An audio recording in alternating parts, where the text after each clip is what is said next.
my voice can be hearable to you all.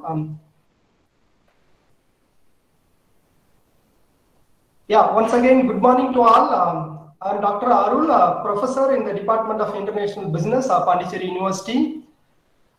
On behalf of Directorate of Distance Education, Pondicherry University, on my own behalf, I welcome you all for the MBA class. For me, they have assigned me one class, one subject, management concept and organizational behavior. This is what the subject today I'm going to discuss. For your convenience, I have made it as a different presentation. So one by one, I will make a presentation. I will give you some time also for you in case if you wish to ask some kind of question or any clarification you want to clarify. I am ready for that. So this paper, especially the management concepts and organizational behavior, in almost all the university, they are offering this paper, especially for the MBA course. One of the very, very important paper. As a student of MBA, one need to learn a lot about the management practices. At the same time, how the organizational atmosphere in which it need to be practiced, wherein more number of human beings are involved. So we need to focus more on the behavioral aspects of the individual, especially about their behavior, attitude, perception, the motivation level, all we need to look into. That is why this particular paper has been assigned to us. So I will take you towards this paper. We can have a good interaction. Once again, I welcome you all. I will share my screen. Based on that, I will make my presentation.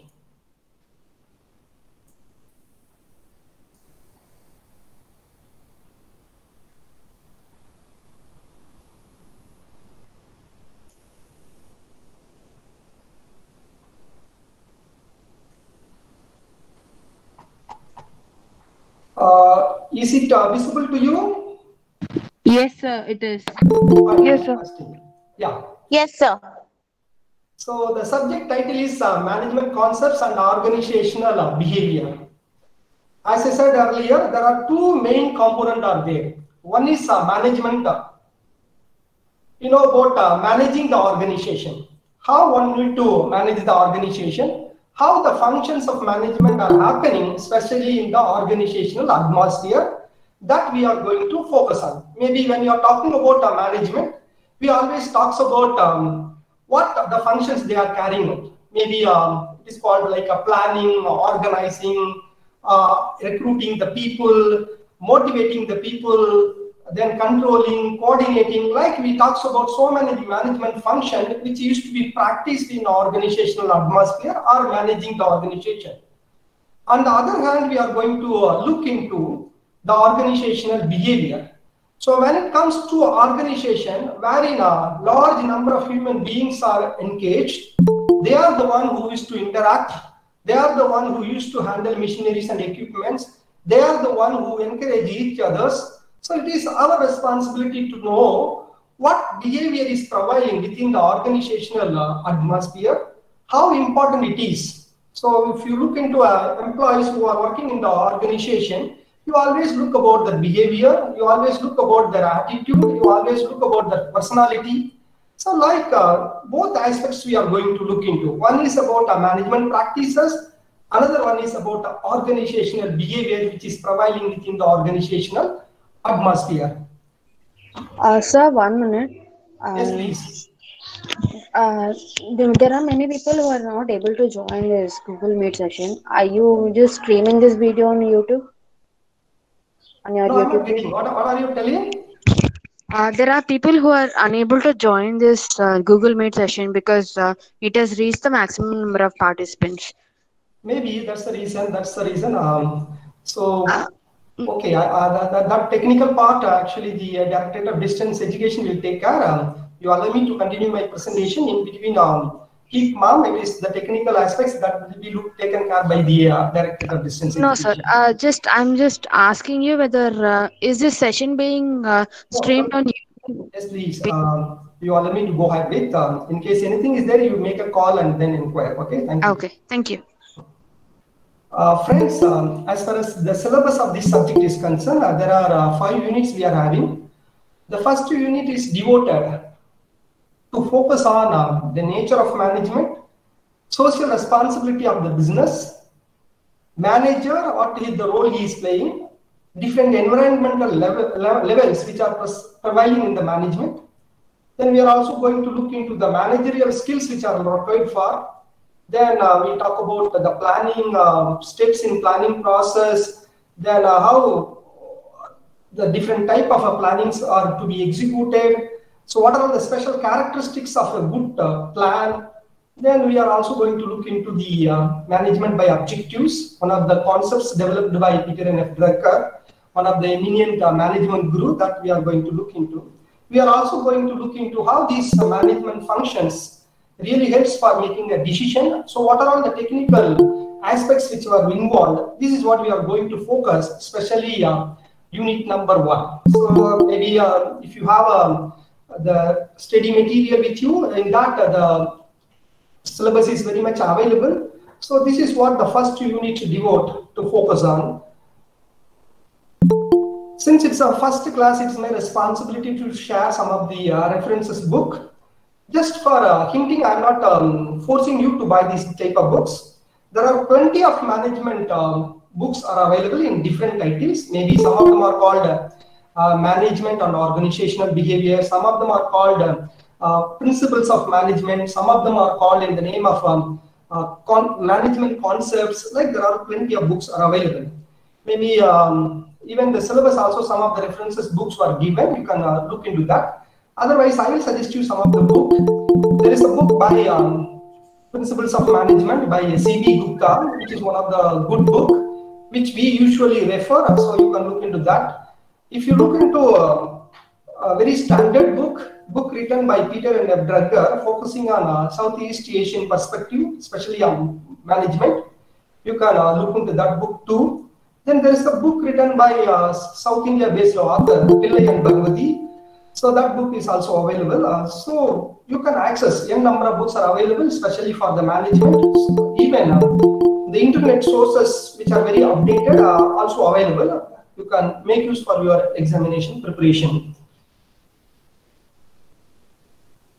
Before getting into the concepts of management, I wish to share even maybe we will discuss this one, followed by I will tell you the question pattern, how it is going to be, all other things in the end of the class. Now we will get into the subject, especially the concept of management.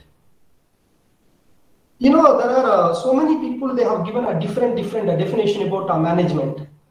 Some of them are telling what a manager is doing, that's called management. What a manager does, that's called a management. Some of them are telling management means planning, organizing, stopping, coordinating, controlling.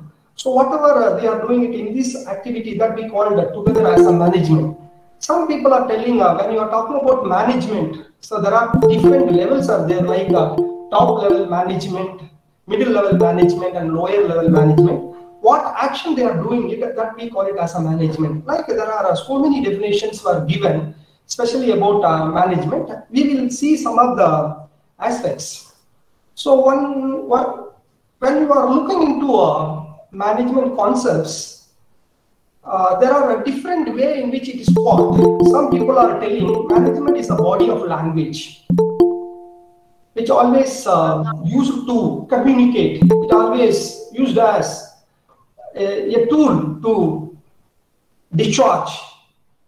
It's a language of so much of a content which needs to be shared, which needs to be practiced. Like some of them are calling it as management as a body of language. There are other ideas also emerges. Some of them are telling that management as a tools. So if you are effectively use these tools, you can get the things done through the people. That's very much possible. So they have given a status as a tool. So it's a tool, one need to use it. It's a tool one can make use. That time the things can be done very easily. Like some of them are suggesting. Some of them they're calling it as management as a separate discipline. As you all are aware, it's one of the separate discipline. Management itself a professional course. It's considered as a separate discipline. Some of often they're calling it as management as a specialized subject. You all know when you are talking about management, we always talk about a specialization. Some of them are called production specialization. Some of them are called finance specialized people.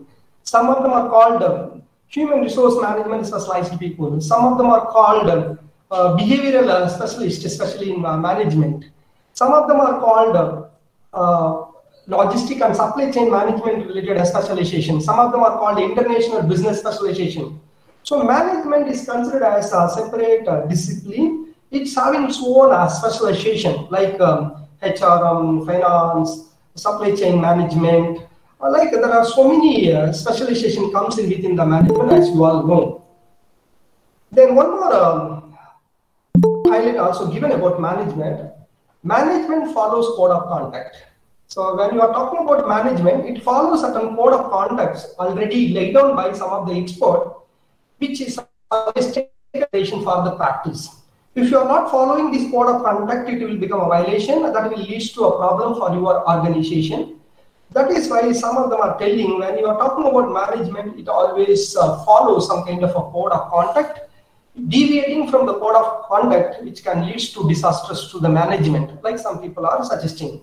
Some people are telling management is a body of association, or management people used to be part and parcel of some kind of association. You might have heard about it. Some of the associations, management associations like IMA, All India Management Association, wherein those who are a practicing manager used to be the members. You might have heard about it. Some of the organization like a Madras Management Association, wherein the practicing manager used to be members through which they used to learn, they used to share a lot of information about management. So when we are talking about management, it's a body of language, it's a tool used, it's a separate discipline, it's having a lot of specialization, it need to follow the code of conduct. The manager who are practicing used to be the members of professional association. Yes, just have a look about this particular definition defined by one of the Hello, sir. Yes. Sir, can you make your screen a little bit larger? It's not visible. It is already in full screen only. It's already in full screen. Okay, sir. Okay. Okay. Just to have a look, the definition given by the management expert, Henry Fayard, he defined like this. Management is to forecast, to plan, to organize, to command, to coordinate, and control activities of others. So you take the words like forecast, plan, organize, command, coordinate, and control the activities of others. Suppose you are appointed as a human resource manager in an organizational atmosphere. What do you do as a manager? You always forecast how many employees required for my organization, when they are required for, in which are all the department in which you are required, like normally used to forecast. At the same time, you plan how many are required as assistant manager level, how many of them are needed in a supervisor level, how many of them are needing a lower level of the employees category, and what method through which I am going to select them, like you have to plan. Then once you recruit the people, then you have to organize and putting these people into different places, make in an organized form. Then you give a command and coordinate with them and try to control the activities through which you can get the things done through others. So this is what the definition talks about. Management is to forecast, plan, organize, command, coordinate, and control the activities of others. This is one of the very popular definition by the Henry Fayard. Maybe we will take one more definition. There also you can have some kind of idea. Peter F. Drucker, who passed away a couple of years before, he has made a definition about management. He is one of the very acclaimed management of father, or otherwise we call him as a father of management. Like management is a multi-purpose organ that manages the business and manages the managers and manages the workers and work. So this is what is crystal clear definition about management. So it is a multi-purpose organ wherein he manages the business, manages the managers, and manages the worker in the workplace. So this is what he defined as about management. Maybe we do one thing, we will try to see some of the special features of our management. I hope you all understood what is management. Very simple. What a manager does, this is called a management.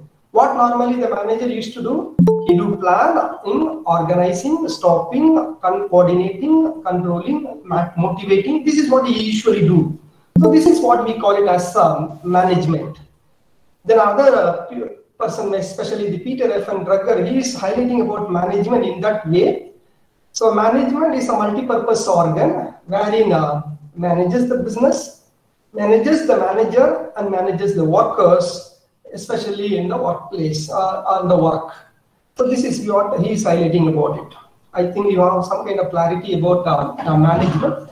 Now we will try to move towards the features of management, because there is a possibility in the examination they can ask some kind of question, define management and highlight the special features of management, or otherwise they can call it critically examine the characteristics features of the management. Like also they can put up questions. So we will discuss one by one. Management is having these are all the special features.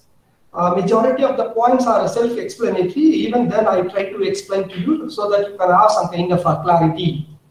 The first thing is that continuous or never-ending process.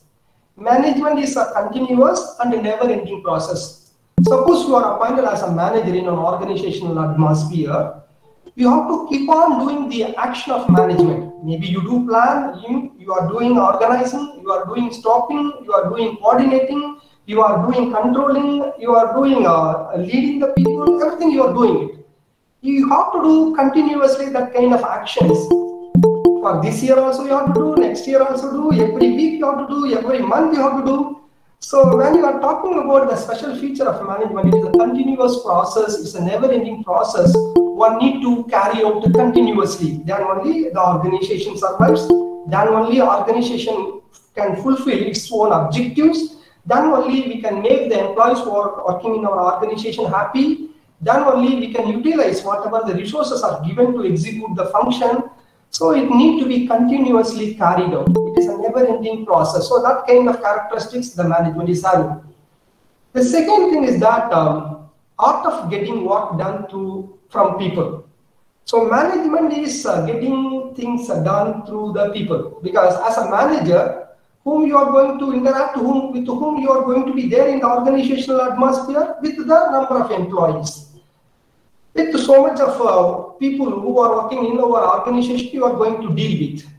So as a manager, you have to adopt a different kind of strategy or art or technique to get the things done through the people. So that is why it is called art of getting work done from the people.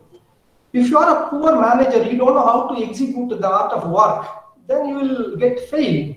If you are human friendly, if you are motivating, if you are taking lead, and then you are also close to the people, then you can get the things done. So it varies from individual to individual who are working as a manager in the organizational atmosphere when it comes to execution of management function.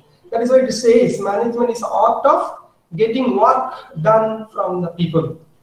Then the third speciality which they are highlighting is management is always result oriented. Suppose you are a manager, you are executing your function. Why are you executing this function? Because you want to get the things done, right? You may have some kind of objectives. This year you have to think of earning 500 crores as a profit. This year you have to recruit this number of people. This year you have to produce this number of goods. This year you have to expand your business. Like you may have a number of objectives in your mind. So when you are executing management function, you always look for some kind of result. You always look for some kind of objectives which you are framed to be fulfilled. That is why it is called result-oriented. Management is always called result-oriented. Suppose you are a good manager, but nothing comes as a result, then it's a total failure. then what is there as a manager to function in? What you are doing it as a manager to execute? So management is always a result oriented. End of the day, we always see the result. What's the result? How much profit you earn? How much of business expanded? How much of market we reached into? How much of customers we have served to? Like we always look for. So management means it's always looking for a result oriented things. Then management is a multidisciplinary in nature. It's not a one subject. I don't know how many of you are aware, all of us thinking that management is one subject. It's having a specialization, all these things, but it is a combination of so many subjects. When you are talking about a manager, you should know about management, you should know about the psychology, you should know about the economics of business, you should know about the psychology of the person. Like there are so many subjects combination it is having. It is not only one subject, it is a multidisciplinary subject. As I said, psychology is there, sociology is there, economics is there, commerce is there. Like there are so many subjects are combined, especially in the management. That is why it is called a multidisciplinary nature. You all know about it. These days, the government of India recommending people to go for a multidisciplinary courses. Yes. Yeah, like there are suggestions are coming in these days. So management is not a restricted only one subject of specialization. It is a combination of so many subjects. That's why we call it as a multidisciplinary subject, or it is having a multidisciplinary in nature. Suppose you are a manager, you should have some kind of expertise in sociology. You should have some kind of expertise in psychology. You should have some kind of expertise in industrial engineering, because you are going to deal with the factories wherein you are going to be going to manage the people. So you are going to deal with the economical aspects. So the management subject is a combined subject. That is why it is called a subject of multidisciplinary, or it's having a nature of multidisciplinary. Then the other specialty about management, group and not an individual activity. So when you are talking about management, it's a group activity, wherein people form groups and carry out the actions through which they are trying to achieve something. You might have heard about it. When you are talking about production department, there are a group of people. Marketing department, a group of people. HR department, a group of people. All of them are carrying out as a team, as a group, to achieve some kind of organizational objectives. So management is always a group activity, it's not an activity. Then management follows some kind of established principles and rules. Yes. As I said earlier, some kind of code of conduct is there, one need to follow in. Or otherwise, some of the management gurus, they have made it some kind of principles. When we discussed about Henry Fayard, he is the father of modern management. He himself established 14 principles of management. If you follow that kind of 14 principles, the function of management very effectively.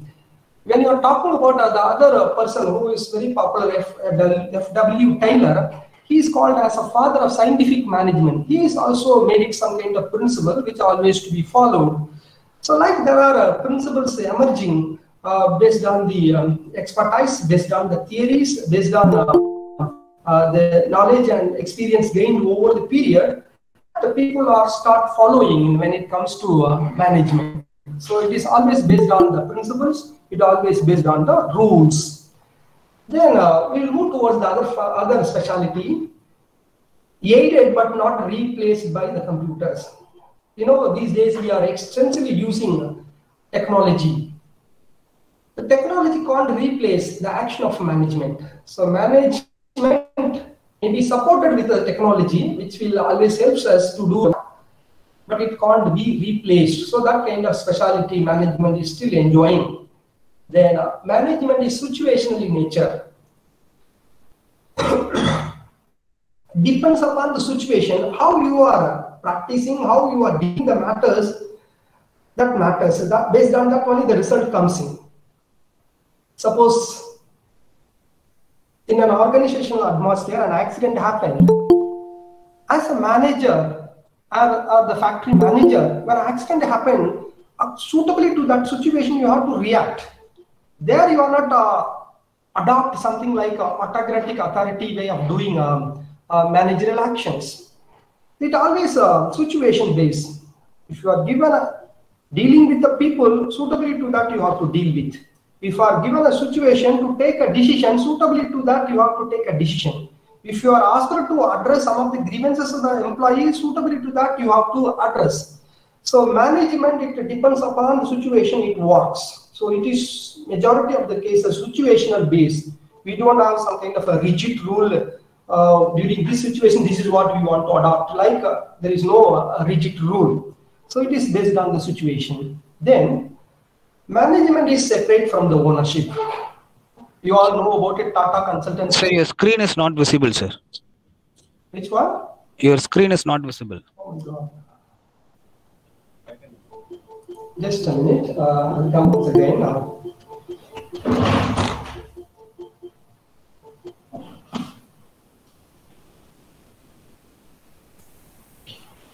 Carry on, sir. Screen is visible.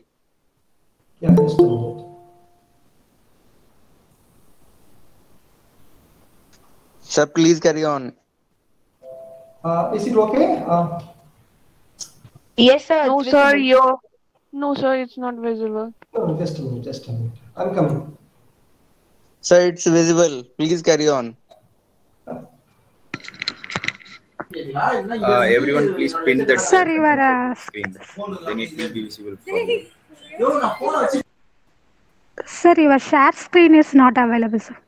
Yeah, that's not available. I don't know why it is not coming.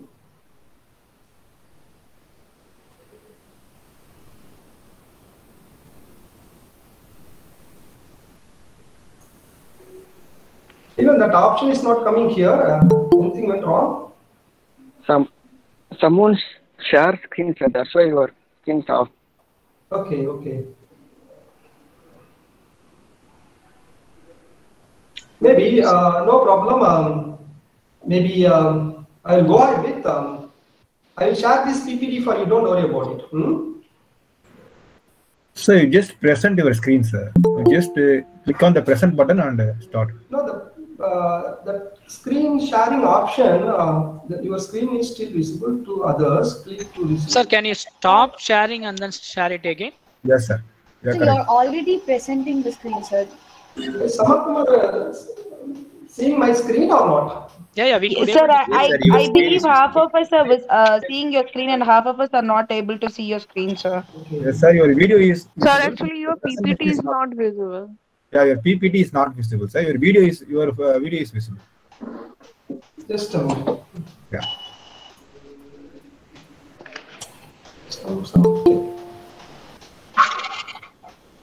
No, sir, just switch your screen to presentation to show the presentation to us. Click onto the presentation screen. Just a minute.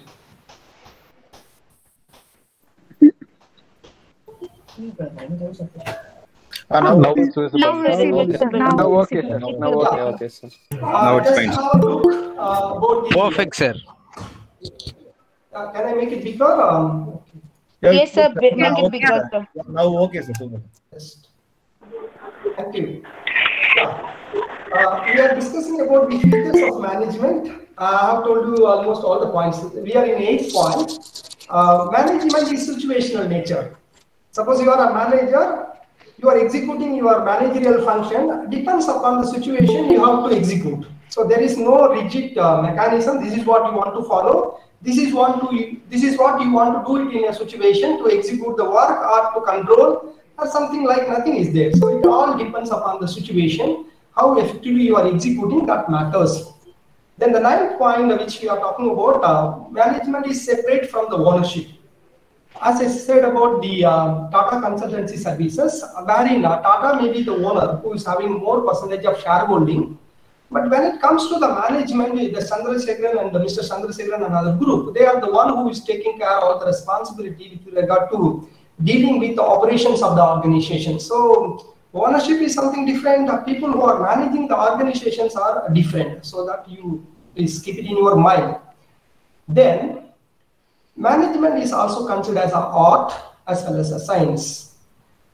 So art. So how effectively you are utilizing it, how tactically you are handling it, that's matter.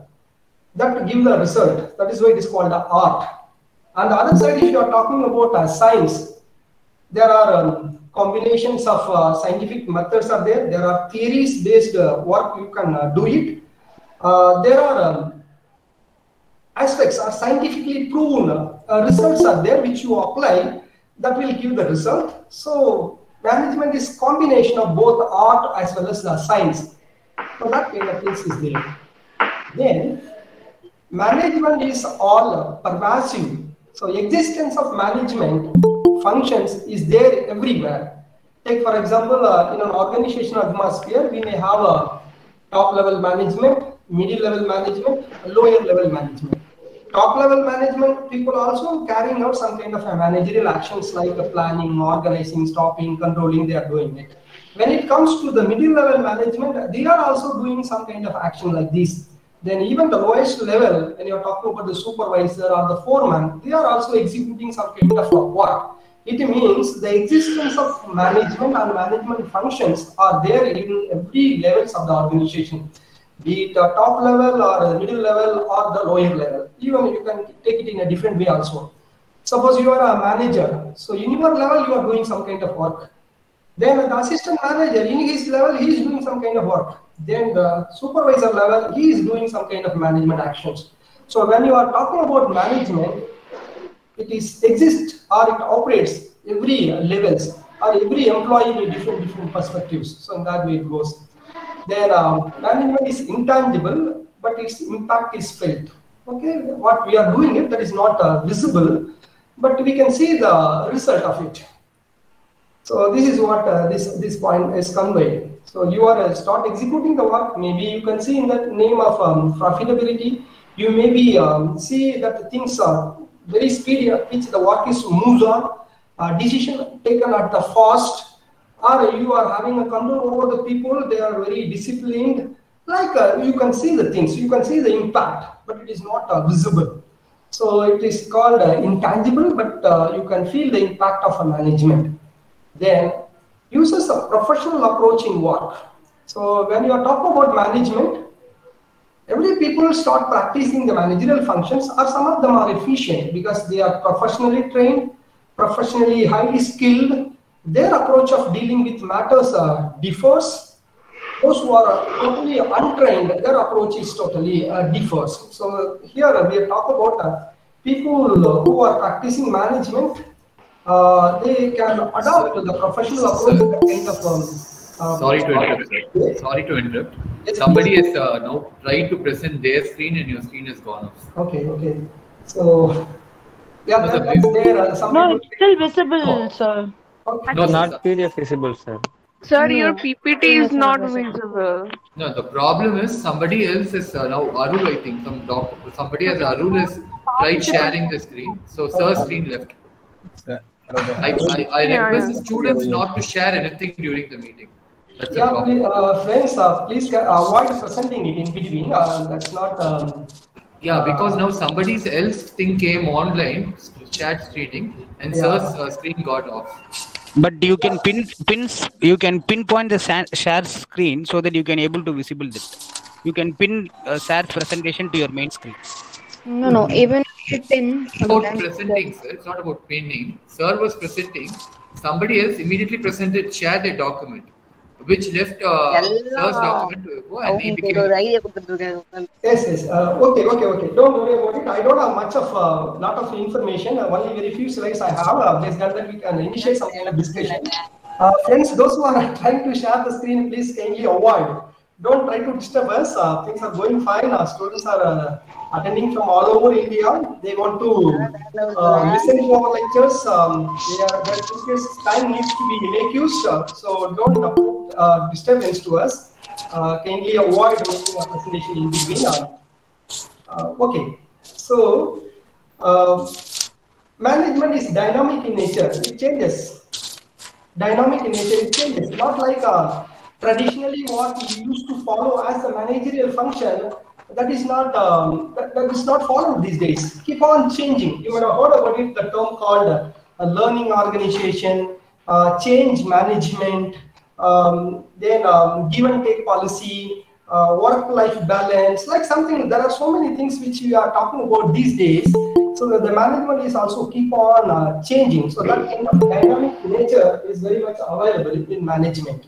So these are all some of the features. Maybe you people can also contribute a lot when I ask you about the features of management, that you keep it in your mind during the examination, you can present it. So otherwise in the examination, they can ask the question, critically examining the different features of a management. At that time you can put forth all these points. Okay, I'll move towards the next.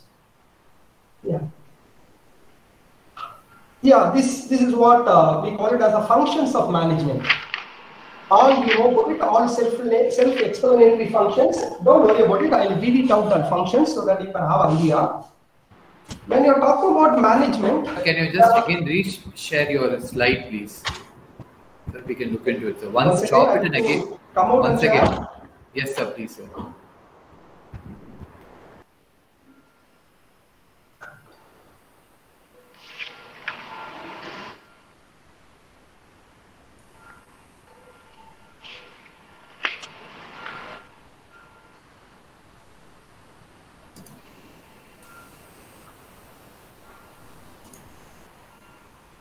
Is it okay? What you have to do is. That's coming, sir. Okay, sir. Yes, sir.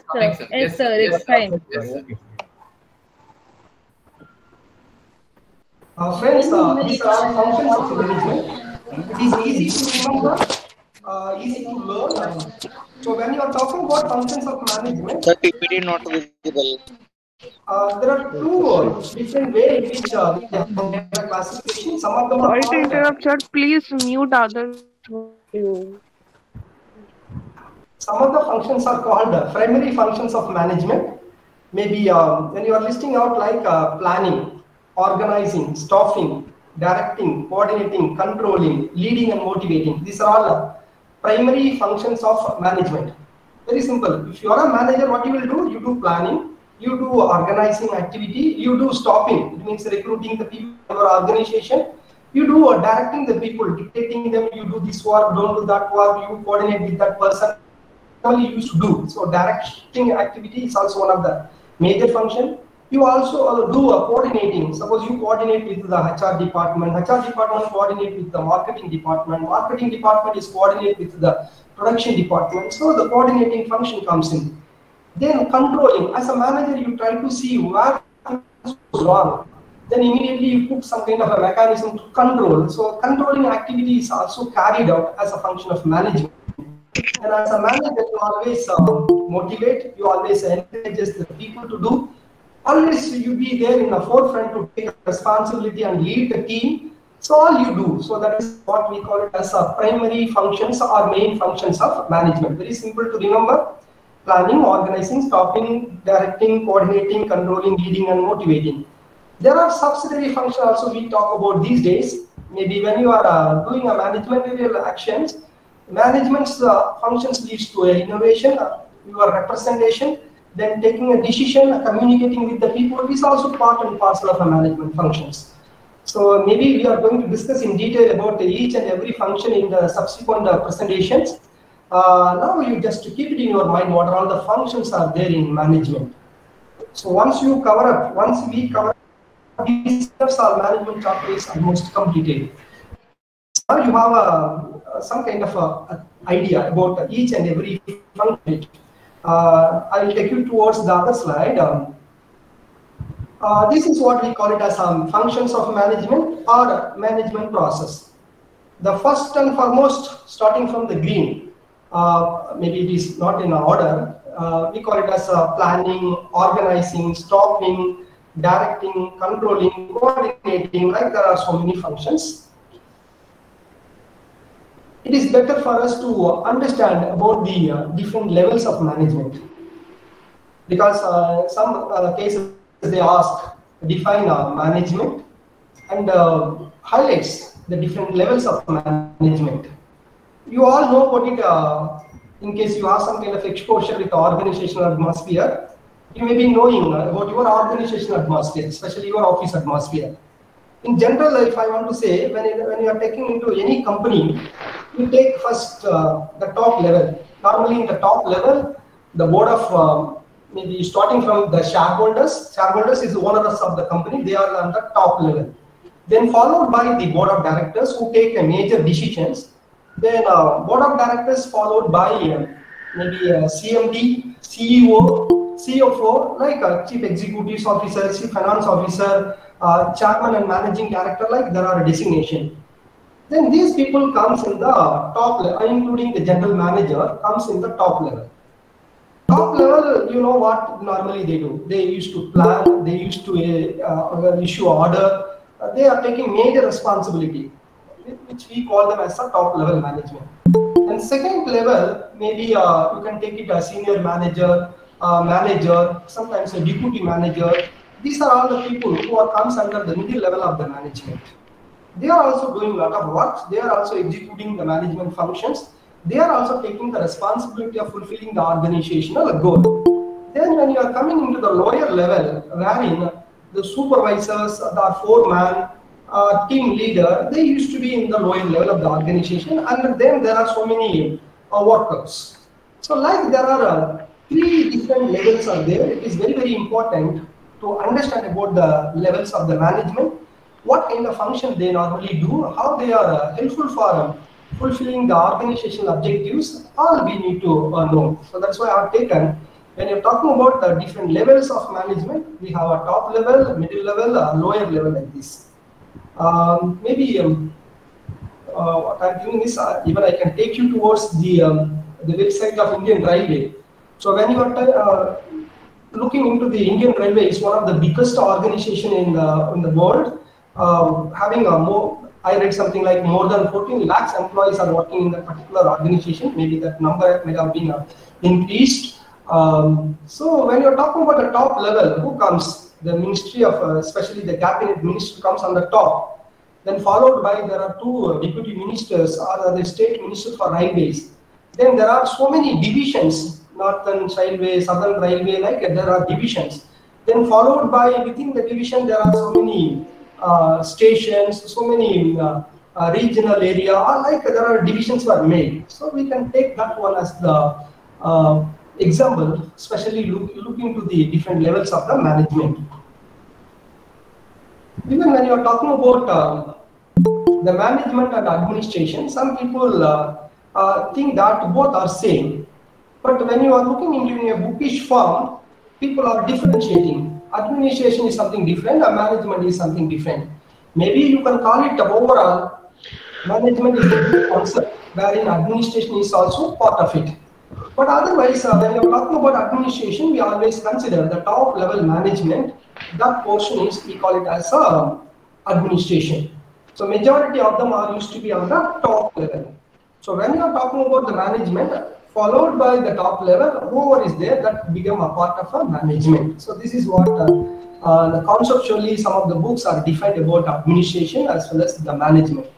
But for you people, I am trying to say is that management is the big concept, wherein administration is part, which focuses only on the top level of the management. So in that way you can assume.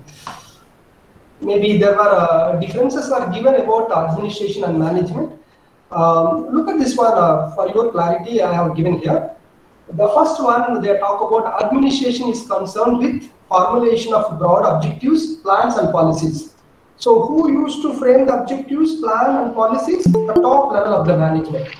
On the other side, when you are talking about management, management is an art of getting things done through the others by directing their efforts towards achieving the determined goals. So goal setting is done by the administration. Fulfilling the goal for which everybody work on, that we call it as a management. So like they are here. In another way also they have explained, administration is a decision-making function. Yeah, those who are at the top level of the organization, they are the one who take almost all major decisions. But the management is an execution function. So they are executing whatever the management administration direct, that they have to start executing it. Look at the other one.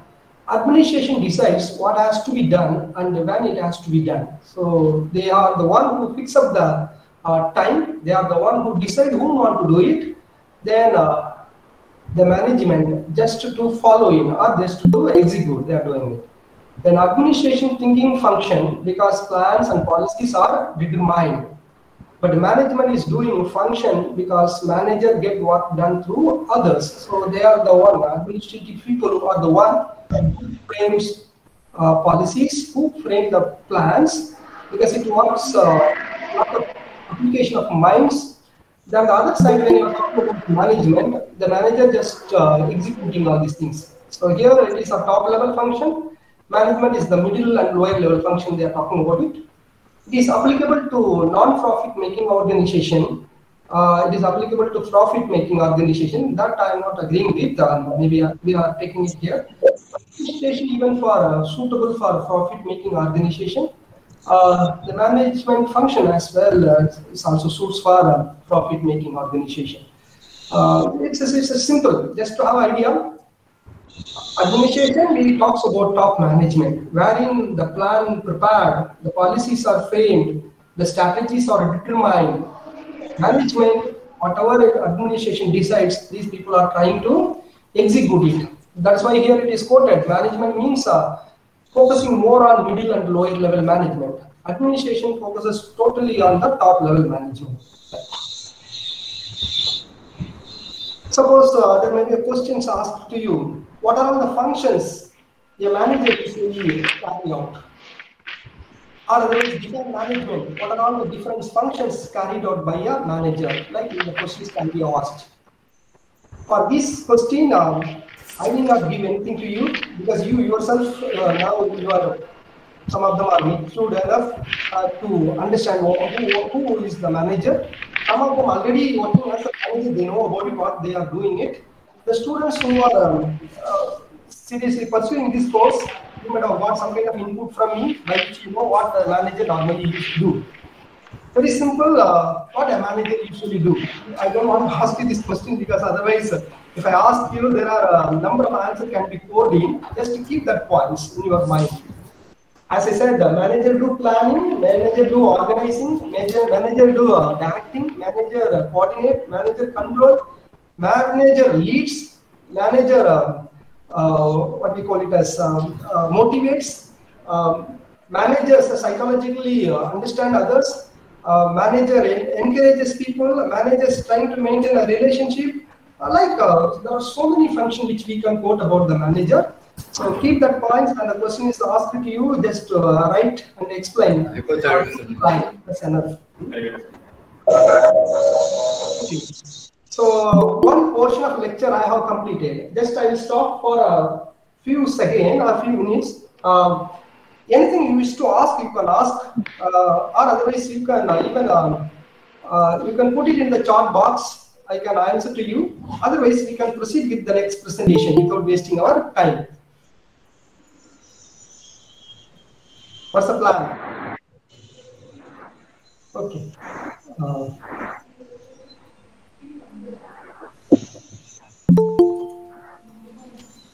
Yes, please. We do one thing. One more. Can you tell me about the books you suggested for reading, sir? Once again, the reference books. Friends, which one? Which one you are asking?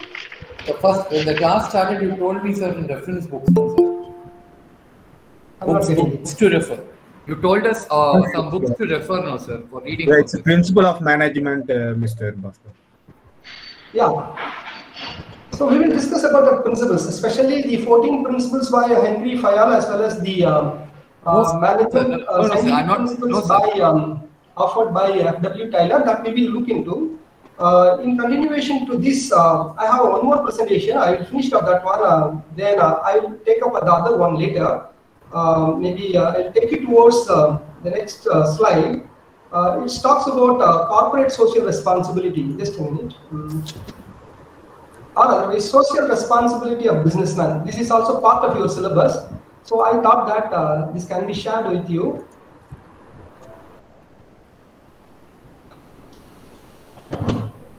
Yeah. So, yes, please. There is a syllabus content. Social responsibility of a business. You all know about it. whoever is involved in a business, either doing a manufacturing activity or otherwise a service offering, everybody they have a responsibility to discharge something towards the society. That's what we call it as a social responsibility of business. You also might have heard about it, the word called these days, especially corporate social responsibility, CSR. Maybe we will come to CSR in detail, but otherwise we will discuss social responsibility of business. Looking at this slide, especially the introductory slide, we talk about two aspects. As a businessman, one side you have to maximize your profit. At the same time, you have to do a wealth maximization. On the other side, you are also having a responsibility of discharging something towards the society as good. But it looks very controversial. It looks very complicated because making profit and doing something good sometimes for some of the businessmen not acceptable. Some of them they are thinking of making wealth like anything, but never bothered about the society. So that also things are there. These days, these words are becoming very popular, especially the corporate social responsibility, corporate environmental responsibility.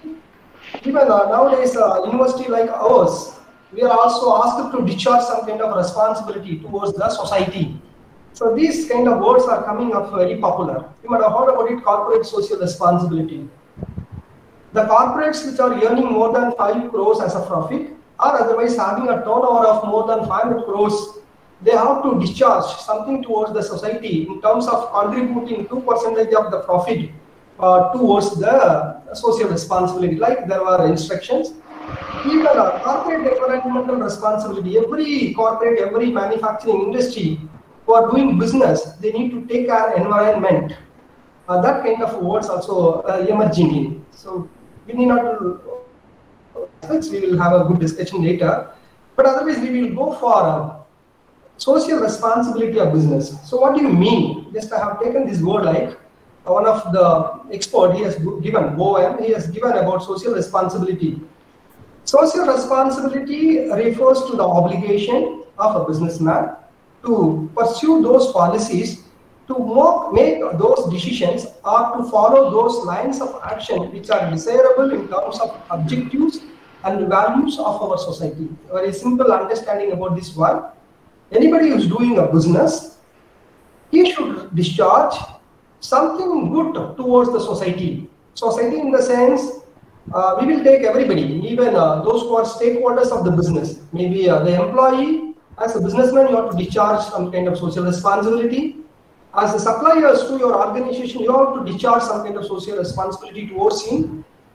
As the society where you are operating with your business, you have to discharge towards the community or the society. Like there are so even to the government, you have to do something good. That is also there. So all this became part and parcel of a social responsibility discharged by the business peoples. Here you have a look.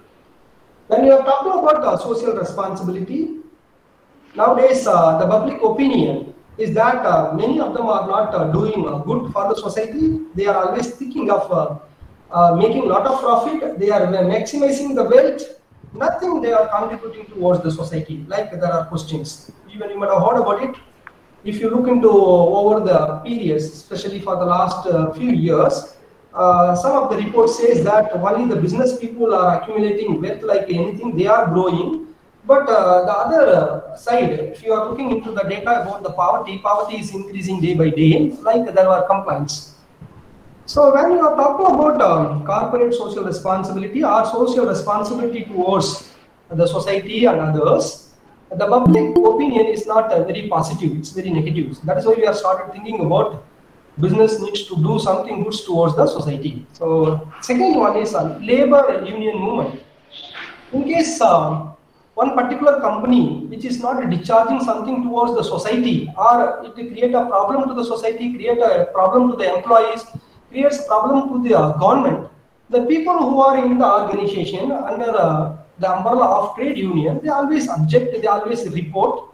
So that kind of fear factor is also there in the business people mind these days, that force them to do or discharge some kind of social responsibility. Consumerism. Consumers are also very aware these days. They are also looking for something good from the business. They are not supposed to send adulterated goods. They are not supposed to charge too much of rates. Like these people also started questioning. Nowadays, the education awareness is also there among the people. They are also start looking towards the business, what the business is doing. Is it really a good business? Is it the people discharging good responsibility towards the society? Or they are keeping always earning a profit and maximizing the wealth? Like people are keep on monitoring, especially the educated youth, they are keep on monitoring. Then if you are good in terms of discharging social responsibility as the businessman, you can have a good opinion, or otherwise the people can have a good opinion about you that always makes some kind of a brand image, good image for you. Then a managerial revolution. Nowadays, management also instruct, don't focus too much on the profit. Nothing wrong in earning profit, nothing wrong in maximizing wealth. At the same time, think towards the society, discharge something towards the society. Like the emergence are coming, or some kind of a force comes in and instructs the business people. So that is why we people are start talking about social responsibilities. Okay, people can ask the question: what is social responsibility? What is the need for people start thinking about social responsibility, or business people start thinking about social responsibility? Because of these reasons only, the people start thinking about discharging of social responsibilities. Okay, rationale of social responsibility. Why one need to do or discharge social responsibility with these objectives only? Because the society demands to avoid government intervention. If you are not discharging properly, you will be taken or persecuted.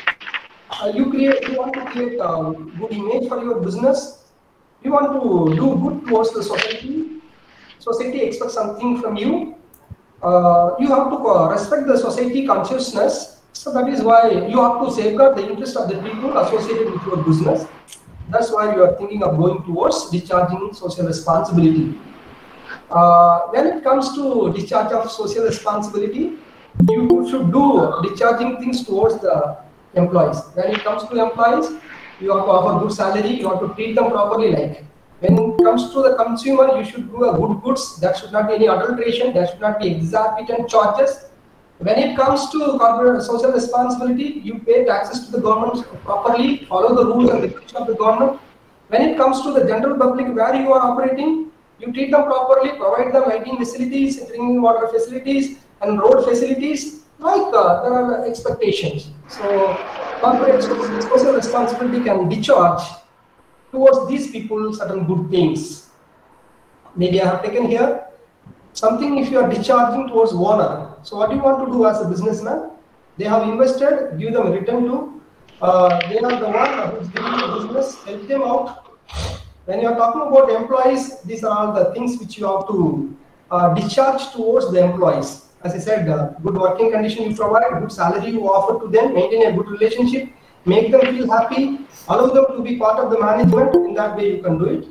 When you are talking about the customers, you can do offering a very good product without any adulteration, charging with a reasonable rate, sharing a true information with them, all will help. In case of any grievances, kindly come forward and address us. So it's called business responsibilities. When it comes to the government, as a businessman, you have to do whatever rules and regulation framed by the government. You please follow it. Honestly, pay your taxes. Don't indulge with any kind of corrupt practices. You always follow that fair trade practices. Don't dominate in the market by hiding the goods or involving as a monopoly and trying to control over the market. So if you are doing it, you are helping for the government, and try to do something towards the society as well. So what the society is expect, where you are operating, try to do something good towards the society, nearby area people, give them job, give them water, give them lighting, road facilities, uplift their life, contribute something for the societal development, contribute in terms of health and education for the local, something you do. So in that way, if you do, then it gives good advantage for you. The brand image will improve after some times. Okay. So these days, the corporate social responsibility here is getting very popular. Many corporates are started contributing some percentage of money towards discharge of corporate social responsibility. This is what is going on. These are all some of the CSR activities framed by the government of India. So I'm going to finish. So this is what, friends, today we have discussed two aspects. One is about management concepts. The other one is discharge of social responsibility of businessman towards the society. So can you just go to your slide 13, sir? Maybe I will share this PPT with you to the DDE office. You can have a look. Thank you so much. Thank you, sir. Thank you, sir. Thank you, sir. Thank you, Thank you, sir. Thank you, sir. Thank you, sir. Thank you, sir. Thank you, sir. Thank you, sir. Thank you. Thank you, sir. Thank you, sir.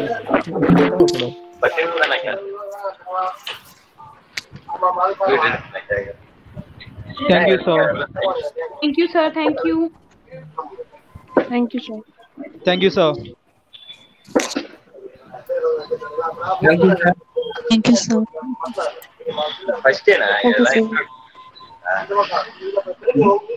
Thanks, sir.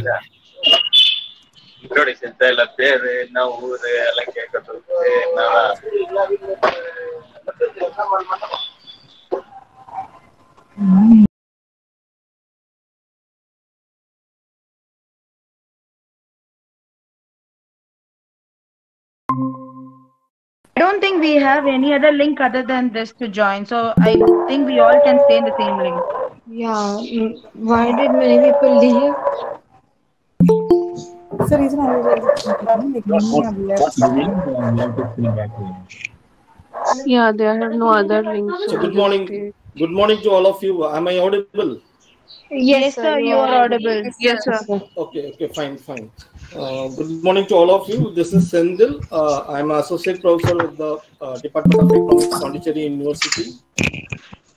Today I'll be handling a paper on managerial economics. So before that, I would like to introduce myself. So before joining the Pondicherry University, recently I was with the Indian Council of Agricultural Research as a senior scientist. I joined the Pondicherry University just a month back. Today I'll be... visible, sir. Pardon? Sorry, your video is not visible. No, my video is visible, I think. Yes, it is visible, sir. Yes, sir. Sorry. Yes, sir. It's visible. I think there is some network. Maybe there may be some network issue. So just taking into consideration the low bandwidth, I will put off the video. Then I will start. I think everyone should mute their volume first. Yeah. So all the students, please mute yourself so that I can start my lecture. So before that, make sure that my slides are visible.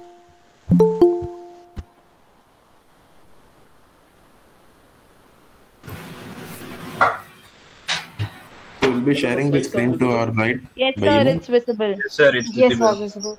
Okay. Yes, sir, it's visible. Thank you. Fine. Sir, in future you will be sharing this PPT, right? So first, I will be sharing the PPT through the Directorate of Distance Education. So first, let me thank the Directorate of Distance Education for giving me an opportunity to be a part of this program. I also thank Professor Nirmala and Madhavi Madam for giving this opportunity. So I will be taking this paper, that is Managerial Economics, for this month, for the full weekends as scheduled. So in this course, Managerial Economics, the main objective is to introduce the economic concepts to the students who have enrolled. Because as a student of MBA, you should be in a position to take some business decisions. So for that, you should have some background idea about the economic concepts. So this course will get enlightened you about the basic economic concepts. Then it also helps to familiarize the importance of economic approaches in managerial decision making. Then finally, it will help to understand the application of economic theories in business decisions. So this is the three objectives of this course. I believe that you might have already received the study material. Whatever presentation I'm going to deliver for today and in the subsequent days, that will be following the study material. So this course has 5 units. So Unit 1 is focused on the general foundations of managerial economics, in which different economic approaches will be discussed. Then the circular flow of activity, that is how the goods and services are traded from one agent to another agent. So that will be discussed. Then what is the nature of the firm, because some of you might be working in a firm that is a decision-making unit. So obviously the nature of firm will be discussed. And what are the different objectives of firms? That will be the lesson 1 of Unit 1. Then after that, we will be discussing about the demand, because demand is a very important concept in economics. So when you want to take any decision in business, you should know what is the demand. So based on the demand and what is the elasticity of demand, that I will be discussing in the today's lecture. So that will help you take some decisions. So the decisions will be taken at individual level, market level, and firm level. So for that, you should have some idea about the demand.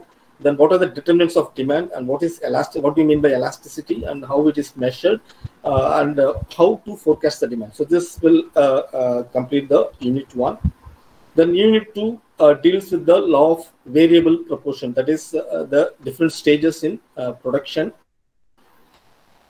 popularly known as 3 stages of production function. So I will be highlighting Unit 2 probably in the next week. Then theory of firm, then different types of production functions, particularly in the short run and the long run. Then what are the different types of cost, what are the determinants of cost, and how it is forecasted, what are the short run cost and long run cost, and different types of cost like fixed cost, variable cost, then average cost. Like that, we will be having different types of cost that will be discussed in Unit 2. And apart from that, students will be enlightened on the concepts of risk and uncertainty. So how to, what is the difference between risk and uncertainty, and how to estimate that. Then Unit 3 focuses on the product markets, so under which different market structure will be discussed, like perfect competition, then monopoly, then monopolistic competition, then duopoly, oligopoly. So what are the difference and similarities between this market structure? So that will be discussed in Unit 3. And what is the pricing structure and how equilibrium is arrived in these markets? So that will be discussed in Unit 3. Apart from that, price discrimination is a very interesting thing. That is charging different prices to different segment of people. For example, if you take movie tickets, so there will be different class of tickets. First class, then a balcony, like that. So how it is done? So such kind of things will be discussed in Unit 3. Then Unit 4 will be focusing on the little bit on macro level. So up to Unit 3, micro level discussion will be done. Then Unit 4 and Unit 5 will be focusing on macroeconomics, like introduction to national income, what are the different concepts, and how it is estimated, and then what are the different economic indicators, and what are the issues and challenges in the economy. Then trade cycle, that is also known as business cycle. What are the different components of trade cycle, and how to manage any cyclical fluctuation. If there is any something like depression in the economy, how to manage through some policies like fiscal policies and monetary policies. So that will be discussed in Unit 4. And finally, Unit 5 will be useful for discussing the macroeconomic environment and economic, particularly focusing on economic transition in India and the popular LPG, that is liberalization, privatization, and globalization, and how this helps to achieve the economy towards a higher growth rate. That will be discussed, and the role of public-private partnership. And finally, some discussion on industrial finance and foreign direct investment. So with this, we will be wrapping up the course. As I already told, this course has 5 units. And today I will be dealing 2 lectures on Unit 1. The first lecture is on, before that, I would like to list some of the reference books. This also, I think you might have seen in the study material. The same books is presented here. Now let us move to the the first unit and lesson 1. So I would like to introduce different concepts in managerial economics. So what is managerial economics, and what is the difference between managerial economics and economics? So as everyone knows that economics is a very broad subject. So managerial economics is a part of economics. So in this unit, the idea is to make you understand the concept of economics. That is, economics means it is the study of mankind's attempt to satisfy unlimited wants, because everyone has unlimited wants, but the resources are very scarce. So we have to make some decisions forcefully. So that will be discussed and managerial economics. What is the concept of managerial economics and how it is going to help you to take some decisions? So that will be discussed in this lecture. So this is a lecture outline. So why to study economics? Then I already hinted that what is the difference between managerial economics and the general economics, and of course managerial economics has its own nature, that also will be discussed. So when you take any business decisions, particularly the circular flow of economic activity will be taken from one economic agent to another economic agent. So that also will be discussed in this lecture. And finally, we will close the first part of the lecture with the objectives of this. So to start with the basic concepts of economics, so you should know what is the difference between needs and wants, because the whole subject of economics lies. When you understand the difference between needs and wants. So we know that everyone has some basic needs like food, water, shelter. So this is for survival. So that needs it may be a material need, or it may be sometimes it may be a psychological need, or sometimes it may be emotional need.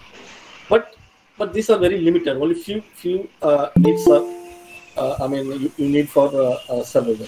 But if you want to have a better standard of living, so obviously what happens, you would go beyond the basic level, because human wants are always unlimited, because you have the desire for consumption of different goods and services. So here arises the problem. That is, the wants are unlimited, but the resources are limited. That is scarce. So obviously you have to make some choices out of the scarce resources. So this is how the economics subject will be helpful for making some decision. That is, allocation of the scarce resources, so that the choices will be made by the economic agents. So economic agent means there are different agents like producers, consumers. So you are also an economic agent. I am also an economic agent. Depends upon the role you are playing. So you may be a consumer at this point. Maybe I may be a producer at this point. So if you want to take some decision, you need some system. So that system is called as economy. Basically, economy is a system which attempts to solve the basic economic problem. So there are different types of economies, like household economy, then local economy. Then if you look at into a macro level, then we have a national economy, then international economy. But whatever, whether it is a household or regional or local or international, all the economies will face the same problem. It is what to produce, then how to produce, when to produce, for whom to produce. For example, I will share an example of a farmer, so that everyone can easily understand. So as a farmer, so he or she will be in dilemma to produce which commodity. Dr. Senthil. Yes. Just 1 minute. Actually, I am Ramaya, Director DDE. All the students are requested to mute your mics. You go to actually also close your video mode, and it's be difficult actually to get the signal, because it's going on full swing 250 licenses. So if you, unless you put actually the new mics mute and actually the video off, and the delivery will not be actually proper. So please actually I request every one of you to mute your mics. Once the lecture is over, then you will be able to have actually discussion session, of course. Now in between, please do not do any cross talk, and then actually unmute your mics. This is my request. Dr. Senthil, you please carry on. Sure. Thank you, sir. Thank you for the suggestion. So as I already told, if you take an example of a farmer, so farmer might be in a dilemma to have, a decision to which commodity to produce, maybe rice or wheat, or maybe any other cereal. So even if he or she decides which one to produce, maybe for example rice. Then the next problem is how to produce. So there should be some package of practices.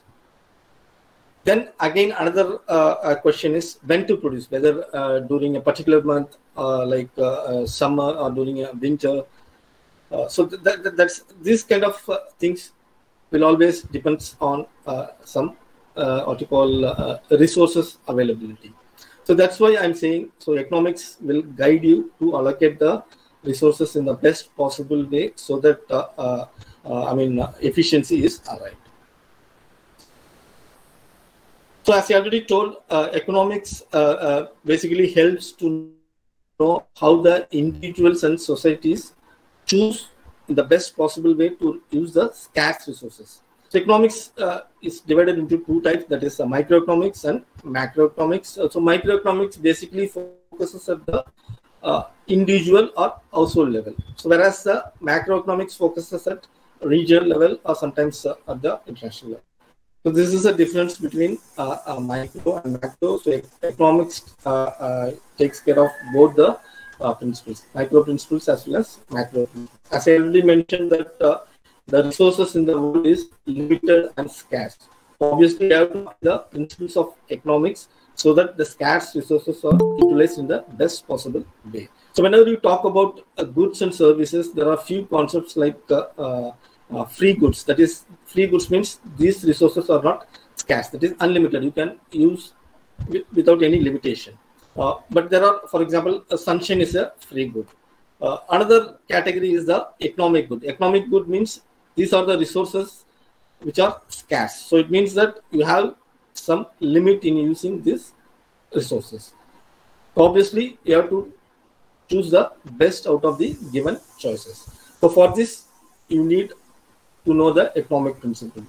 So as a business manager, so you will be applying those principles in your firm or in your organization, and that studying of those principles and philosophy is called as managerial economics. So this is how I put the managerial economics in a very plain way. That is how the scarce resources are directed most efficiently to achieve the managerial goals. So this Sorry to interrupt, sir. Your voice is breaking. Sir, your voice is breaking. Okay. I will try to fix that. So if anyone is also facing the same issue, please tell, because yes, sir, we are facing the same issue. Your voice is breaking, sir. Okay. Anyhow, I have to proceed. I have no other choice.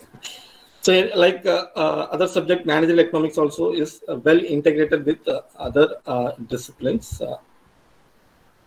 As I in the previous slide, I was giving the concept of managerial economics, but there are some formal definitions given by a few economists. For example, if you take Professor J. Douglas, he defined managerial economics is concerned with the application of economic principles and methodologies to the decision-making process within the firm or organization under the condition of uncertainty. So whatever the definition which is presented or highlighted here, so this definition shows that though the the literal wordings may be different, but the message is very similar in all the definitions. That is, application of economic principles to make some decision in your firm or organization. So this is how you have to understand the subject managerial economics. So now let us move to the next part of the lecture. What is the nature of the managerial economics? Because as I already told, it helps to find some solution. So obviously that solution may be helpful to address some local issues. So then it will be called as microeconomic in nature. Suppose if it is addressing solutions at the bigger level, regional level, then it will be macroeconomic in nature. And being a practical subject, so it is also known as pragmatic. And this subject also helps to observe the economic phenomena, that is positive economics. It is called as, in economic parlance, we call it as positive economics. That is, positive means what is. For example, if someone wants to know what should be the what is the profit of your firm, that is what it is, then it is known as positive economics. Or some may be interested what should be the profit, then it is called as normative economics. So both applies in managerial economics. So through managerial economics, you can find out what is the profit level and what should be the profit level. So I'm giving an example so that you can easily understand. Then based on the strong economic concepts, so managerial economic applies. So obviously it is conceptual in nature. As I already told while discussing the first point, it is also having a macro perspective, and it also helps to find the optimal solution to the business oriented problem. So in that case, it is problem solving subject. So it has multiple dimensions. So the main role of managerial economics is to play by helping the managements in taking successful decision so that they can go ahead with some forward planning. So this is how you should have the basic idea of managerial economics. So in this the lecture and the subsequent lecture, which I will be dealing in the coming weekends, so you should remember this so that you can easily relate with the concepts which I will be dealing in the later part of the lecture. So when I say about taking business decisions, so obviously there will be some flow of goods and services between one economic agent to another economic agent. So by economic agent, I mean that land, labor, capital, and entrepreneur. So these are all the four popular economic agents. So all these economic agents, they are also known as factors of production. So this inputs, the land, labor, capital, and entrepreneurship. So this is the factor or resources. Through some production process, this will be helpful in converting to some output or single output or multiple output. Generally, if you see in the economy, you can see that generally individuals will own the resources or an individual will control the resources. So these resources have to be utilized in a proper way through some production process so that it can be converted to output which will be useful for the different stakeholders. For example, every stakeholder will be having a different interest. For example, as a consumer, so the consumer interest is to maximize the satisfaction by buying any product. So if you take a worker or labor, so their interest is to maximize the wage rate. For example, as a manager of a firm, so your interest might be to increase or maximize the output as well as profit. Suppose government as an economic agent, their interest is to increase the welfare of the society. So what I want to say is every stakeholder has a different interest. So obviously, managerial economics will help to fulfill those interests through the circular flow of economic activity. So the picture which is shown on the right side of the slide, you can see the different agents of the economy. That is, household is one agent, then government is one agent, firm is one agent, and rest of the world. So if you see the picture, you can see the different circular flow of economic activities, that is clockwise. Whereas in the anti-clockwise, if you see, it shows the circular flow of goods and services. For example, household provides the labor to the firms. In that case, they get the wages. For example, if you take government, they take taxes from the households, and not only from households but also from firms. So government as an organization, it also purchases goods and services from the households as well as firms. So similarly, if you take the rest of the world, so rest of the world will be useful for buying some goods and services from the foreign country or maybe from the domestic country. So if it is purchased from the domestic country, then it is importing. Then if it is doing some trade with the rest of the world, then it is called as export. So what I want to say is, if you take an economy, so there will be some flow of goods and services.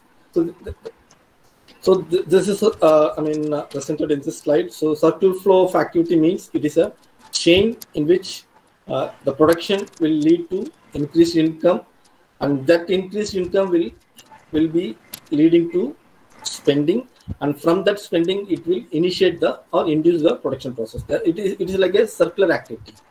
Okay, so this circular activity. I mean, each activity needs a business decision. So if you have an idea, I mean, the different concepts of economics, obviously it will be useful to apply those decisions so that you can, get the desired interest. It may be to increase the satisfaction, or it may increase the welfare, or maybe to maximize the output and profit. So one of the economic agent in the circular system is firm, because as a MBA student or as a manager of any organization, so your interest is to know what is firm and what are the objectives of firm. So obviously firm means it is a association of individuals who have organized themselves for a specific purpose. That is, the purpose is to turn the inputs into output, so that the economy efficiency gets increased.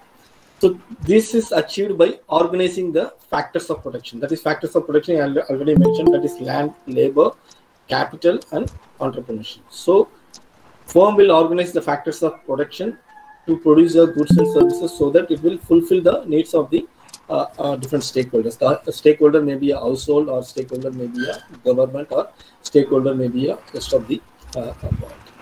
So as I already mentioned that the firm will be having its own objectives. For example, to achieve the organization goal, the goal may be a short-term goal or a long-term goal. Like it may be profit-oriented or it may be service-oriented. And another objective may be to maximize the output, so that once the output gets maximized, obviously the expectation is profits also get maximized by increasing the sales. Then another objective may be to maximize the customer or stakeholder satisfaction. So any of the objectives are multiple, and it depends upon the nature of the firm. So it may be service oriented or it may be profit oriented. But ultimately, the aim is to increase the growth of the organization so that the economy also grows in the positive sector. So I think with the basic concept of managerial economics, we can move to the next part of today's lecture, that is demand analysis. So why you have to study demand? So everyone generally uses this word very frequently, but demand is something else in economic parlance. So this lecture will help you to understand what is demand and what is the importance of understanding demand, so that you can take some economic decisions, and what are the different types of demand, then how this understanding of demand will help to take business oriented decisions. So that information will be enlightened in this lecture. So this is how this lecture is organized. That is, initially we will have some idea about the concepts of demand, then what are the determinants of demand, then different types of demand, and there are some exceptional demand curve. Whenever you say demand curve, it is downward sloping, but there are some exceptions that I'll be informing you in the later part of this lecture. Then elasticity of demand is a very important concept, because elasticity shows the responsiveness of demand to the changes in price. So as a MBA graduate or as a business manager, you should know the concept of elasticity so that you can take advantage of this elasticity portion. So either you can increase the price to get the profit, or sometimes you can reduce the price to get profit. Any of that will be dealt in the later part of this lecture.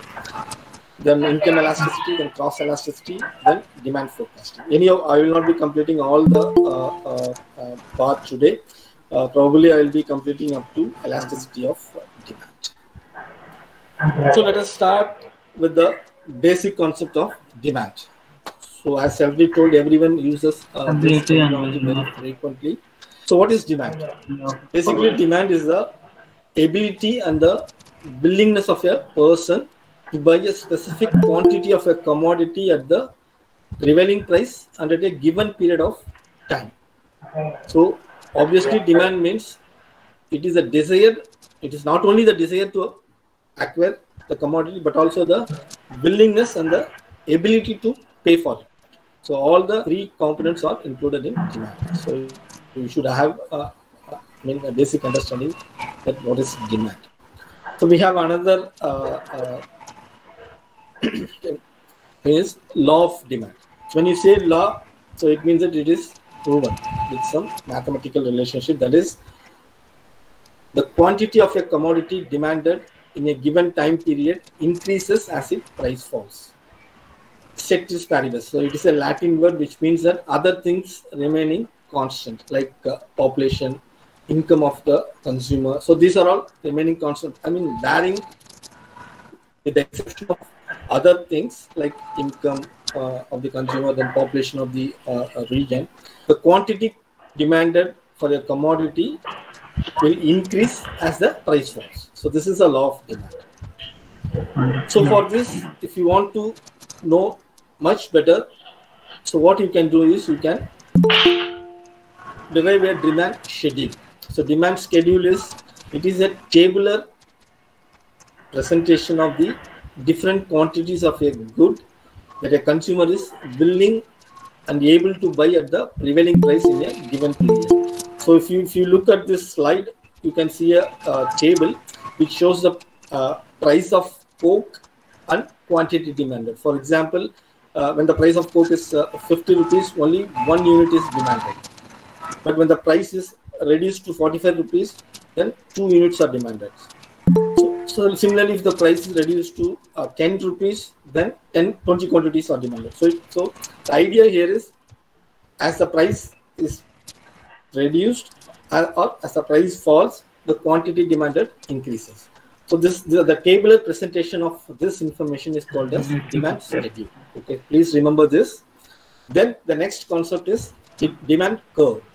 The demand curve is very simple. It is the graphical presentation of the demand schedule. That is the whatever information you have. You are seeing in the table. When you present the information in a graph, then it is called as demand curve. So you know the relationship from the table itself. That is, when the price is high, quantity demand is low.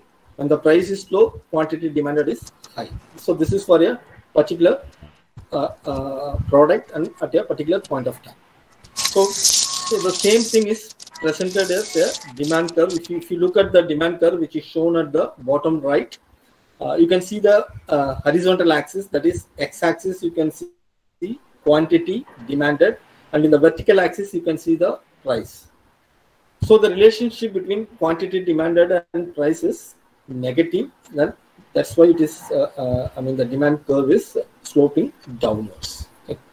So the demand curve that is shown as DD, that is sloping downwards. So if you look at the demand curve, there is a point A and point B. You can see that at point B, quantity demanded is high in comparison to A, and at the same time, the price at point B is less in comparison to the point at A. Okay. So this information, that's what I said.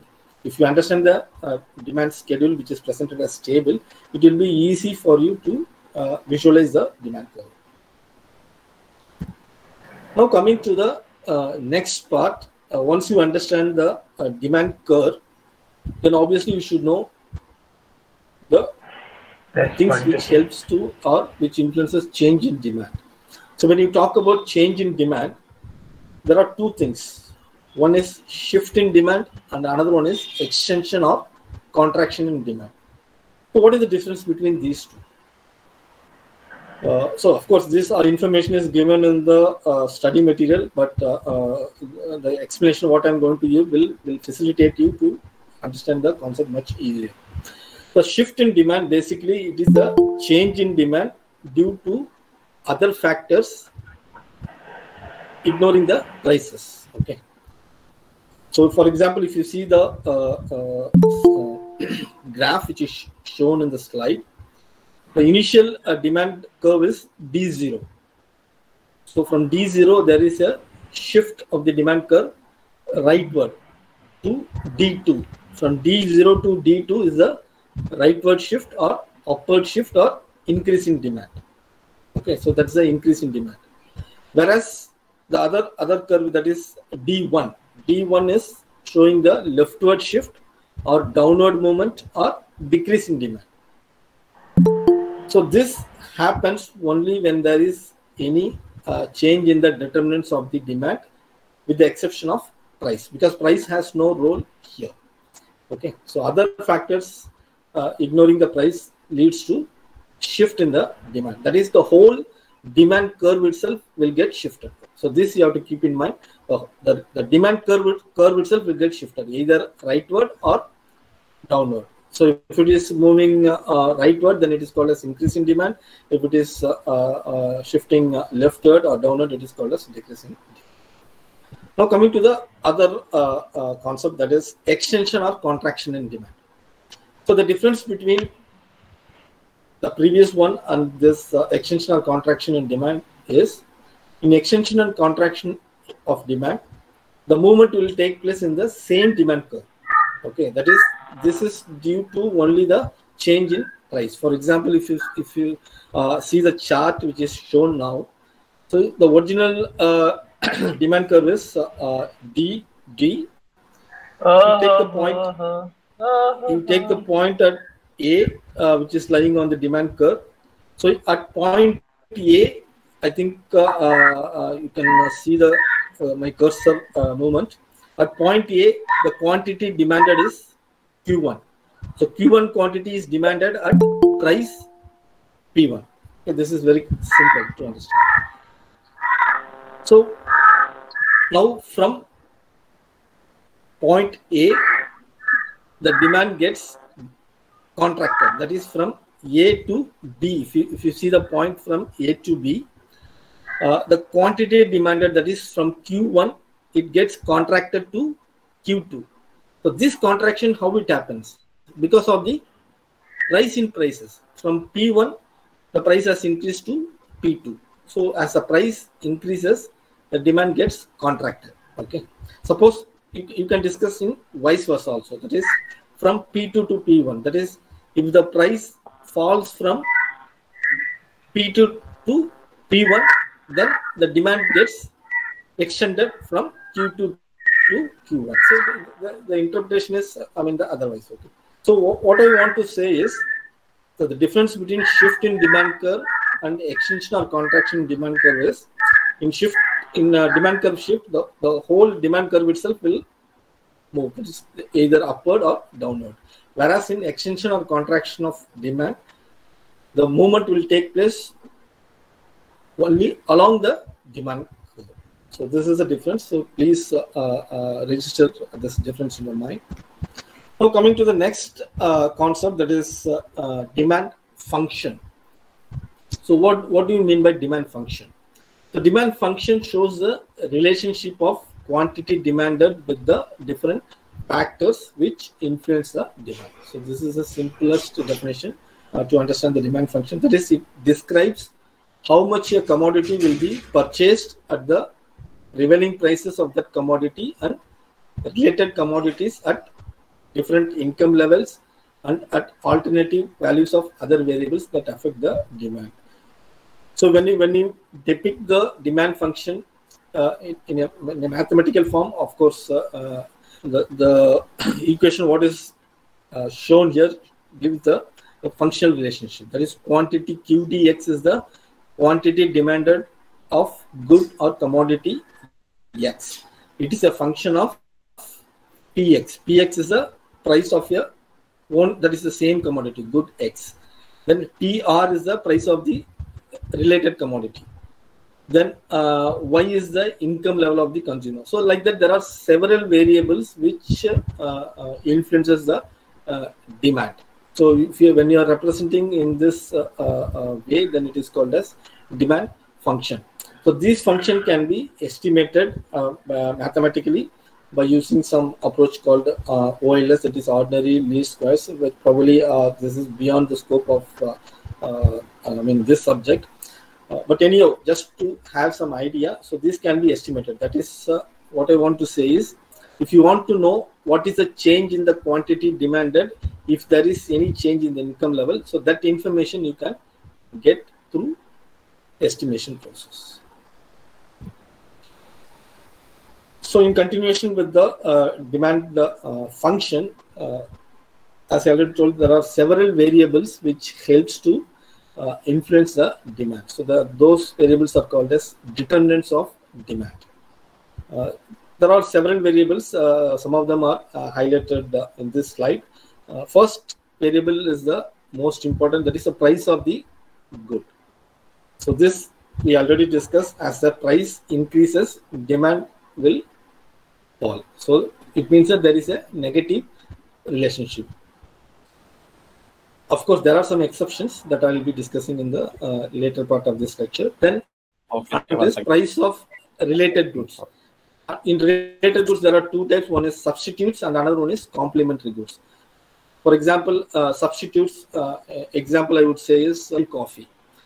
Suppose if the price of coffee increases, so demand for tea will increase. Okay, so it means that there is a negative relationship. Then complementary goods. Complementary goods is two or more goods that are used together for attaining some interest or function.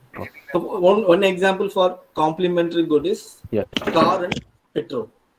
Okay, if the demand for car increases, obviously the demand for petrol also increases. So it means that there is a positive relationship between these two goods. That is why these complementary goods are always having positive relationship. Then another determinant is consumer income. As the income increases, obviously the demand for a commodity also, because when we have a higher income, obviously you want to spend those income on any specific commodity. So obviously there is a positive relationship between income and demand. Then there are other variables like taste of the consumer, preference of the consumer towards a particular commodity, then change in the fashion and habit. So these are all some of the qualitative variables that helps to determine the demand. And population also is one of the variables. For example, if the population increases, then obviously the demand also increases. So it means that there is a positive relation. Then money circulation in the economy, if increases, then the demand also for goods and services increases, indicating the positive relationship. And value of the money also has some relation with the determinants of demand. Then weather condition. So based on the weather condition, the demand of goods and services also increases. For example, if you take tender coconut during summer months, the demand gets increased. So that is one example for this case. Then advertisement also increases the demand. When more money is spent on advertisement, it influences the consumer to buy a particular product. So it means that there will be a positive relation. Then consumers' future expectation on a particular commodity also has some influence. For example, you take the pandemic. So during the pandemic, everyone was panicked to buy sanitizer. So because of that, the demand for sanitizer got increased. So that is one example. Then government policy decision also helps or influences the demand. For example, taxation is one thing. So if government is taxing a particular commodity, obviously the demand for that commodity gets reduced. So it means a negative relationship. Then access to credit. If there is access to a particular commodity with more credit, obviously the demand gets increased. Then maybe multiplicity of uses of a particular good.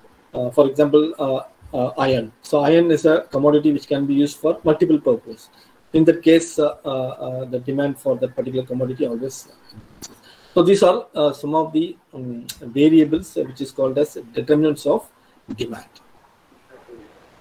So coming to the next part of the lecture is types of demand. So there are different types of demand. For example, let us start with the direct demand and indirect demand. The first one is the direct demand. For example, fabric, cloth. So it doesn't have any associated demand. So the demand is directly, depends upon the unit of goods and services purchased. Whereas the indirect demand example is cotton. So because of the demand for fabric, demand for cotton also get increased because cotton is used to manufacture the fabric. So this is the difference between direct demand and indirect. Coming to the next one is derived demand and autonomous demand. So derived demand is, for example, the demand for petrol increases due to the demand for car. So it means that demand for petrol is derived from demand for car. So this is an example for derived demand. And autonomous demand is that's something like a standalone demand. For example, mobile phone. Then another type is durable versus non-durable goods demand. So durable means a particular commodity will be having more than one-time use. For example, television. Whereas non-durable goods demand is it's a single-time use. For example, Band-Aid. Then there is another type is firm demand as well as industry demand. For example, a firm means decision-making unit, production of a particular brand soap.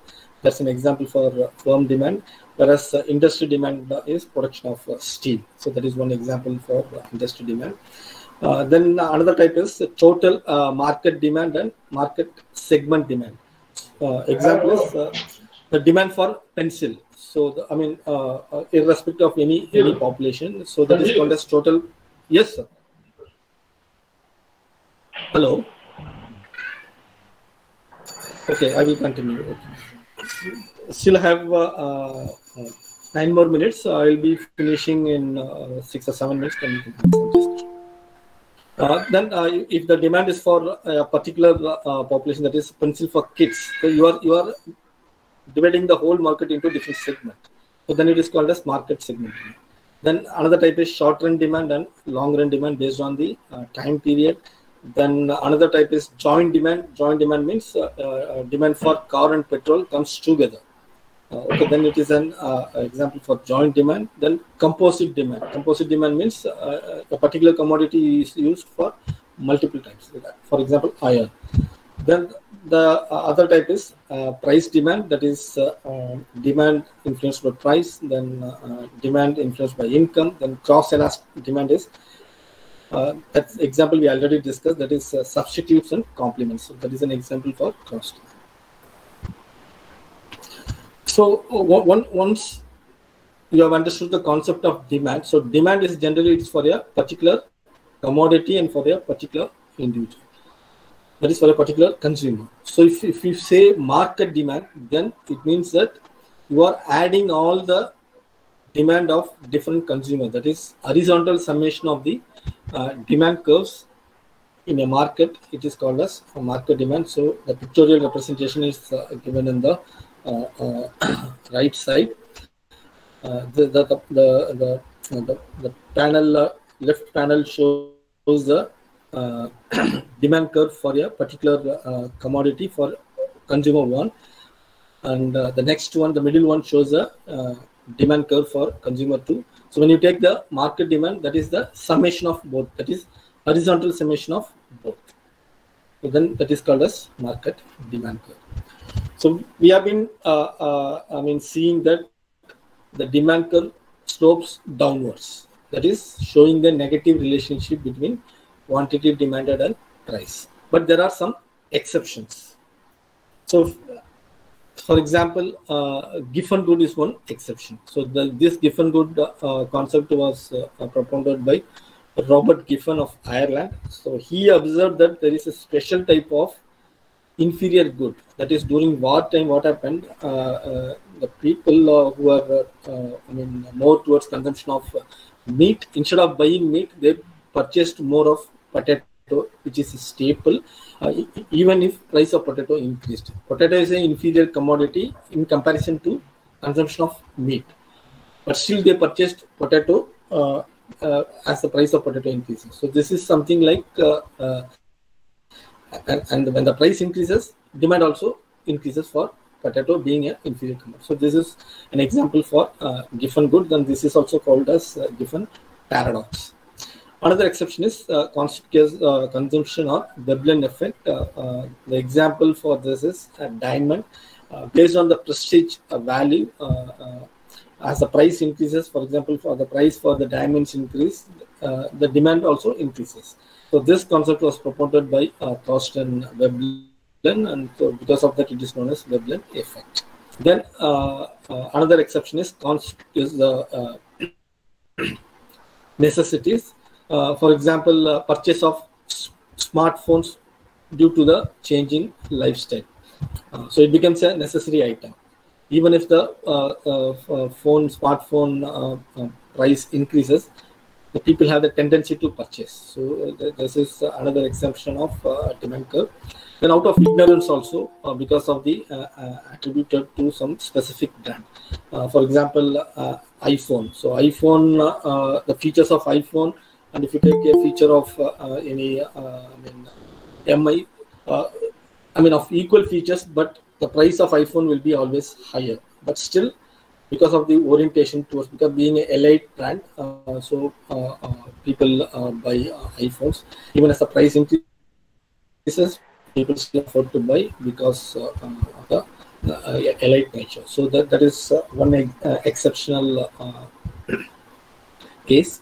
And because of emergency also, the nature of demand curve may change. For example, sanitizer during the pandemic, even if the price of sanitizer got increased, people were forced to buy the sanitizer because of panic. So because of that, the demand curve got upward shift. Sorry, not upward sloping. Then future changes in prices. For example, in share market, predict that price may increase in the future. So because of that, they still buy even if price increases, with the expectation that in the future also price will increase. So that is one exception. Then a change in fashion. For example, CD to flash disk. So over a period of time, the compact disk, it's a storage device. When got transferred to flash disk. Flash disk is a bit costlier than CD, but still people bought it. So that led to a change in the demand curve. Then demonstration effect. Demonstration effect is something like a low income group imitates the consumption pattern of the high income group. Though they don't need the commodity or goods and services, but still they purchase by imitating the elite groups. And another exception is snob effect. That is, some people have pride of owning some unique products. So because of diamond is one example. So because of that, the demand curve, instead of downward sloping, it will be upward sloping. And then we already discussed speculative goods. Example is share. Then outdated goods, that is compact disk. Then seasonal goods. For example, ice cream is an example. So during summer, the demand for ice cream gets increased, even if the prices are also increased. Then another exception is goods in which is short in supply. For example, antique items. So these are some of the exceptional demand curves. So I think I'm running short of time. So what I will be doing is I will be continuing the remaining part of the lecture in the in tomorrow's class. So if you have any, we have still 2 more minutes. So if you have any doubts or any clarification on this concept, whatever we have discussed, you can ask me now, or you can put your questions in chat box, or you can email me, or you can share in my WhatsApp number. So this is my contact. If you have any doubts or clarification, you are free to ask me anytime. So with this, I wrap up the lecture for today, and I thank everyone for joining this lecture. Good morning, sir. This is Sanjeev Mishra from MBA. Okay. Sir, I have one query. Is there any relation between demand and production, as we have not discussed about production? Yeah, we will be discussing this in the theory of production. Okay, so there is a exclusive one lecture on theory of production. In that, we will be discussing what is the relationship between demand and production. Right, sir. Right. Okay. Thank you, sir. Yeah. Thank you. Thank you, sir. Welcome. So, any questions? Thank you, sir. Thank you, sir. Thank you, sir. Thank you, sir. Thank you, sir. Thank you, sir. I hope the Thank you, the faculty who deliver the next lecture is ready, I think. Dr. Umashri Madam. Thank you, sir. Thank you, sir. Thank you, sir. Sir, thanks.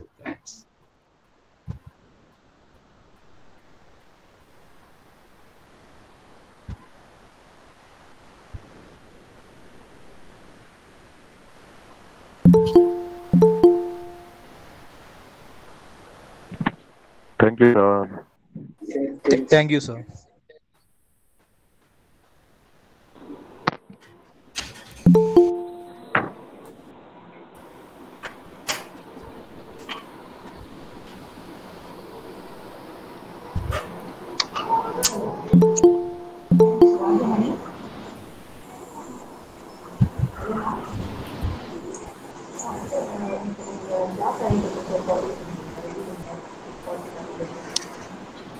Hello, good morning. Good morning, madam. Good morning. Good morning, Good madam. morning, Good afternoon, Good madam. morning, Good afternoon, ma'am. ma'am. Good Okay, afternoon, ma'am. Good afternoon, madam. I'm Dr. Good Umas afternoon, Reddy. ma'am. I welcome you all to Pondicherry University Directorate of Distance Education. You are all MBA multidisciplinary, 8 disciplines, right? So I'm going to talk about accounting for manager. Accounting knowledge is very, very essential for any manager in any field, right? So you must have basic accounting knowledge. So this accounting for manager paper, the combination of 3 accounts, that is basic accounting and cost accounting and management accounting. These 3 accounting basic knowledges or combination of the syllabuses are covered in this subjects, right? Let us, if somebody may have studied BCom basic account, they might have good accounting knowledge, but many of them, those who have taken without accounting background, they must learn accounting basic knowledge, right? So let us start with basic accounting knowledge. Few seconds, I will share my PPT.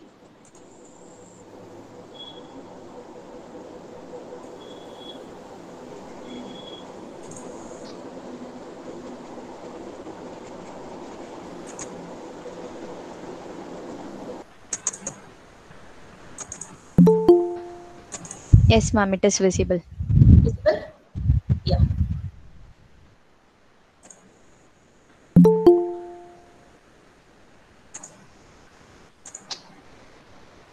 This is accounting for manager, right?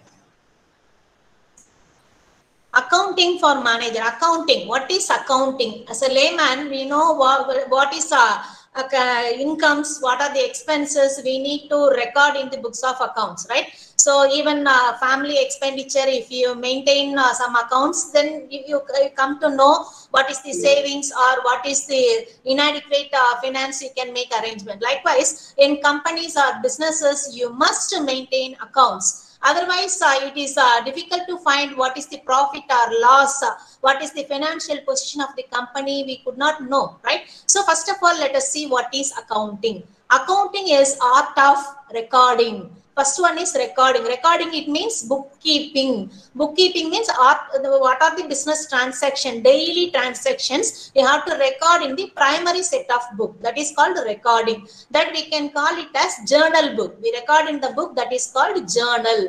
Daily transactions are to be recorded in the books, right?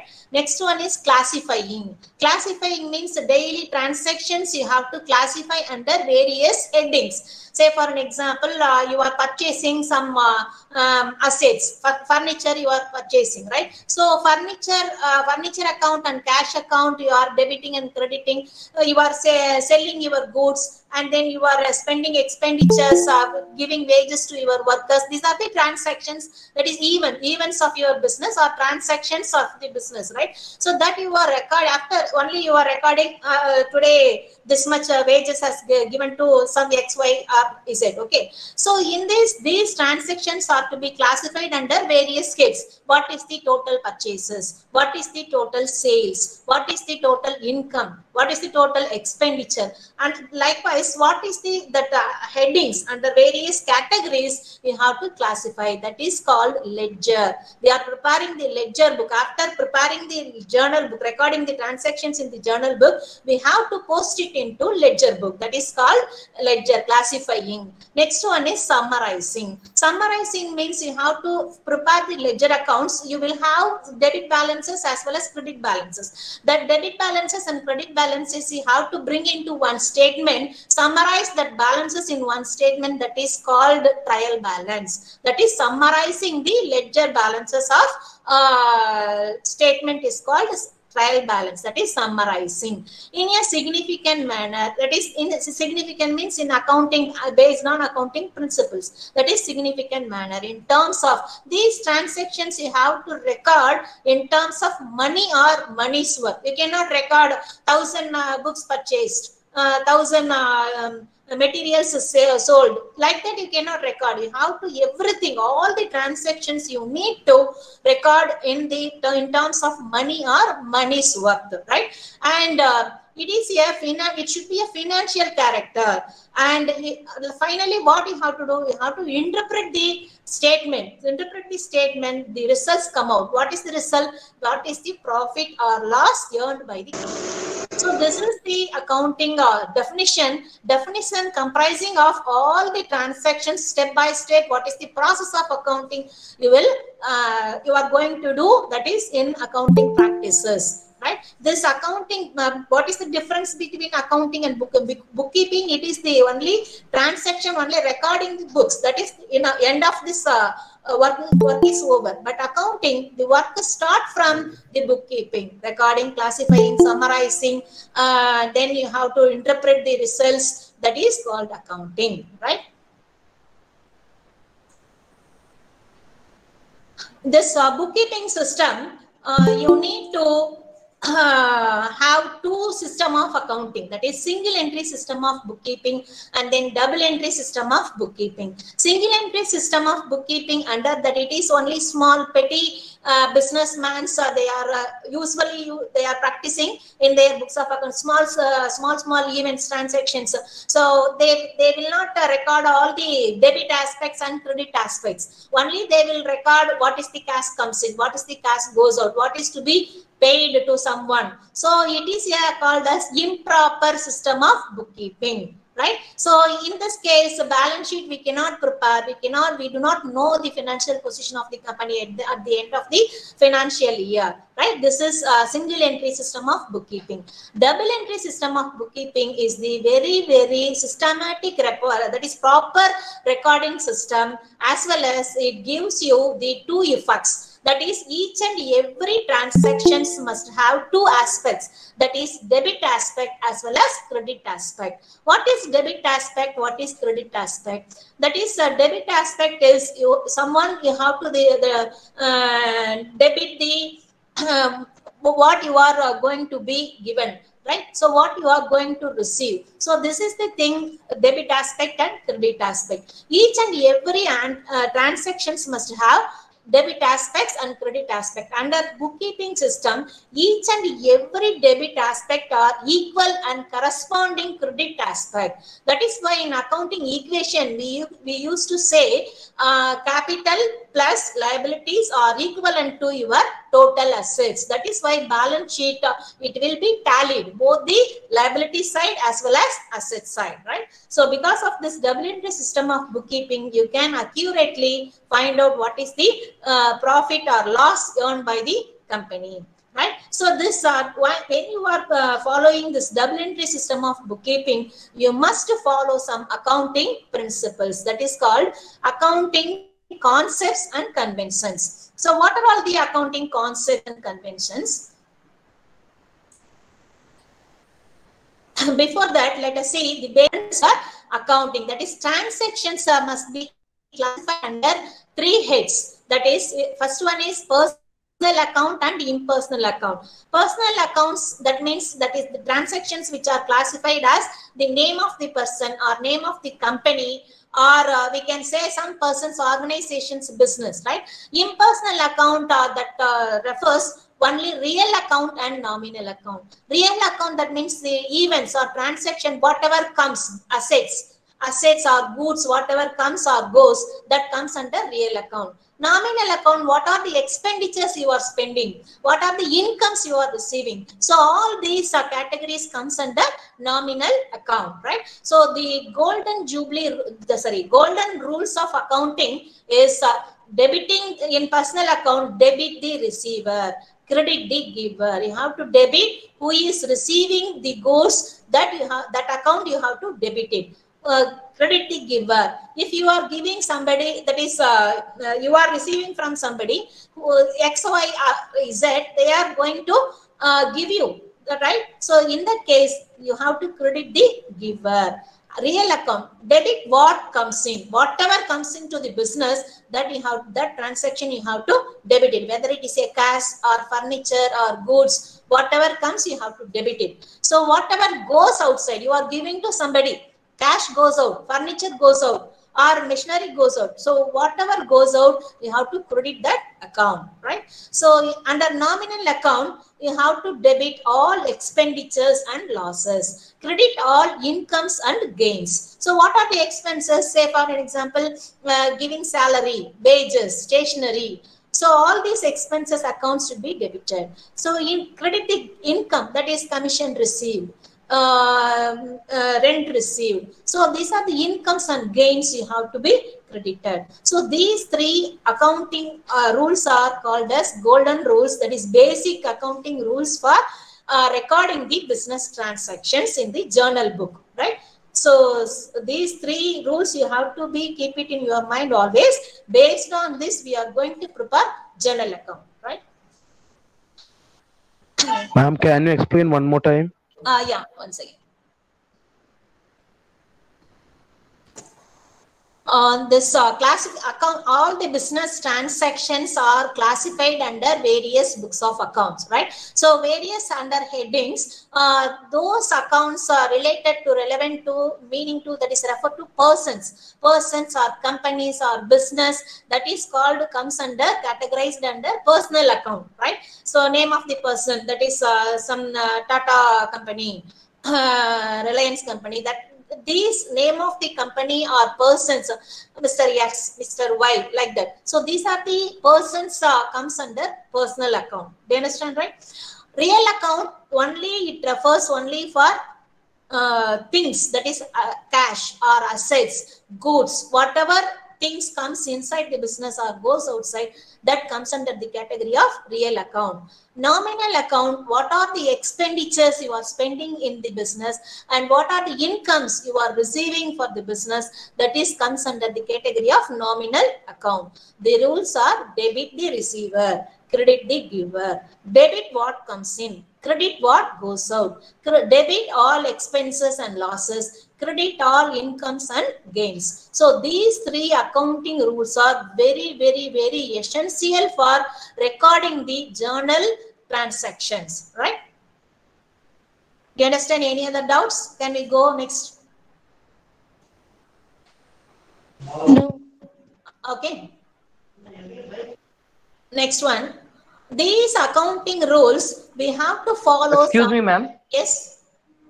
Ma'am, in personal accounts, debit the receiver and credit the giver. Can you elaborate it, ma'am? Debit the receiver. Say, as I tell you one example, Yes, you are selling goods on credit, right?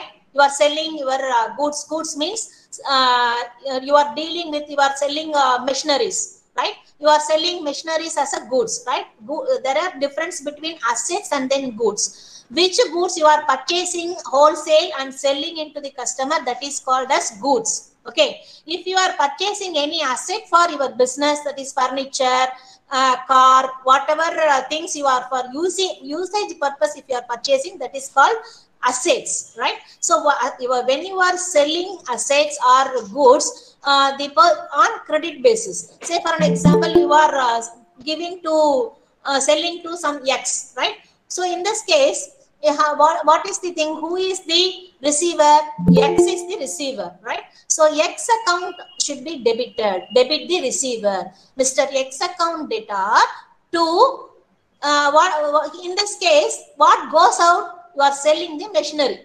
That is goods. So you have to credit the sales account. I will tell you these journal entries. I will tell you when we are preparing, go to journal book, right? So all the with the example problem we will prepare, right? With this rules, right? Each and everything I will explain you, right? So debit the receiver means here X account should be debited. Sales account or machinery account should be credited, right? So all these three classifications, any two debit aspect, either a personal account and nominal account, or personal account and real account, or real account, any two aspects must be involved in each and every transaction, right? I explain you with example. Let us do problems in the journal book, right? While preparing the journal book, you must follow these rules, okay?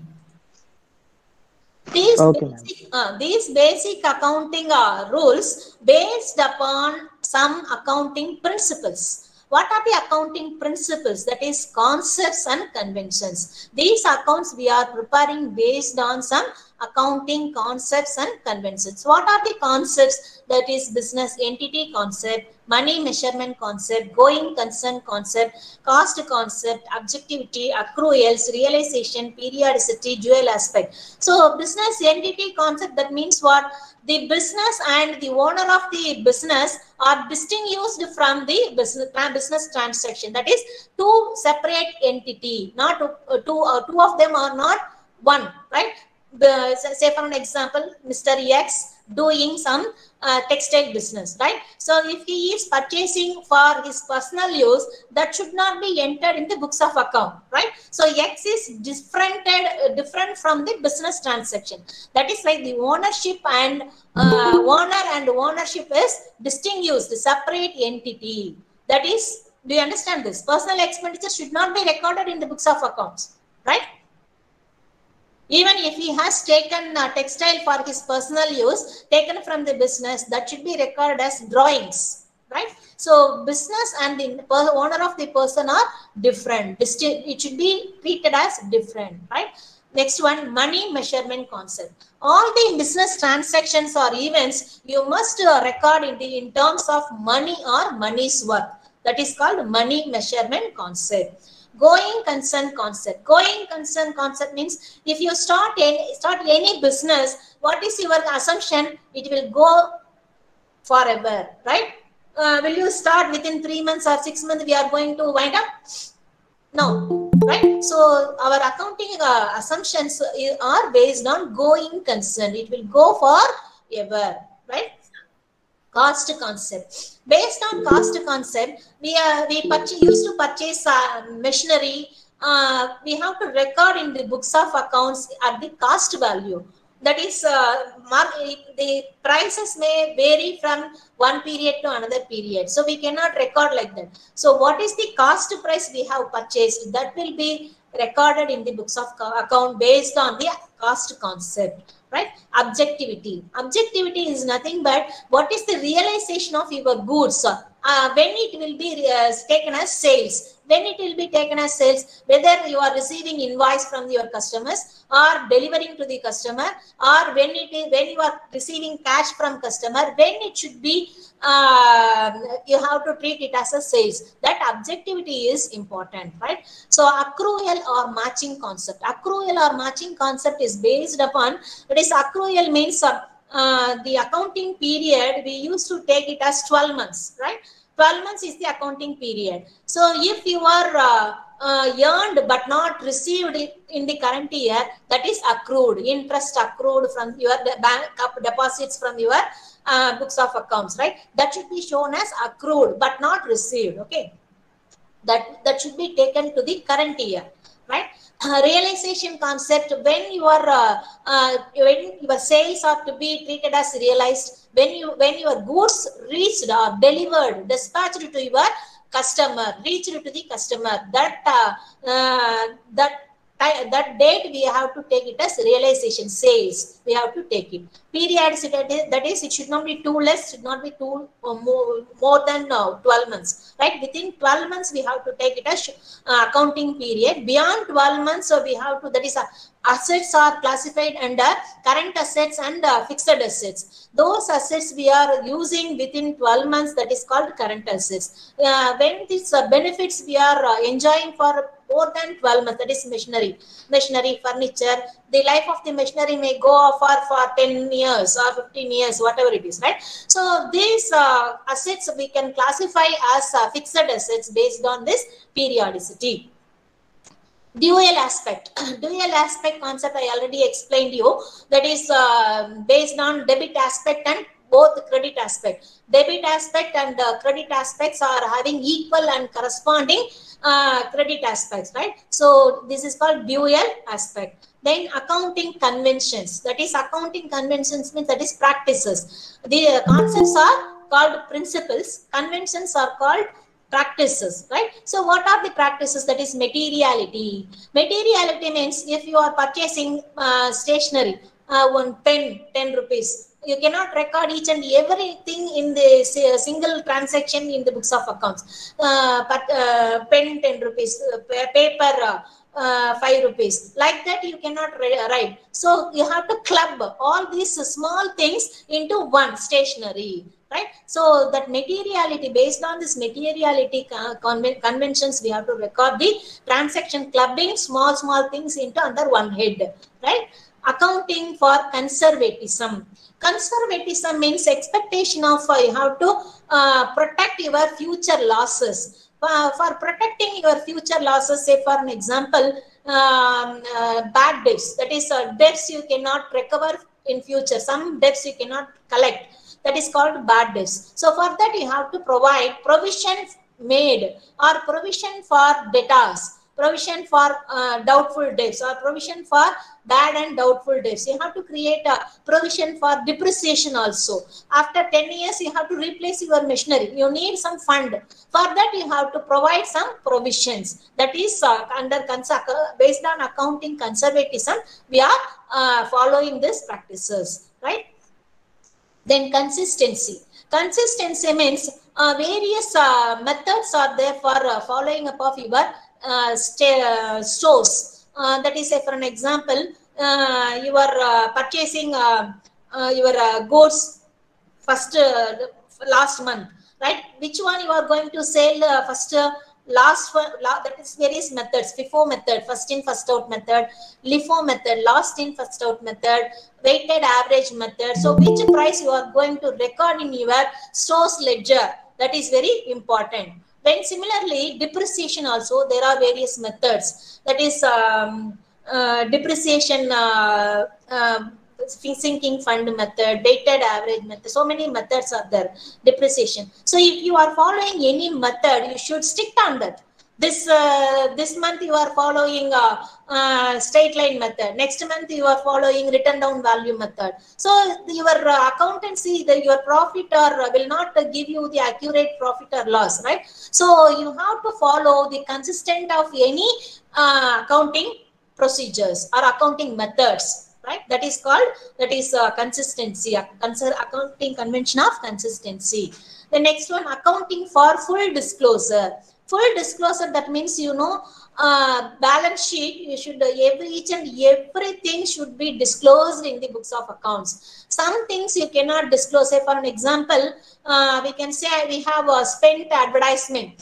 That is a huge amount. That benefits will go for longer period, 10 years or 20 years. So in that case, what we do, some portion we can treat it as current expenditure, advertisement expenditure, write it in the profit and loss account as the expenditure. Remaining things we have to keep it as an asset in the balance sheet. So we have to give note. We have to disclose all these informations. And then you have to disclose the informations of what method you are following. So what is the number of shares you are issuing. So all these information you should disclose in your, what is your cash flow, fund flow, all these things you have to disclose in your books of accounts. That is accounting procedures, right? I have given explanation in this. You can read out later on. Let us go journal, right? Journal, I already told you, journal is a primary set of book to record the business transactions. Business transactions that we can classify under various categories. That is, say for an example, see here.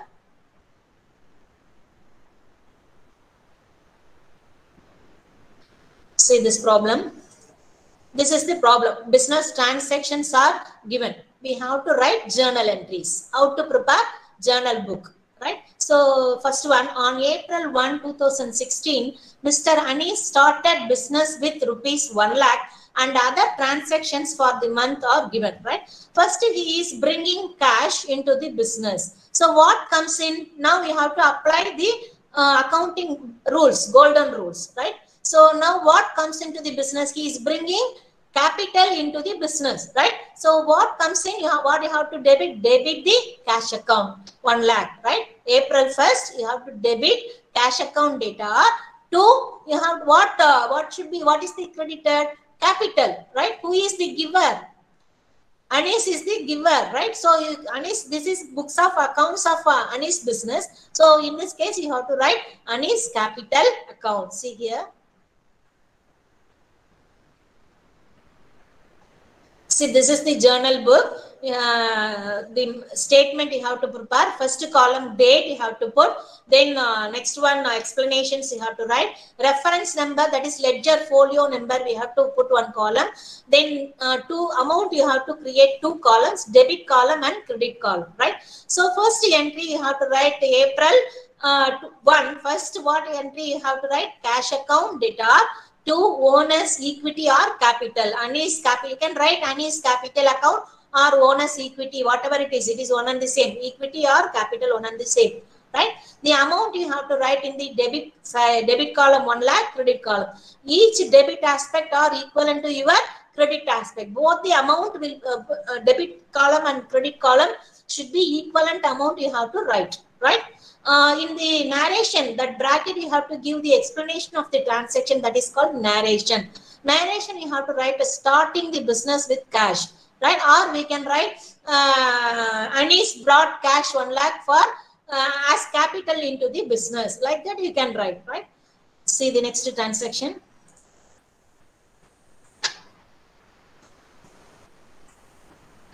Second one, you see April 2nd, purchase furniture for cash rupees 7,000. So in this case, you have to see what are all the two transactions are involved here. Cash as well as purchases, right? Purchases of what? If purchases of goods means you have to debit the purchases account. Here it is furniture is purchased for your business. Furniture is an asset. If you purchase any asset, you have to debit the furniture account. What comes in? Furniture comes in. So debit the furniture account, credit the cash account. Cash goes out. It is a cash transaction. Okay. See here, answer is correct or not. Let us verify. See, April 2nd, furniture account data to cash account. That is, you have to write 7,000. Being narration, you can write being purchases of furniture for cash. Okay. You write it here too. I have missed out here. Cash account data 2. 2 means credit. Okay. Then, see, let us see next one. April 8th, purchase goods for cash rupees 2,000 and for credit rupees 1,000 from Khalid retail store, right? So in this transaction, both cash as well as credit transactions are involved.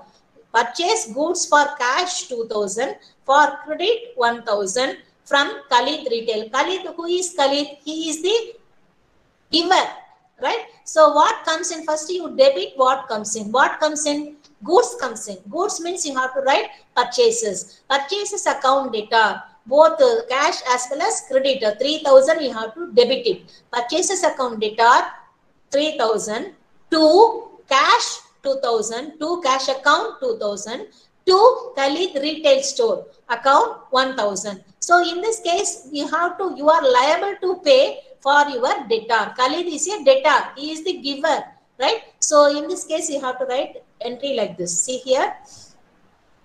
April 8, purchases account debtor 3,000, to cash account 2,000, to accounts payable or Khalid retail store. That is debtor. Khalid is a debtor. To debtor account or accounts payable, one and the same, right?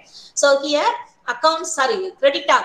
Accounts payable or creditor Khalid retail store account, you have to credit 1,000 rupees. That means you are liable to pay in future to Khalid. Okay. See here, next one. April 14, sold goods to Khan Brothers, rupees 12,000, cash sales, rupees 5,000. Sold goods to Khan Brothers 12,000 and cash sales 5,000. Both cash sales and credit sales are involved. Sales means what? Goods goes out, right? So you have to credit the sales account, totally 17,000. What is to be debited? What comes in when you are selling your goods? Cash comes in. Cash account debtor 5,000, and then you have to collect money from your debtor. Who is the debtor? Khan brother. So cash account debtor, Khan brothers account debtor, or accounts receivable. It is called as accounts receivable or Khan brothers account debtor to sales account. So cash account 5,000, Khan brothers account 12,000, to sales account 17,000. See here. Cash account debtor 5,000, accounts receivable or Khan brothers account 12,000, to sales account 17,000. Being cash and credit sales are recorded.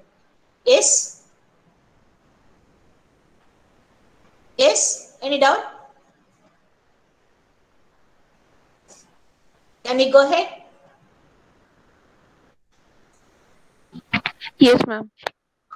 Okay, next one. Say April 18, owner withdraw worth of rupees 2,000 for personal use. So owner withdraw for worth of rupees 2,000. That is withdraw. Worth means withdraw.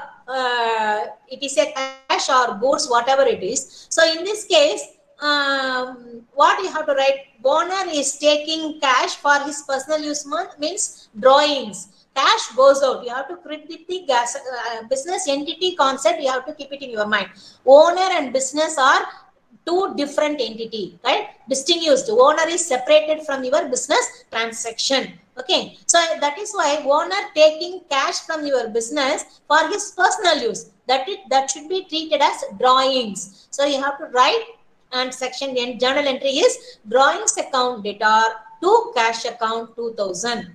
Okay. So suppose you have taken goods from your business, you have to credit instead of cash, you have to write purchases account, drawings account debtor to purchases account, because goods reduced from your purchases, right? So that entry you have to write.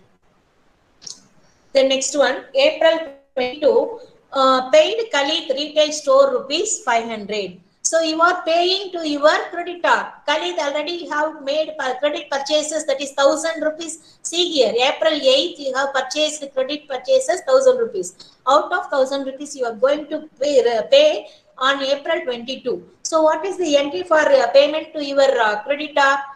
Cash goes out. Credit the cash account. So debit the receiver. Who is the receiver? Khalid retail store. So you can debit Khalid retail store account debtor or accounts payable account debtor to cash account. Okay, see here. Accounts payable or Khalid retail store account debtor to cash account. Right? Any one is enough. Either accounts payable or Khalid retail store. If name better, you write the name. Right? Khalid retail store account debtor to cash account. Being cash paid for their credit. Okay. Next one. April 22nd, received rupees 10,000 from Khan Brothers. So Khan Brothers, you have made credit sales on April 14. You have made 12,000 credit sales, right? Out of 12,000, now you are collecting 10,000 from Khan Brother. Khan Brother are debtors, are accounts receivables, right? So when you are receiving cash, what is to be debited? Cash account debtor to accounts receivable or Khan Brothers account 10,000. See here, cash account debtor to accounts receivable or Khan Brothers account 10,000. Then you have to write receive cash from Khan Brothers, right? Next one, April 30th, paid salaries expenses rupees 12,000. So paid salaries comes under the category of expenditure.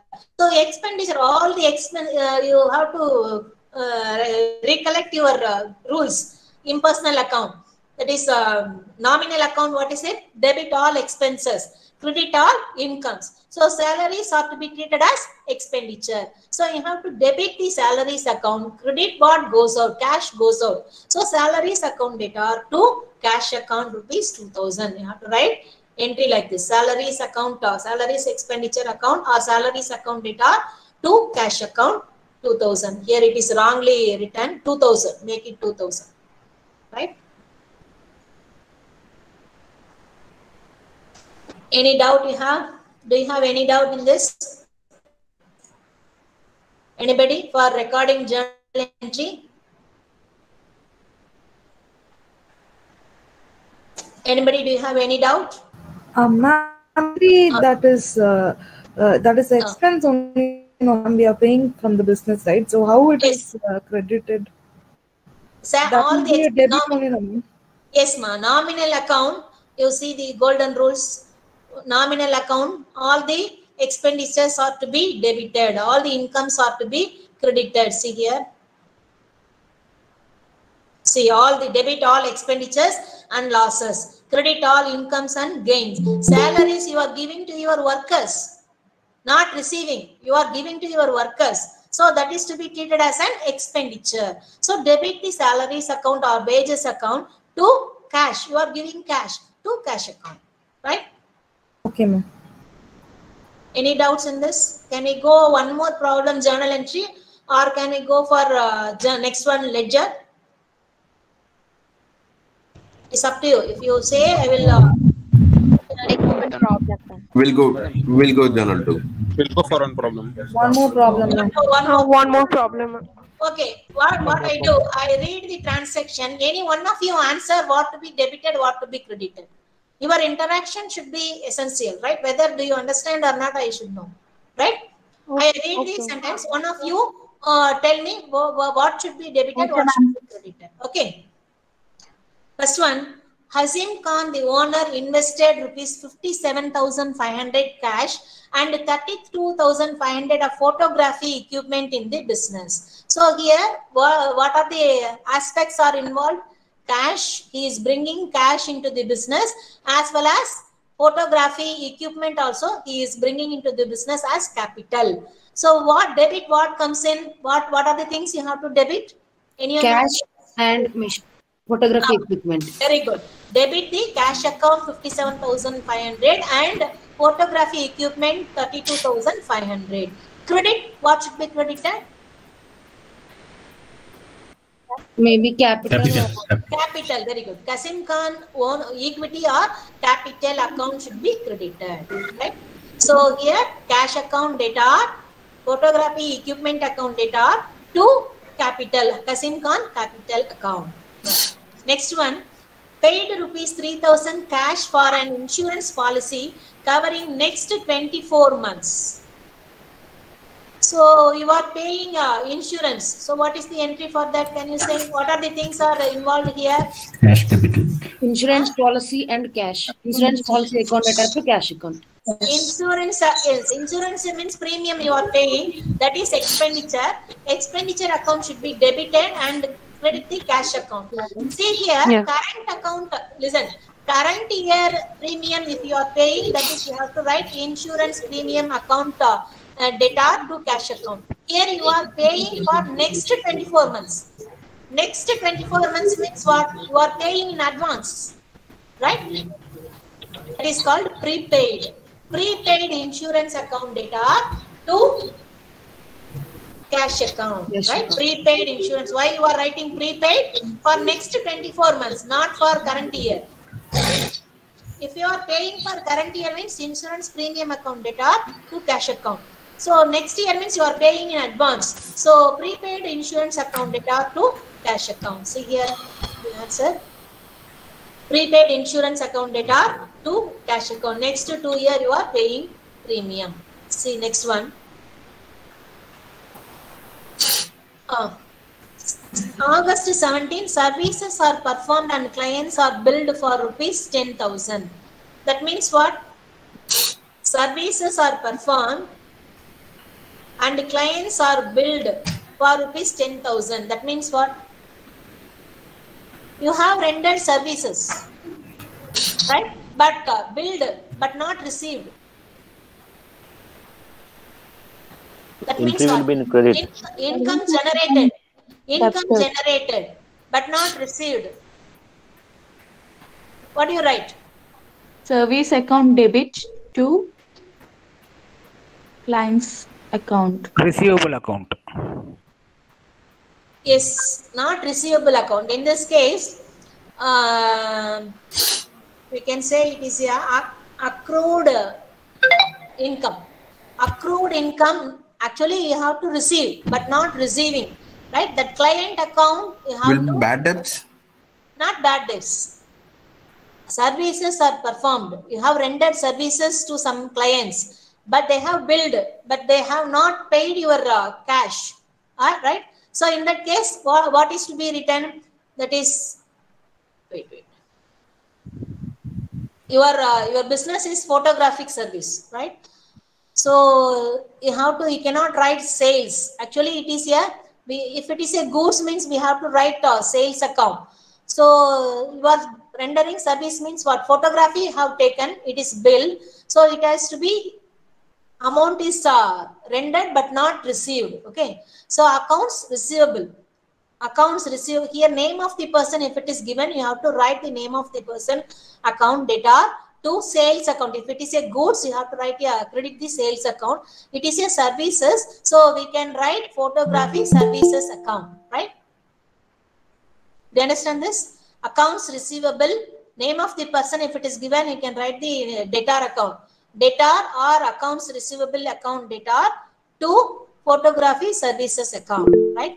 The next one, purchased office suppliers of rupees 1,400, cash paid 400 and remaining outstanding. Purchased office supplies. Some expenditures you have done, right? So you have paid 400 cash and then for remaining is outstanding. So what you have to write?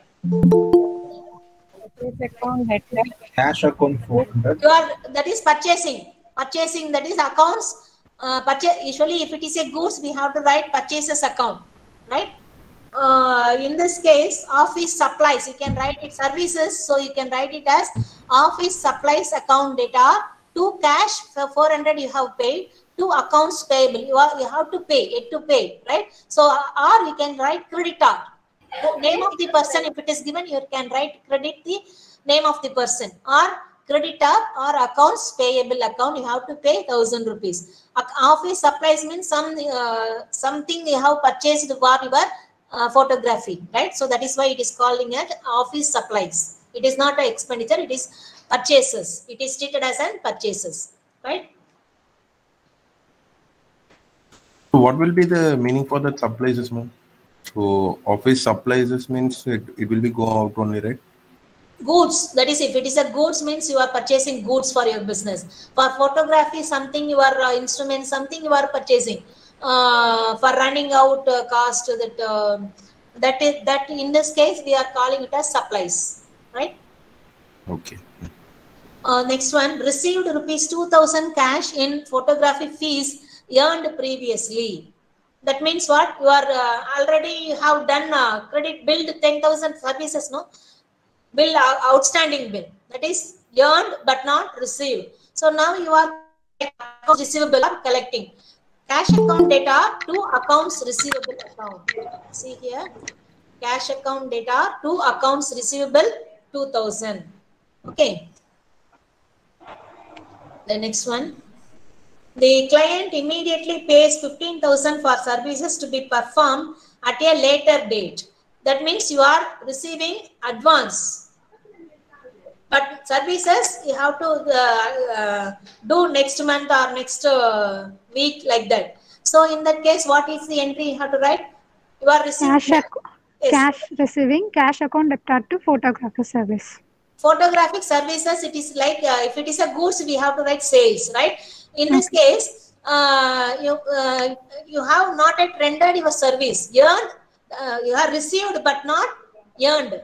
Okay, so that is advance. You can write unearned photographic service or advance photographic service. You can write advances. You are receiving advances or unearned income. Okay. The next one. The business acquires photography equipment. The purchase price of ₹1 lakh, pays ₹25,000 cash and signs for a note for the balance. You are purchasing photography equipment. It's cost 1 lakh, right? So for what comes in? Asset, equipment comes in. Photography equipment account data 1 lakh. To cash you are paying 25,000. Remaining is account note. Note means promissory note. That is accounts payable. We can write accounts payable or note payable. Promissory note payable. So photography equipment account data to cash account to accounts payable or promissory note payable account. Okay. So this is the way of preparing journal accounts, journal books, right? So after preparing these journals, you have to bring it into classify these transactions comes under various headings.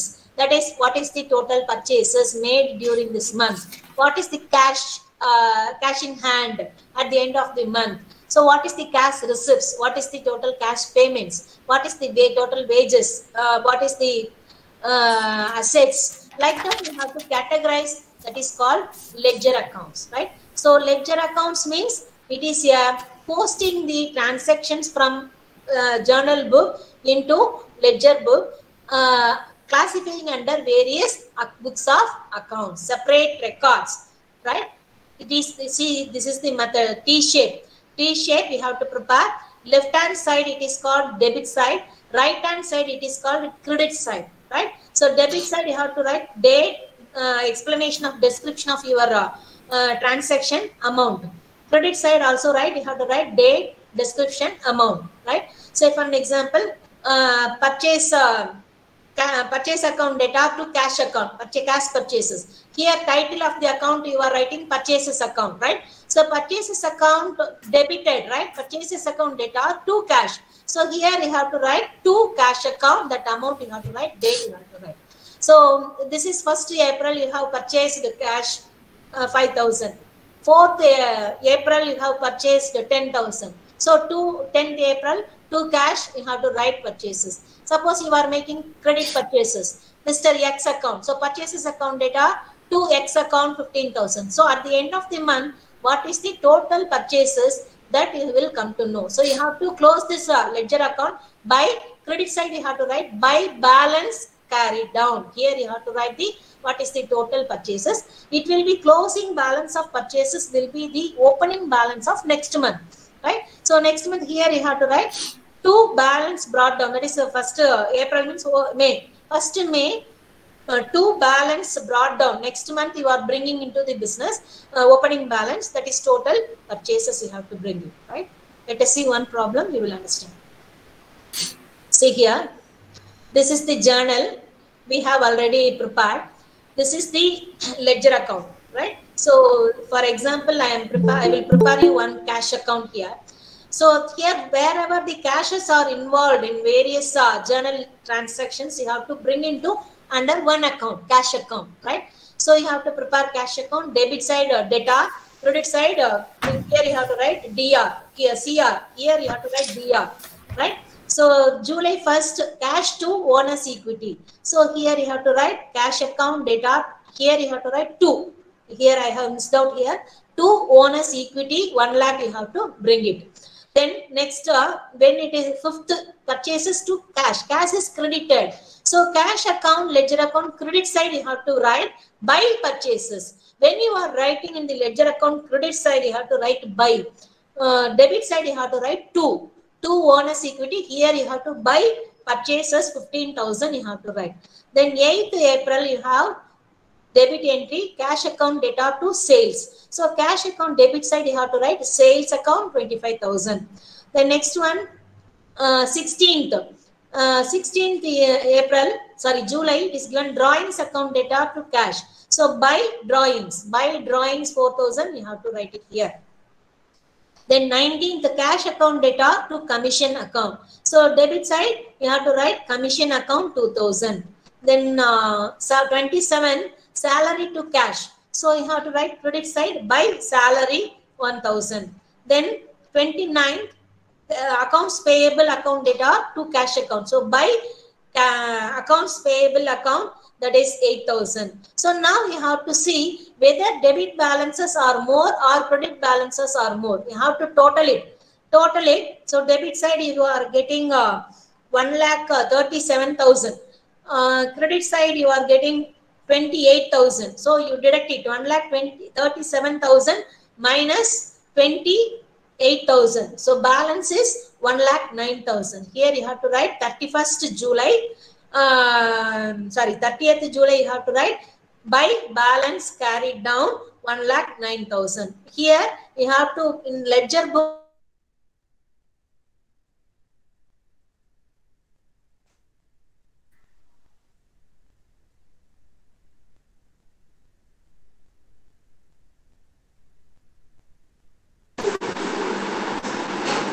Ma'am, voice is not coming. Hello? Ma'am, your voice is not coming. It seems video and audio is stuck. From your video is stuck, ma'am. Looks like our internet is. Okay, sir. Okay, sir.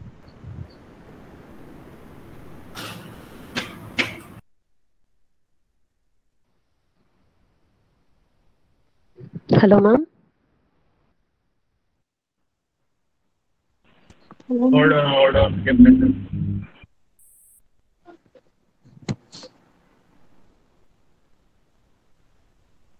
What is it?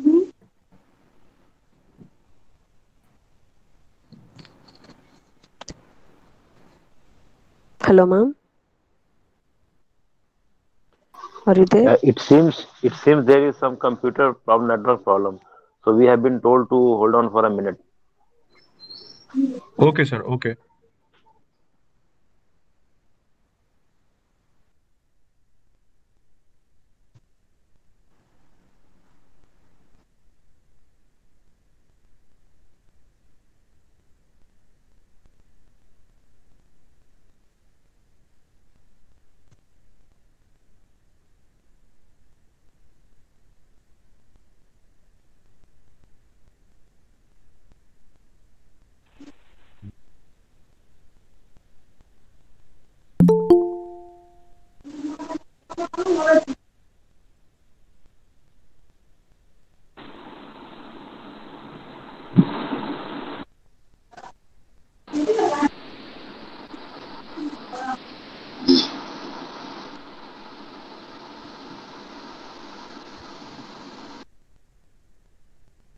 Yeah.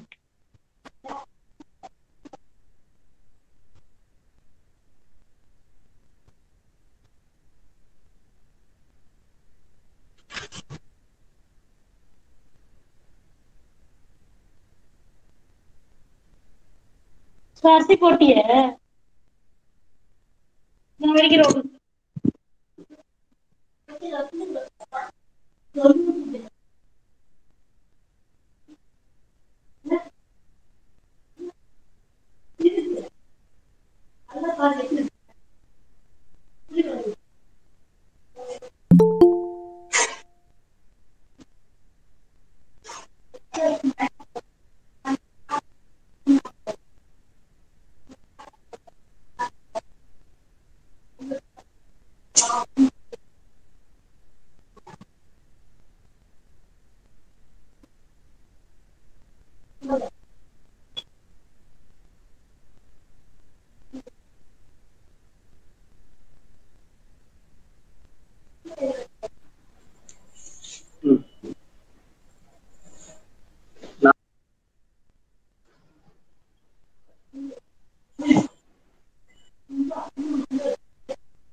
Hello. Yeah. Hello. Sorry, Hello. sorry. Due to current Yes, madam, fluctuation. you are audible.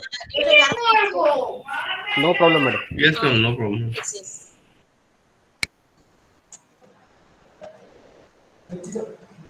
Huh?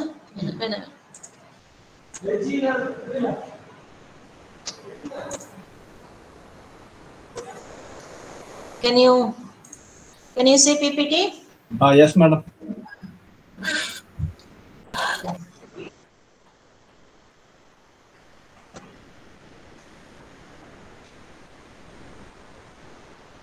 Yes, madam. Yes. See here. Cash account, when you are preparing ledger account, so all the debit, wherever you are debited your cash, that you have to bring into the left hand side, that is debit side, into the cash book. So what are the credit you have made, that you have to bring it to the credit side of your cash book. So at the end of the month, you will get what is the cash in hand at the end of the month. That is balance carried down. The same, the closing balance will be the opening balance of next month. August 1, it is the opening balance brought into the business. That is the opening cash balance of next month. So likewise, you have to prepare all the accounts: cash account, purchases account, sales account, drawings account, accounts receivable account, commission account, machine account, salary account. All these accounts individually you have to prepare. That is called cash. That is a ledger book, right? Ledger book, if you are having a balances at the end, debit side or credit side, that is ledger balances of all debit balances and credit balances bring into one statement, that is called trial balance. Summary of ledger balances is called trial balance, right? Do you want to prepare this ledger accounts? Because ledger accounts, they will not ask you examination point of view. They that is in 8 marks question, they may ask you to prepare some journal entries, and then sometimes they may ask you to prepare trial balance and then final accounts. After that, final accounts, that is trading profit and loss account, and balance sheet is the final statement, is very, very important for 20 marks case study, right? So we have to go for that, as various adjustments also there. Let me explain this trial balance now. So after lunch break, we can go for final accounts. Okay, right? See here, trial balance problem will be given like this. These are ledger balances. The previous here, cash book, we have debit balance. No? Similarly, all the ledger balance will be given in your problem. That is bank loan, marketable security, bills payable, unearned revenue, debtors, outstanding salary. Sometimes they will give you in the debit, what are all the items comes under debit balances, what are all the items comes under credit balances. Sometimes it will be given separately. Sometimes it will not be given. So what are the accounts will have debit balance? What are the accounts will have credit balance? That you have to first, you have to understand, right? So what are all the debit balance? What are all the credit balance? So bank loans, you must keep it in your mind. All the expenditures are having debit balances. All the expenditure ledger accounts are debit balances.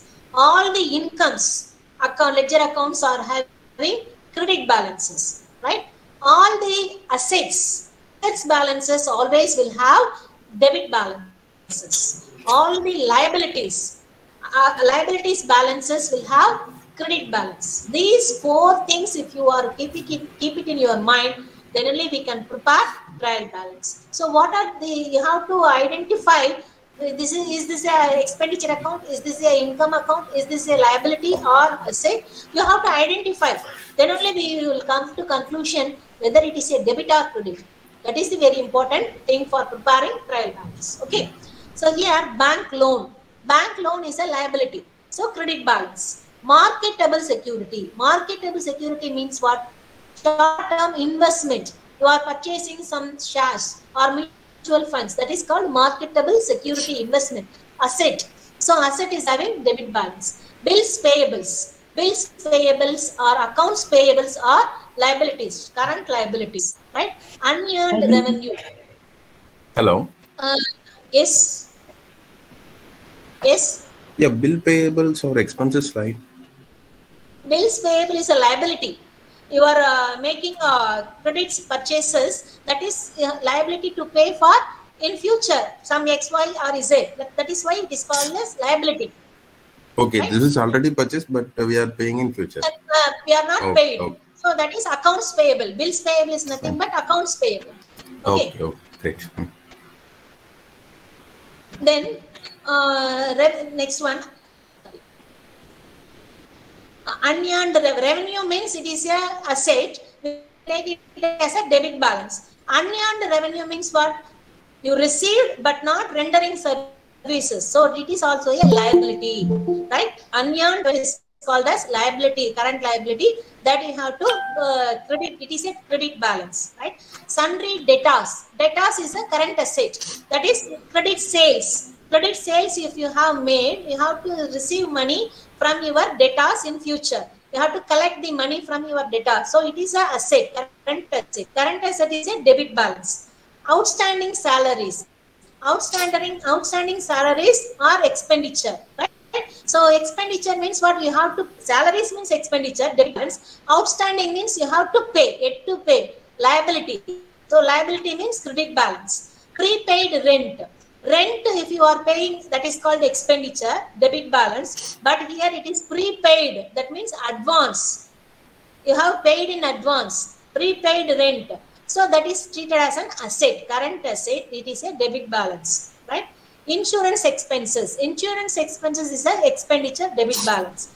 Owner's investment. Owner's equity or investments are always called as asset. That is capital. Capital comes under liability. Right? Rent, rates and expenditure. Expenses are debit balance. Accrued depreciation on equipments. That is the depreciation. Simply depreciation expenditure is a debit balance. Accrued depreciation we used to show in the liability side, so it is a credit balance. Accrued revenue.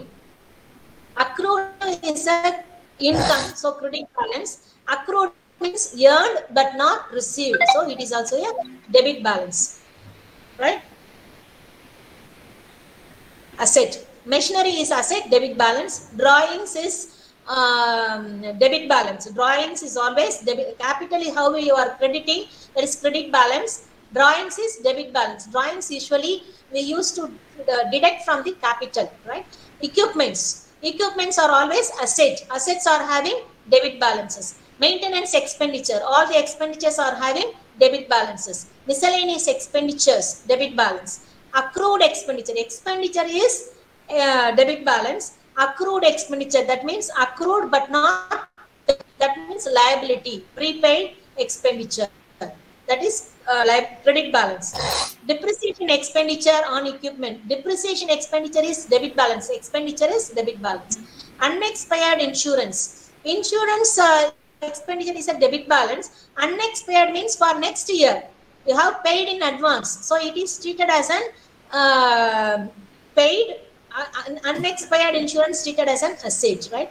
Vendors payables. Payables are always creditors, right? So this is liability. See here. This is the trial balance statement description. Debit column and credit column. So what are the things you have to be debited in the debit column? What are the things you have to credit in the credit column? You have to, your trial balance should be tallied. This statement is preparing for the purpose of accuracy, arithmetical accuracy of having debit and credit balances of ledger accounts. Right? You have all this and credit balances of your ledger. These are all debit and credit balances of your ledger accounts.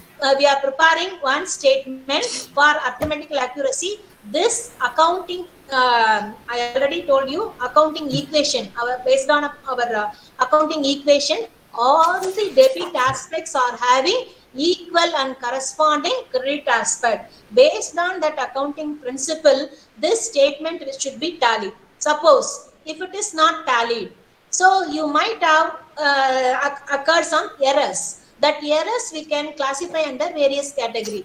That is error of commission, error of omission, error of principles like that. Some errors may explicit in your trial balance, it will not be tallied. Some errors may not explicit. Both the, say for an example, error of omission, for full omission if you have done, it will not explicit. So these types of errors are also there. So if it is not tallied, you have to verify where you have done mistakes. Easily you can trace it and you can find out these things, right? Then let us, based upon this trial balance, we have to prepare final accounts. Final accounts, final statements, that is trading, profit and loss account and balance sheet. That is very, very important problems for based on your examination point of view. 20 marks case study they will give you with the adjustment, right? So if you want to continue this lunch hour or after lunch hour, can we continue? After lunch hour, we have other 2 classes, ma'am. After lunch, I am going to continue. 1 second. Hello? First, Or we can go ahead with this sections. Friends, let's not do it today because it is now over. Otherwise, we will not understand. A lot of things. Yeah, correct. Maybe we can postpone this for tomorrow. Yes, otherwise this is too much. The balance sheet for tomorrow, ma'am. Let us go for break. After 2 o'clock, we will see. My class, same class will continue 2 o'clock. Yes, ma'am. Go for lunch break. After 2 o'clock, you come to this line. We will come. Ma'am, previous slide, please. Yes. Ma'am, how can we get PPT, ma'am? PPT. PPT we will upload in our website. Okay, ma'am. Bye. We will see later. Okay. Let us wind up now for lunch break. Let us continue at 2 o'clock. Okay. Yeah, ma'am. Thank you. Okay, madam. Thank you, ma'am. Okay. Thank you. Thank you, ma'am. Okay, thank you. Thank you, madam. Thank you.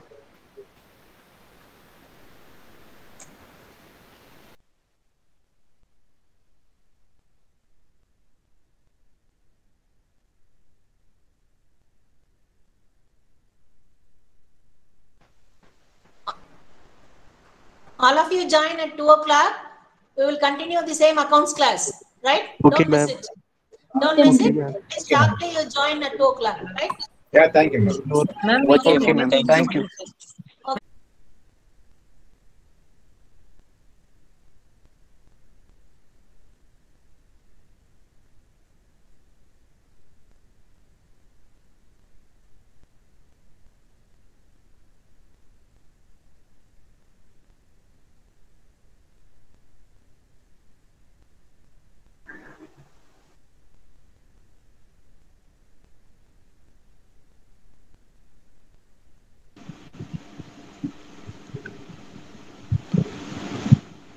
Hello, good afternoon.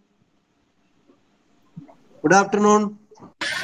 Good afternoon, sir. Yeah, actually, when the lecture is going on, actually, all the students actually they need to mute your mics. Otherwise, you'll not be able to hear them properly. And I'll check up. Actually, it seems some of the mics are actually their voice is a bit low, and then there is some kind of breakage in the voice. So maybe next week we'll organize all this in-house in the DDE so that at least there is no voice breakage or there is no voice reduction, of course. This week at least you need to manage today and tomorrow, and then next week I think we'll sort out all the issues, whatever. Any problems? Hello? Sir, my colleagues have not joined through Google. They are watching on YouTube. They just wanted to ask whether how will the attendance be considered? Because they are watching in YouTube. So they only worry whether the attendance will be taken into account. In the Google account, actually, we'll be able to accommodate 250. Yes, sir. And when actually the number goes over 250, automatically they'll be shifted to the YouTube channel. Yes, sir. No, That is the limitation. Now, what we are going actually maybe this term we have to manage with this. Next term we'll be able to create everybody's a separate account, and then the number everybody can be accommodated. The difference between the YouTube and actually Google account is, and Google account, like the way you are interacting with me, you can interact with the teacher. But whereas you with the YouTube, and they will only be watching, they will not be able to interact. And that is the problem actually with the YouTube. At least we are providing actually to participate in the lecture, and we are actually in the process actually to make everybody to interactive mode, getting actually more licenses so that the problem will be over. Yes, sir. So their query is like attendance, sir. They're only asking about attendance. You don't worry about that. We'll take care. Let them participate. The reason is actually the lectures are given by the senior professionals. Okay, sir. Like the regular teacher, regular students, whatever the teaching they are getting, you're all getting the same teaching. There's no difference. Oh, nice. And we will see after taking the feedback, any changes required, we'll be doing that. Thank and you. we all actually we are engaging actually senior professors. Okay, sir. Thank you so much. So that is the advantage, because we try to accommodate you with the senior professors, which you can actually interact. For example, if you feel some area which you need actually more exposure, then we'll be able to actually do some more actually lectures also. That is not a problem. But actually after the lectures, end of the day, maybe the end of the session, actually I'll be taking again feedback from you. Based on the feedback, if any additional lectures are required, we only provide 8 lectures for each course.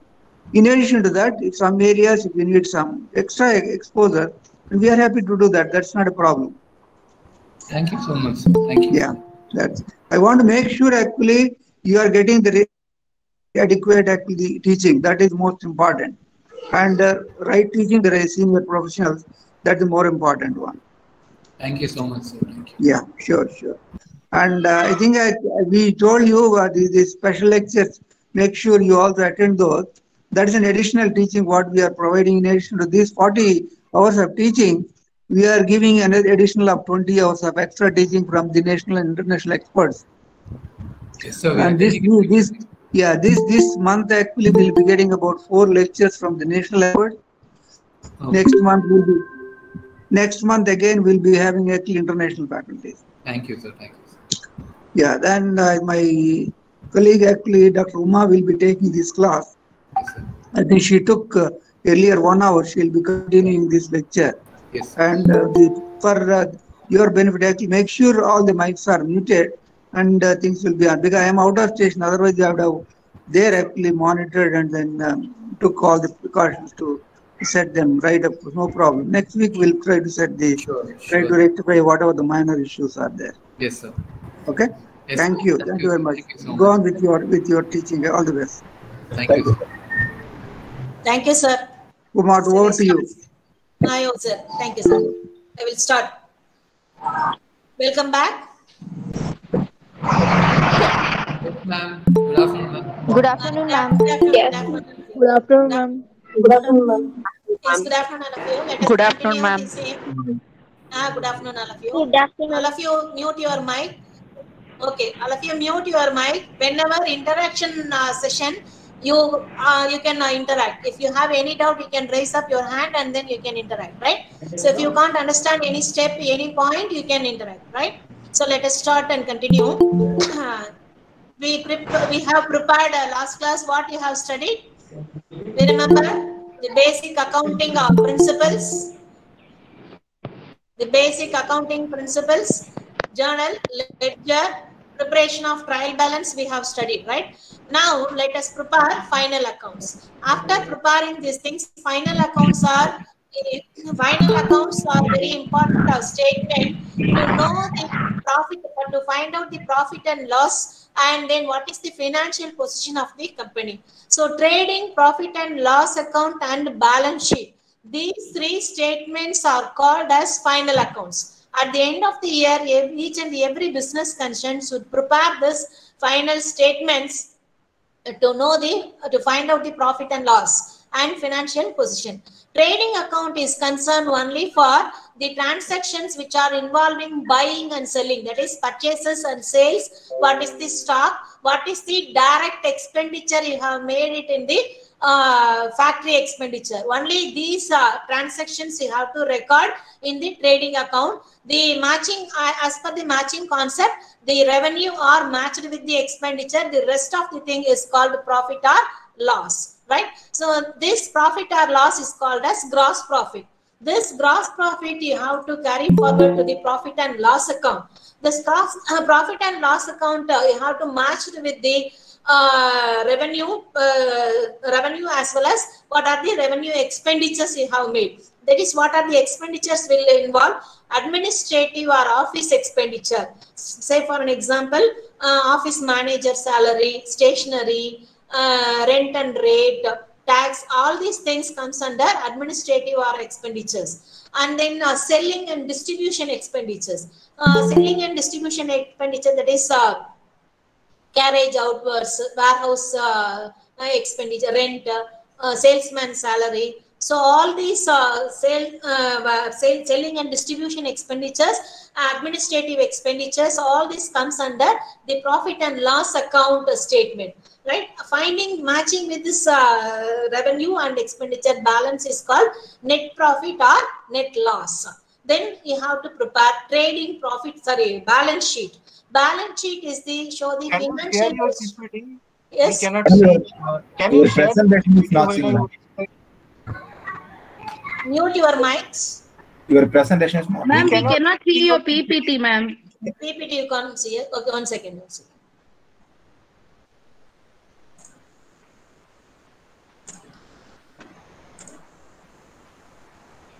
It is showing.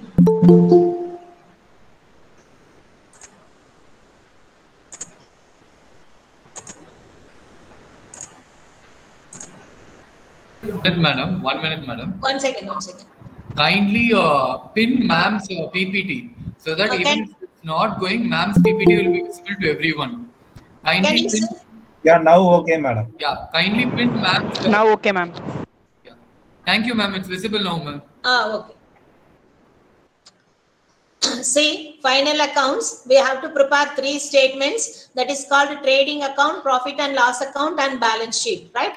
So trading account, the transactions, only buying and selling and direct expenditures, transactions will involve in this account. Profit and loss account, all the administrative expenditure and selling and distribution expenditures comes in the debit side, and it should be matched with the gross profit and other revenues. That is called net profit or net loss, that balance. Then we have to prepare balance sheet. Balance sheet is the final statement that will show you the financial position of the company, that is assets and balance liabilities. Assets are matched with the liabilities, right? These are the statements are called final statements. That is very important to prepare. See the specimen trading account. You have to write the heading like this: trading account for the year ending 31st March 2003 or whatever be the year. You have to write like this. Then you have to provide 2 columns: debit side, left hand side, and right hand side. Debit left hand side, that is debit column. Right hand side is called credit side. So CR means credit side. Here debit side. So debit side you have to write the expenditures. This is a trading account. You have to start with opening stock. Start with opening stock and purchases. Purchases, what are the purchases you have made during this year? You have to deduct the purchases returns, or otherwise it is called as return outwards. Whatever return you have purchased, made during this year, you have to deduct it from purchases. So net purchases, you have to write it in this column. Then some direct expenditures only you have to write in this trading account. That is direct wages given to your workers, freight charges, and then carriage inwards. Carriage inwards you have to write in the trading account. Suppose in your problem, carriage outwards if it is given, you have to write in the profit and loss account, not here. Carriage inwards means when you are purchasing raw materials, you are giving carriage charges. So that is why it is carriage inwards. Carriage outwards means when you are giving carriage charges to finished goods taking from your factory to warehouse or selling places. That is called carriage outwards. That you have to write in the profit and loss account. So you should be very careful. Simply suppose in your problem carriage, if it is given, you can take any assumption. It is you have to write note narration. I have taken it as a carriage inwards, so I am taking into the trading account. If you are treating it as a carriage outwards, you have to write assumption. Suppose simply if it is carriage expenditure, right? So carriage inwards specifically if it is given, you have to write in the trading account. Then clearing charges, that is if you are importing raw material from other country, that clearing charges, import duty, packing charges, dock duties, these are all if you are purchasing from import, so that expenditures are direct expenditures. Then factory expenditure is power, octroi duty. So these are the direct expenditure you have to write in the trading account. Then credit side of the trading account, you have to write sales less sales return. Sales return means during this year, customers some may return to you, maybe some damage or whatever it is. So that is otherwise another name is called as return inwards. Return inwards or sales return. That should be deducted from the total sales. Net sales, you have to write it in the credit column, right? Then closing stock. Closing stock at the end of the year, closing stock will be given in your problem adjustment. It will not be given in the trial balance. Trial balance stock will be given. That is called opening stock. You have to write in the trading account. Closing stock always will be given in the adjustments of your problem, right? So after writing all these things, you have to find out what is the balance. Your excess balance of your credit side. So suppose if your credit side balance is exceeding your opening debit side balance, that is called balancing figure comes in the debit side, that is gross profit. Suppose your debit side balance exceeds your credit balance, that balance is called gross loss. You have to write it in the credit side. This is trading account specimen, right?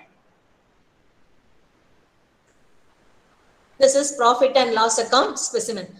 You have to continue the same statement. Trading and profit and loss account, you have to write the heading. So by gross profit, you have to transfer the gross profit what you have find from trading account, that you have to brought forward to this account, right? Gross profit. Then you have to write credit side what are the income. Other than the sales, commission received, rent received, interest received, discount received. So any other incomes or gains from other business, that you have to write in the trading account, credit, profit and loss account, credit side. Then debit side, you have to write all the office or administration, selling and distribution expenditures right in the debit side of profit and loss accounts. What are the expenditure? That is salary, rent and rates, stationaries, postage expenditure, insurance payments, premiums, repairs, trading expenditure, office expenditure, interest paid, bank charges, sundry expenses, commission paid, discount allowed, advertisement, traveling expenditure, carriage outwards, distribution expenditure, packing expenditure, bad debts, depreciation. So all these expenditures you have to write in the profit and loss account debit side, right? Now you are credit, after finishing up of all transactions, you have to close this account. Your credit balance exceeds your debit balance. That balancing figure, it is called net profit. Suppose your debit balance exceeds your credit balance, that balancing figure is called net loss. Okay. After preparing this profit and loss account statement, you have to prepare balance sheet. Balance sheet, you have to write balance sheet of some the company as on 31st March 2003 something. What is the year? End of as on 31st. At the end of the year, end of the date, what is the value of assets and liabilities on your business? That you have to write. Assets are classified into, we can say it is three types of account assets. That is current assets, fixed assets. Fixed assets we can classify into tangible asset and intangible asset. So what are the assets are comes under current assets. Those assets benefits we are deriving within 12 months. Right, that assets are called current assets. So what are the current assets? Cash in hand, cash at bank, bills receivable, short-term investments, that is marketable securities. If you are investing in some shares, mutual funds, or investing in some short-term securities, that is called short-term marketable securities, or we can say it is a short-term investments. Then bills receivables, sundry debtors, that is accounts receivable. You can say it is a accounts receivable or bills receivables. Bills receivable is nothing but debtors. You are selling debt, sales on debt credits, right? So in that case, you have to collect money from your debtors, that is accounts receivable, that you have to collect. That is treated as an asset. Then closing stock. So the closing stock means adjustment will be given. What is the stock value at the end of the financial year? Then prepaid expenditure. Prepaid expenditure is treated as an asset. These are all current assets. Then fixed assets. Those assets benefits derived for more than 12 months. Furnitures, machineries, these benefits we can derive for even 10 years, 5 years, whatever it is. Beyond for 12 months, that assets comes under the category of fixed assets, right? Furniture and fittings, plant and machinery, land and building, business premises, patents, trademarks and goodwills. These two comes under the category of intangible asset. So it is not tangible, but it is having some values. That is treated as an intangible assets values, right?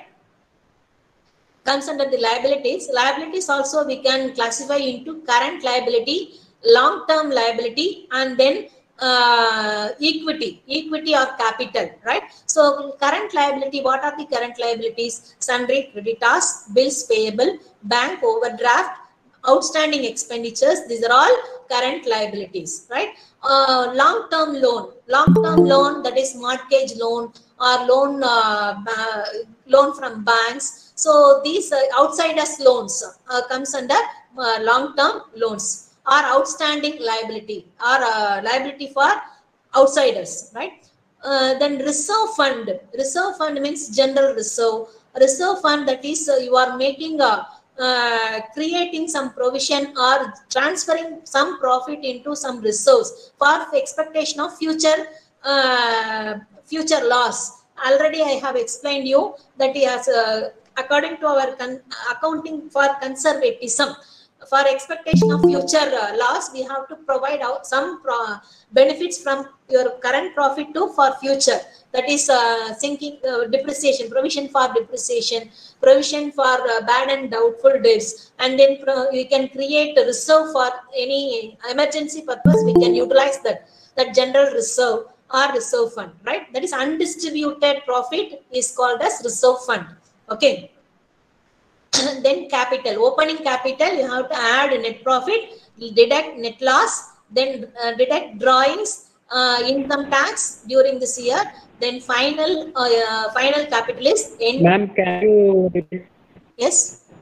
Can you elaborate that? This liabilities, huh? Yeah. Liabilities, you have to classify under 3 categories. One is current liability, one is long-term liabilities, another one is capital or equity. We can say it is a equity or capital. Current liabilities, that is payables you have to pay within 12 months. So what are the payables you have to do within 12 months? That is sundry creditors. If you have purchased the credit purchases, you have to pay for your supplier, right? You have to pay money. Within that, they will be given 3 months, 4 months credit period. So you have to pay for that, right? So that till payment, that is called as liability. That is sundry creditor or accounts payable. We can call it as accounts payable or bills payable or sundry creditors, right? Then bank overdraft. Overdraft, some emergency purposes, we can get it from bank. Current account, if you are maintaining current account, if any emergency purpose, if you are giving check for withdrawing some customer, you have accounts balance of 2 lakhs, but you have given 3 lakhs check. So they will give you, if you have overdraft facility, they can get. So that 1 lakh, they will charge interest. That is called bank overdraft. Okay. Then outstanding expenses. Outstanding expenses means salary may be outstanding, wages may be outstanding, any expenses, current expenditure made but not paid. You have to pay, liability to pay. So these expenditures called current liabilities, right? Mortgage loans, long-term loans, if you are getting from bank or outsiders, that is long-term loans. Then capital or equities. Capital, opening capital will be given in your trial balance. You have to adjust the current year net profit and net profit or loss you have to adjust. And then drawings. Drawings I already explained you. If the owner taken for his personal use, that is called drawings. That should be deducted from the capital. And then income tax, if anything paid, that you have to deduct it. The net final capital, end capital, you have to write it in this column. When you are balancing this, closing this balance sheet, your liabilities are total and then assets total will be the same. It should be tally. Suppose if it is not tally, if there is any discrepancy arise, that means you have done some mistakes. You can understand. So you have done some mistakes anywhere, you have to find out. So your balance sheet should, both the side should get the same balance. Okay. Let us prepare one problem, you will understand. And moreover, this is only the, specimens. Specimens I have explained you. In the trial balance, under that some adjustment entries are there. Adjustments, so what are the adjustments will be there, what you have to do. So what are the items given in the trial balance? You have to take it in the any one place. Either you have to write in the trading account or profit and loss account or balance sheet. Some adjustments will be given. That adjustment entry you have to write in two places. You have to adjust in the trading account as well as balance sheet, or you have to write in the profit and loss account and balance sheet, like that. So you have to be very carefully remember that adjustment entry, whatever given in your trial balance, that you have to write in two places. We will prepare problem, we will understand the thing, right? Let us go this. So what are the things? Adjustment entries, that is closing stock always will be given under the trial balance. So where we have to show, one is trading account, credit side, closing stock we have to show, and another thing, balance sheet, asset side we have to show it as the closing stock. This will be given in the adjustment. Similarly, outstanding expenses. Outstanding expenses will be given in the adjustment of trial balance. One thing you have to adjust in the profit and loss account. If suppose outstanding salary. Salary, where we will write? Profit and loss account, debit side we will write. So you have to write salary account, add outstanding salary. You have to add outstanding salary in the profit and loss account, debit side. In the balance sheet, what you have to write? It is a outstanding salary is a liability. Liability to pay. So it will be shown in the liability side of balance sheet, right? So the journal entry for adjustment is salary account data to outstanding salary account, right? Similarly, suppose if it is outstanding wages. If it is outstanding wages, you have to write wages where it will come, trading account. So trading account debit side, wages, add outstanding wages. Then it will shown in the liability side of balance sheet, outstanding wages. Okay. Any outstanding you have to adjust. Then prepaid expenditure. Prepaid in expenditure, usually we used to pay prepaid insurance premium and then rent prepaid, right? So insurance premium, if you are paid in advance for next financial year, you may know financial year start with April 1st to 31st March. But insurance premium you may paid for calendar year, January to December, right? So that beyond that, after the March, if you anything you have paid for insurance, that is for next year. But accounting, when you are taken into account, that is called prepaid insurance. That you have to adjust in the profit and loss account. You have to deduct. Prepaid means advance insurance. That you have to deduct it from respective account in the profit and loss account. And it is shown as an asset. You have to show in the balance sheet side, asset side, you have to show prepaid insurance. Similarly, accrued income. Income accrued, that is earned but not received. That means accrued. You may have deposited your money into the bank. Interest may be accrued, but you have not received. So that is income treated as a current year income. So that what you have to do, profit and loss account credit side, you have to add this interest accrued into the interest account. You have to add with this income, and also it is treated as an asset. Accrued interest is asset. You have to shown in the asset side of balance sheet, right? Unearned income. Unearned income means income received in advance but not render services, right? Like prepaid expenditure, right? Unearned income. So in this case, you have to, this income is not relevant for current year, so that you have to deduct it. So you have to deduct it from the respective account in the profit and loss account or credit side. That is unearned income. Here it is, I have written wrongly. You have to unearned income. Income received in advance, you have to deduct it. Sorry, here I have written as wrongly as add, deduct it.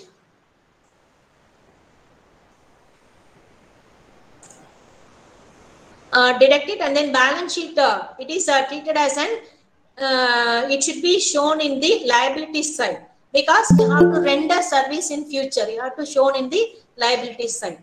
Then depreciation. Depreciation is an treated as an expenditure, but it is not. It is a non-cash item. You are not actually paying cash for depreciation. You are using your plant and machinery for longer period. So after 10 longer period, 10 years, you have to replace that asset. So say for an example, assets value, 1 lakh value of asset you are purchasing. Its life time 10 years, right? So after 10 years, you have to replace it. You need some bulk amount. You cannot take it from your business. So every year, if you are taking some part of the asset value, if you are saving it in some other investment, that after 10 years, that accumulated depreciation money, you can take it for, utilize for replacement of that asset. That is called depreciation. For calculation of depreciation, there are so many methods are there. That is fixed assets method or written down value method. Fixed assets method, that means 10 years, 1 lakh value of the asset divided by 10 years. So per year, 10,000 fixed amount you are treating is as an depreciation expenditure. That you have to write in the profit and loss account debit side, treating it as an expenditure to depreciation account debit side. And also this depreciation will reduce your value of your asset. So you have to deduct it from the respective asset in the balance sheet of asset side, right? Asset side of your balance sheet, right? So this is the depreciation journal entry is depreciation account data to machinery account. Similarly, interest on capital. So interest on capital, once you are investing in the business, some minimum, if instead of investing in your business, if you are investing, depositing in bank, minimum interest you will earn, right? So that should be added with your capital. So interest on capital, if you have to calculate, and it will be, one thing is interest on capital is treated as an expenditure. So you have to add with the profit and loss account debit side, and you have to add with the capital in the balance sheet liability side. Similarly, interest on drawings. Drawings means, you already explained you, owner of the business taken money or goods from your business for his personal use, treated as an expenditure. That should be deducted from capital in the balance sheet liability side, right? So interest, suppose if he has taken 1 lakh rupees for his personal use, instead if you are giving for somebody as interest, that minimum interest you have to get it from them. That interest is charged on the depreciation drawings, that you have to, that is treated as an income of your business. So that you have to write in the profit and loss account credit side, interest on drawings you have to credit. Then you have to adjust with the drawings account, add with the interest you have to add with the drawings or deduct it from your capital, right? Then interest on loan. Loan interest is if it is anything accrued but not paid, that is treated as an outstanding interest account, that will be shown in the treated as an expenditure in the profit and loss account debit side, and you have to shown in the liability side of, you have to add with the loan account, or you can treat it as a current liabilities. Okay. Bad debts. Bad debts is very, very, very important adjustment. Bad debts means you are doing credit sales, right? Say for an example, this year you have done credit sales 1 lakh rupees. Out of 1 lakh rupees, how much you can get back from your debtors? We cannot say. Maybe 80,000 you may get back. Out of 20,000, you know 5,000 you cannot recover. So unrecovered debt is called as bad debts, right? That 5,000 you treated as bad debts. Some amount you may have doubtful, may or may not recover in future. That is called bad and doubtful debts. That doubtful debts you can create one provision for bad and doubtful debts, right?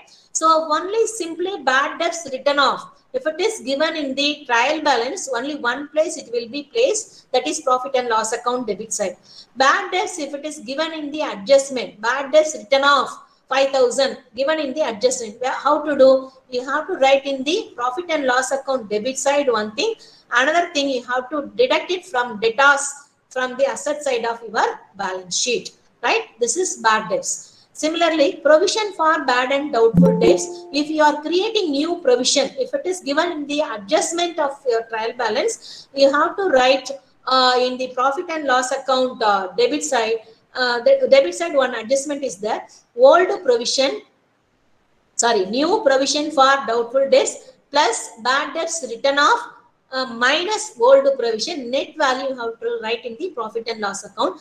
This adjustment I will explain you elaborately while doing problem. Then only you will understand. Okay.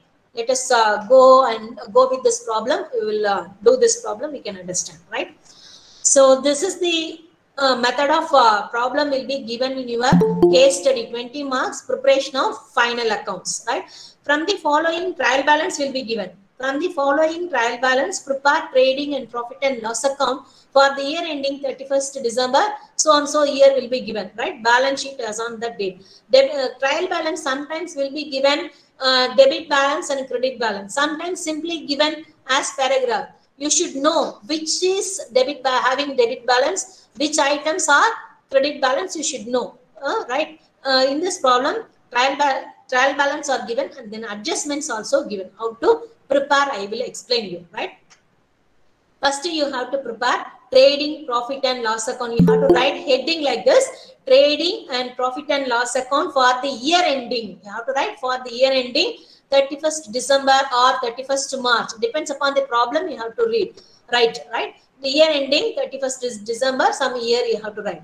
So you have to provide two columns, left hand side and right hand side. Left hand side is called debit side, right hand side is called credit side, right? Left hand side, first trading account you have to prepare.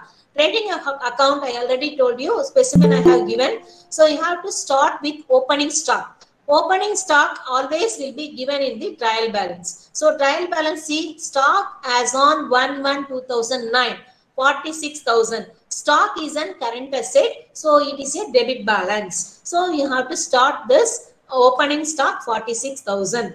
Then next you have to write purchases. Where is purchases given here? See here, purchases and purchases returns are given in here.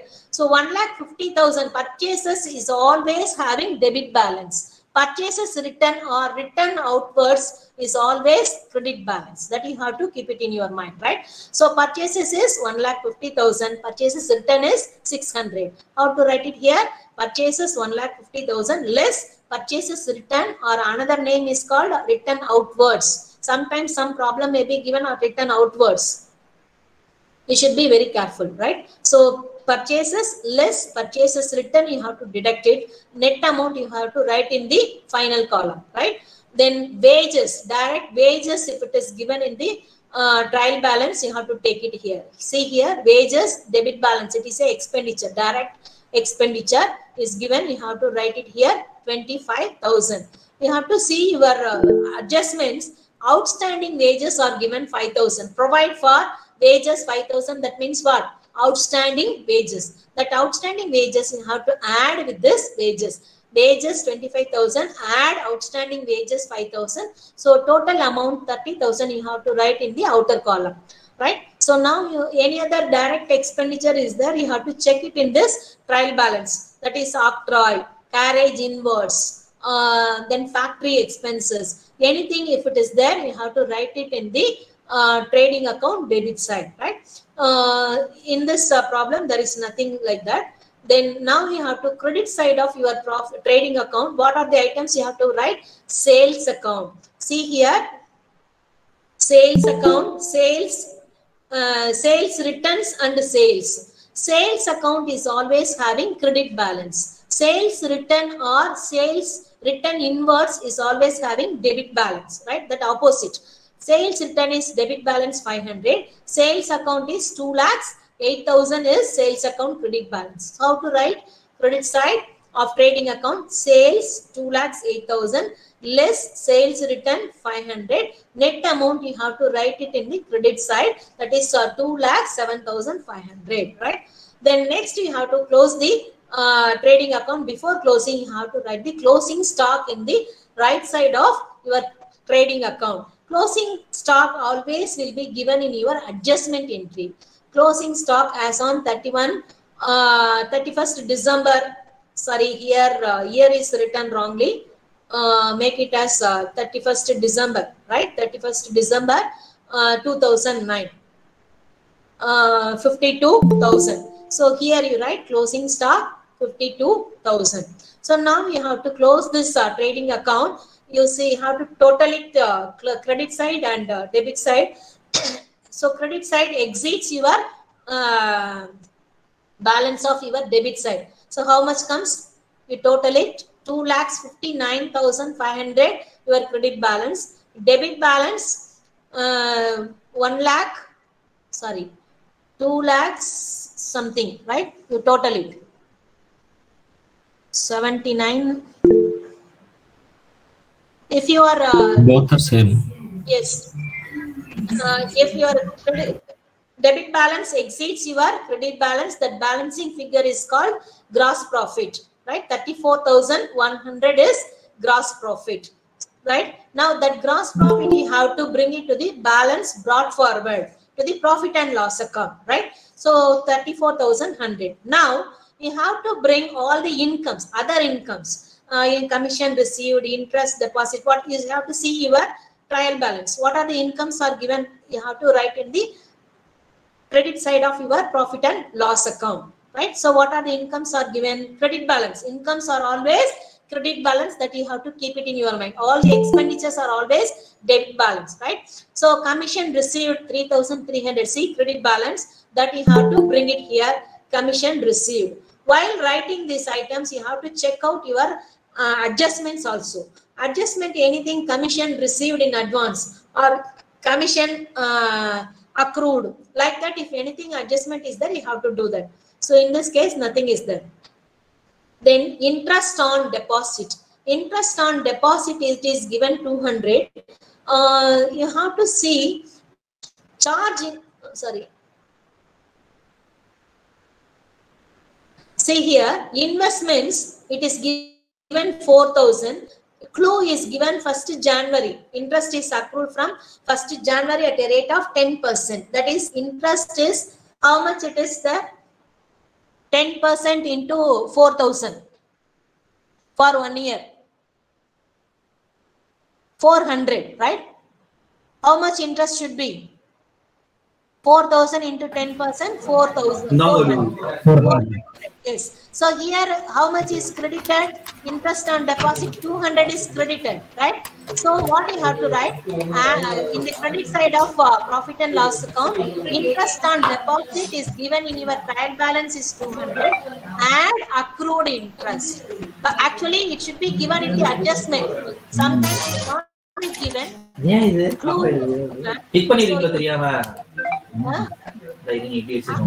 Yes. Mute your mic. Listen. So interest on deposit 200, which is given in your trial balance, see 200, that you have to take it, and interest accrued. How you have to calculate? Interest on investment, it is given 4,000, 10%, 400, but only accredited 200. So you have to add accrued interest 200, totally 400. Write it in the credit side of profit and loss account. Hello. Yeah, sorry, please 1 second. Yes. Yeah, once more, please. That interest on deposit. Madam, is this trading or profit and loss account? Yes, that is income. Other income, profit and loss account, credit side you have to write. Right? Interest on deposit is a income. It is accrued interest. Accrued interest you have to write it to 200. That how 200 how you have calculated?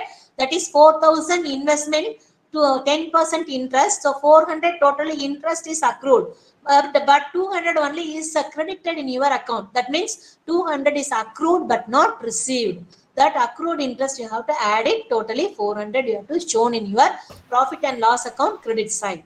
And then next one, discount received.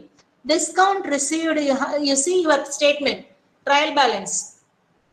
How much is given? Any other income are given here? Commission received, okay, we have taken.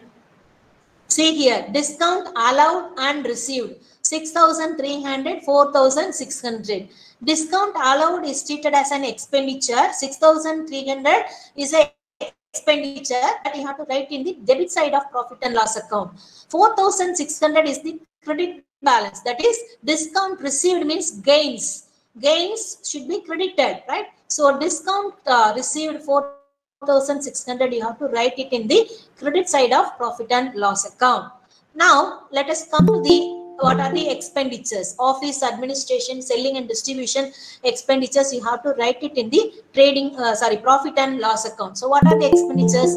See here, come one by one. Printing, trade expenditure. Trade expenditure is a profit and you have to write in the profit and loss account debit side 840.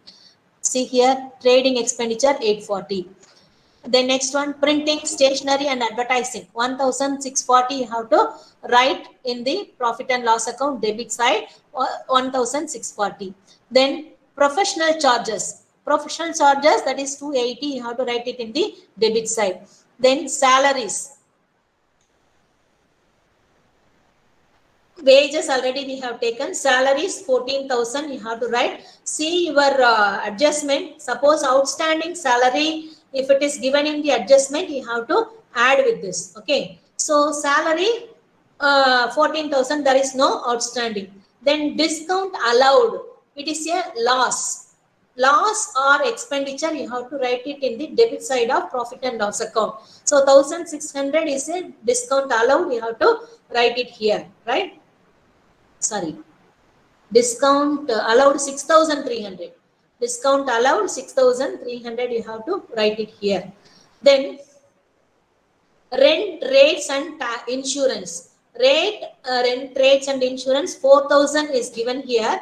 Then so you have to check your adjustment. In prepaid insurance are given in this. 200 is belongs to 2010. So 200 is prepaid insurance, you have to deduct it. So rent, rates and insurance 4,000, you have to less deduct prepaid insurance 200. Remain net amount, you have to write it in the profit and loss account debit side. Then similarly, interest on capital. So interest on capital is treated as an expenditure. I already explained you. Capital, how much is given? Any other, see here, any other expenditure in the profit and trial balance? Nothing. All the expenditure we have taken, right? So come to the adjustment. Wages we have already taken. Then write off 5% depreciation on freehold premises and 10% on office furniture. I already told you depreciation is to be treated as an expenditure. You have to write it in the profit and loss account debit side, one thing. Another thing, you have to deduct it from the respective assets in the asset side of balance sheet, right? So now you calculate 5% depreciation on freehold premises. Freehold premises is an asset, fixed asset, right? 38,600 into 5%. How much it is? 38,600 into 5% depreciation. Depreciation on Very good. 1,930. You have to write it in the debit side of profit and loss account, debit side. Similarly, depreciation on furniture, 10% on furniture. Furniture is how much is its value? Office furniture 3,050. So 3,050 into 10%, 305, right? So 305 is depreciation on furniture. You have to write it here, right? Then next one, here you see your adjustment. Insurance already we have taken, closing stock we have taken. Charge interest on capital 5%. So capital, opening capital, you have to calculate 5% interest and it is to be treated as an expenditure. You have to write it in the profit and loss account, debit side. So opening capital is how much? Capital, how much is given? 46,000. 1,14,700 capital. See here, capital. Your opening capital capital is 1,14,700. You have to calculate 5%. So 5% is how much? 5,735. 29. Interest on capital 5,735. You have to write it. Okay. Right? Do you understand this, all of you? Yes, ma'am. Hello. Yeah. Yes. Opening capital and opening stock and capital are both are different, right? Yes. Opening stock is goods. Opening capital means you are investment. Investment. You are bringing capital to the investment, right? Fine. Okay. Stock is goods. Buying and selling goods after the end of the year. What is the balance of stock? That is current asset. Right? So now you have to check out all the items, whether you have taken it into your account or not. You have to check it, right? Okay, one more thing, bad debts provision, it is given in your trial balance, right? Bad debts provision, if it is given in the trial balance, you have to, it is a credit balance, opening balance. Generally what we do, bad debts will be given. Bad debts provision create, if it is given in the adjustment, that is new provision. New provision for bad debts we used to take. So new provision, what we do, new provision we will take it in the profit and loss account debit side, right? Minus, add bad debts written off during this year, we will add minus old provision. Old provision means the provision for bad debts given in the trial balance is called as old provision, that we used to deduct it. Here there is no new provision or bad debts, nothing is given. So credit balance we can either write it in the credit side of profit and loss account, or we can deduct it from the concerned debtors. We have to deduct it and net amount we can write it. Generally we used to write in the credit side of profit and loss account, or new provision if it is given, you can adjust in the profit and loss account debit side. Say for an example, I am saying they are giving new provision for bad debts in the adjustment 1,000 rupees. Okay. New provision if it is given 1,000 rupees, or some percentage create on debtors if it is given, you have to write it here, right? So that new provision you have to write it here. New provision for bad debts 1,000 less old provision 670. Net value you have to write it in the profit and loss account debit side. In this problem, there is no opening, new provision is not given. So what we can do, instead of writing in the deducting from debit side, write it in the credit side of profit and loss account.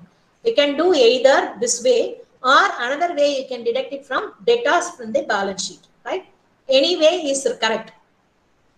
Generally, better way, you can write it in the credit side of your profit and loss account. That is the usual practices we are doing. So this is not related to trading and profit and loss account?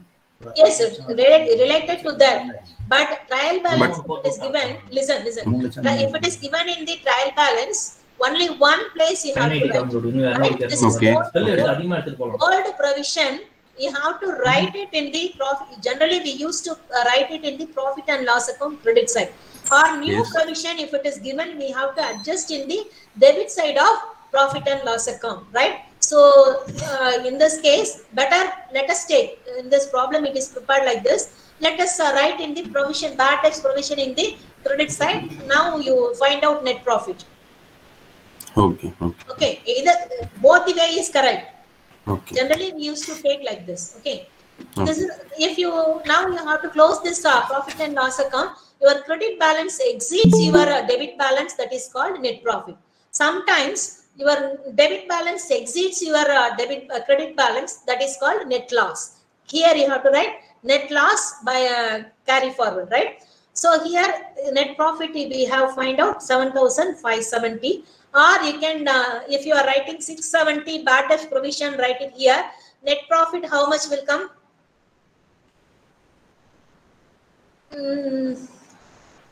6,900, right?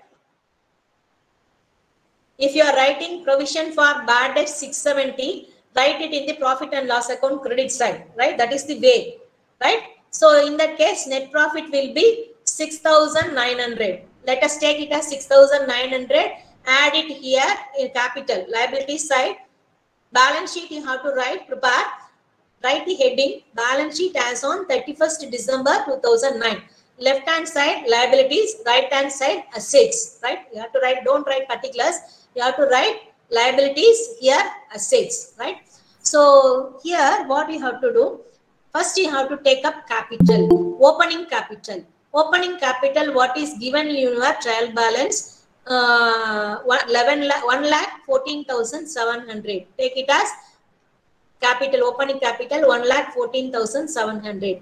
Add net profit. Net profit you add 6,900 because provision for bad debts we have deducted here, right? So 6,900 you add it. Add interest on capital, that is 5,735. Interest on capital you have to add it. Less drawings. Suppose interest on drawings, if it is given, that also add with the drawings or deduct it from interest capital, right?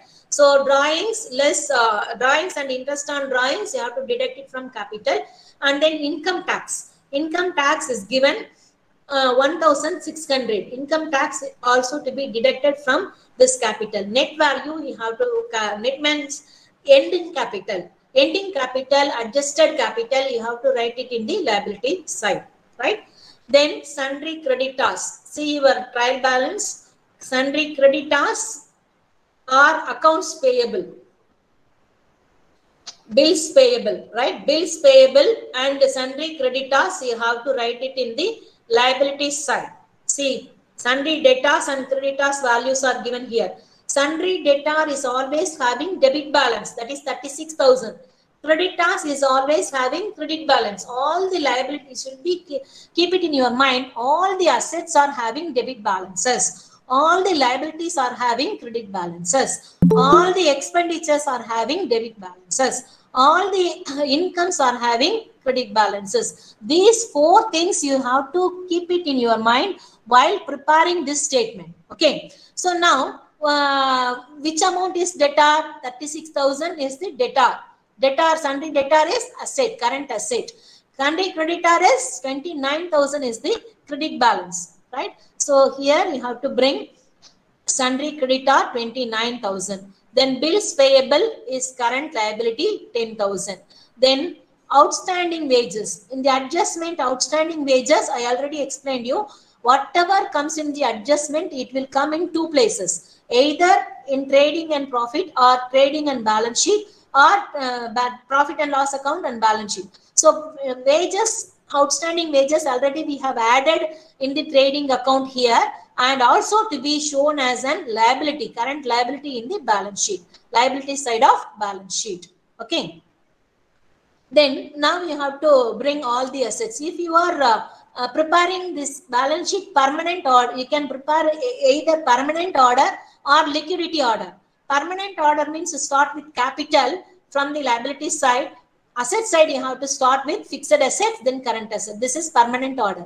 Liquidity order means you have to start with current current liabilities, then long-term loans, then capital. This side current asset, investments, and then fixed assets, right? So this is the way to prepare balance sheet, right? Here we have we are following permanent method. Asset side, you have to start with fixed assets. Fixed assets, what are the fixed assets? Freehold premises. Freehold premises, how much is the value? Freehold premises 38,600. That you have to write it here, 38,600. You have to deduct depreciation. Depreciation, I already explained you.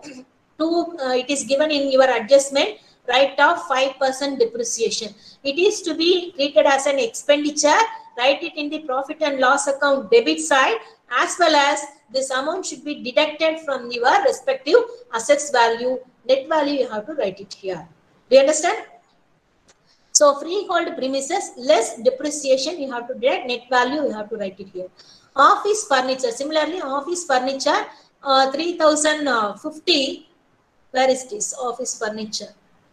See here, office furniture 3,050 less 10% depreciation we have written in the profit and loss account debit side 305.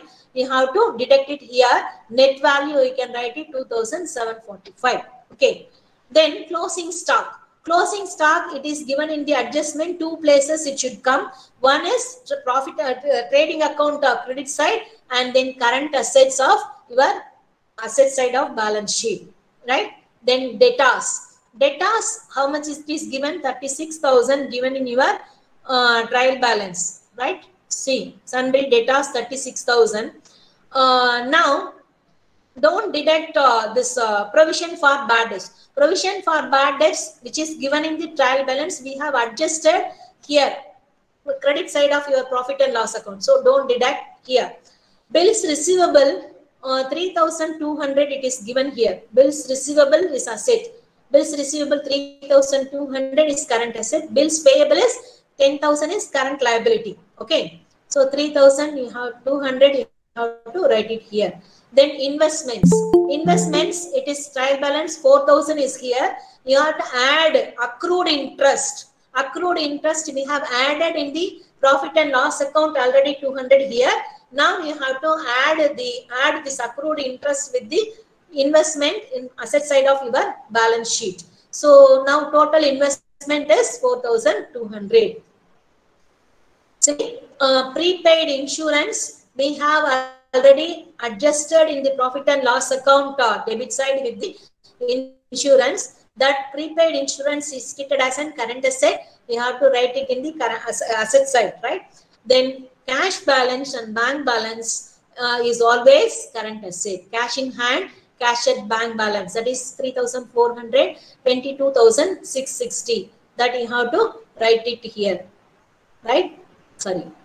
Bank balance, you have to cash balance and bank balance. You have to total your balance sheet, liability side and asset side should be the same balance. If you have indifferent value, that is you have committed some mistakes. You can find out, locate your mistakes. Okay. Do you understand this final accounts, all of you? Do you have any doubt in this? You can raise your doubts. Let us do one more problem in the next session with the adjustment of bad debts. If it is given in the adjustment, what to do? Or create a provision for bad debts. Yes? Yes, tell me.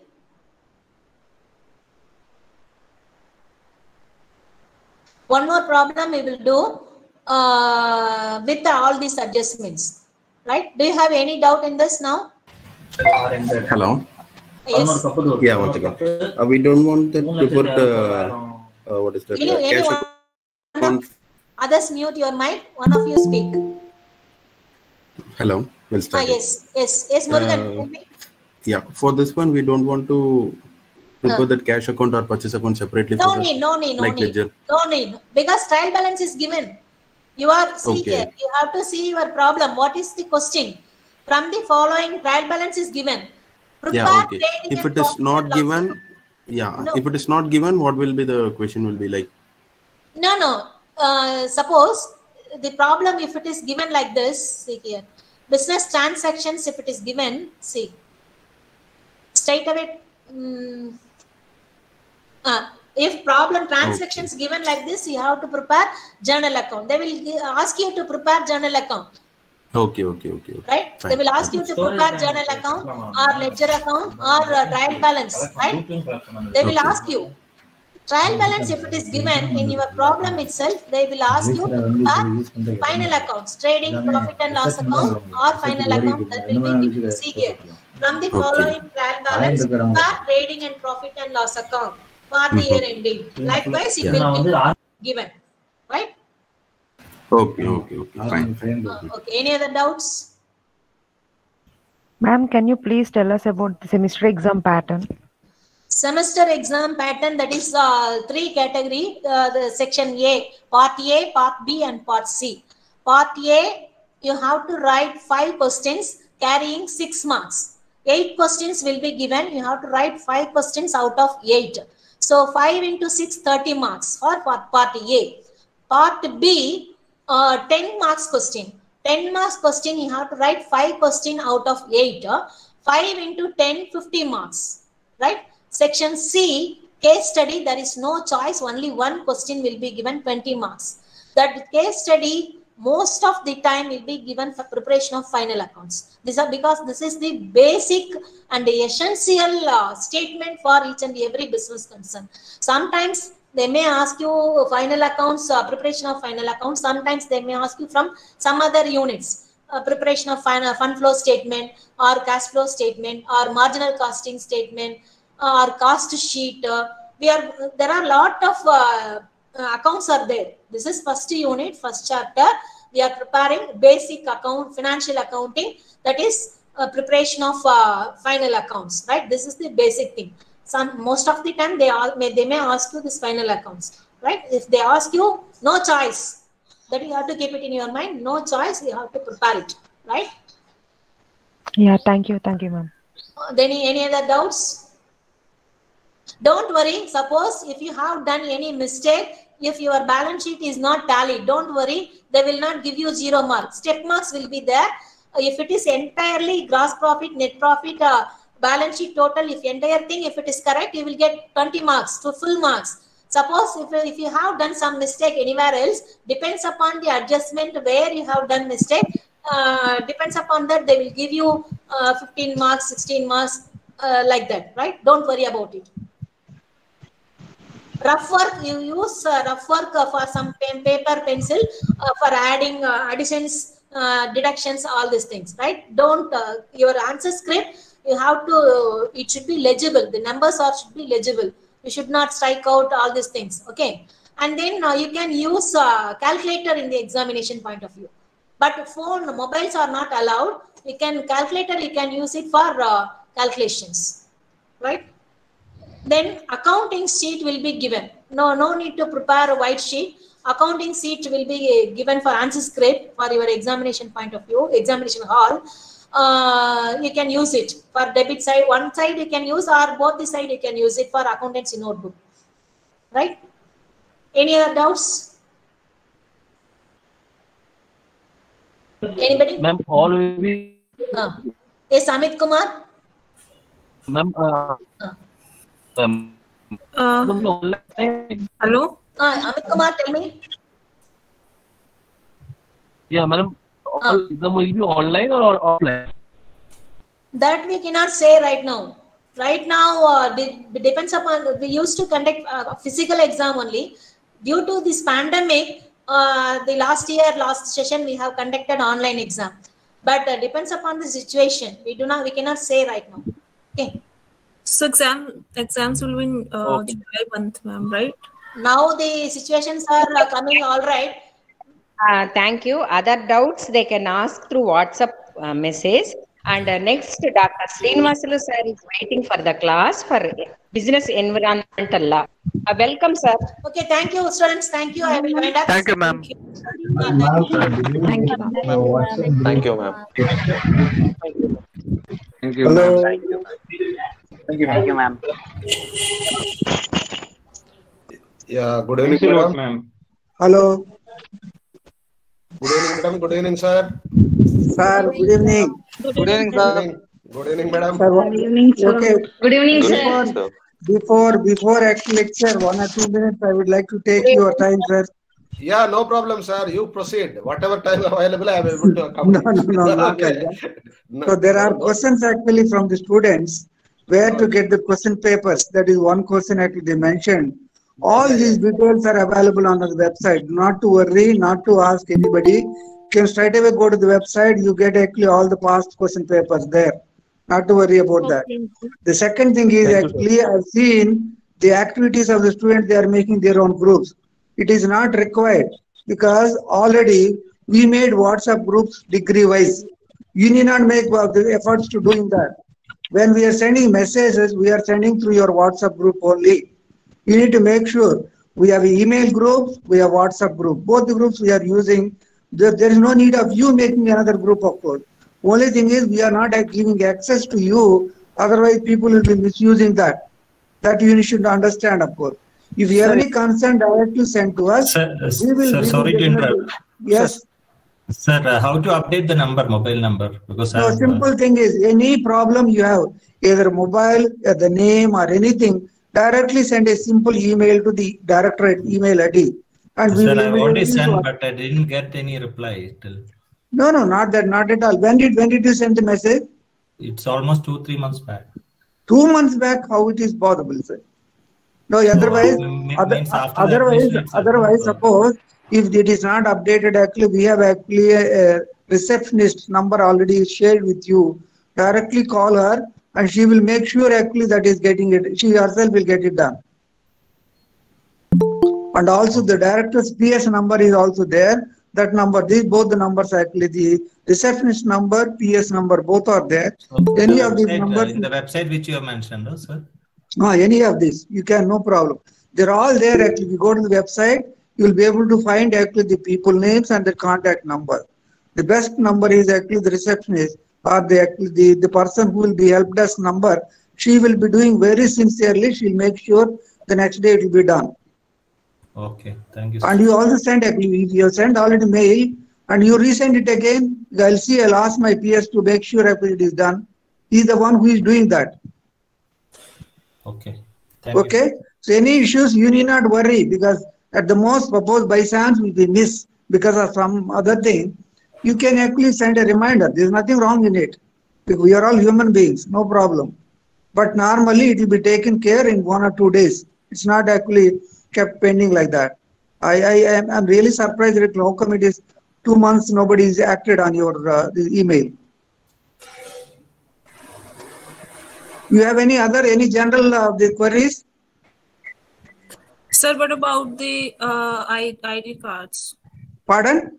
ID cards. ID card is an issue. Yes, I understand because your banks, because now the entire actually DDE administration is an automation mode. We already got actually ID card. There is some actually small problem that we have already done. It is in the printing mode. Maybe in a couple of days. Next week, surely we'll be mailing the ID card to every one of you. All other activities are done except ID card. That ID card also next we'll be posting to every one of you. Okay, sir. And is this recording available later on? This Google Meet recording? Pardon? This Google Meet recording, is this available later on to, Yes. After the lecture, we'll try to make actually the recording of the lectures. We'll be putting on the website. And also some questions are there actually when the PPTs will be uploaded. We'll make sure, maybe immediate day not, because Saturday, Sunday, the lectures are there. And maybe my Tuesday, we'll try to actually upload those PPTs also. Okay, sir. Thank you. Because on YouTube, it's not very much clear. So if it is uploaded on website, it will. No, there are actually, I've seen today is the first day because there are some problems, small issues are there. And there are actually some kind of signal or this and that. We'll try to adjust to that. Try to make sure the faculties who are using actually on this proper system, of course, will try to use their microphone so that the voice, there won't be any actually problem. Thank you, sir. Good Any evening, other sir. questions, please? Sir, when we can expect the exams, sir?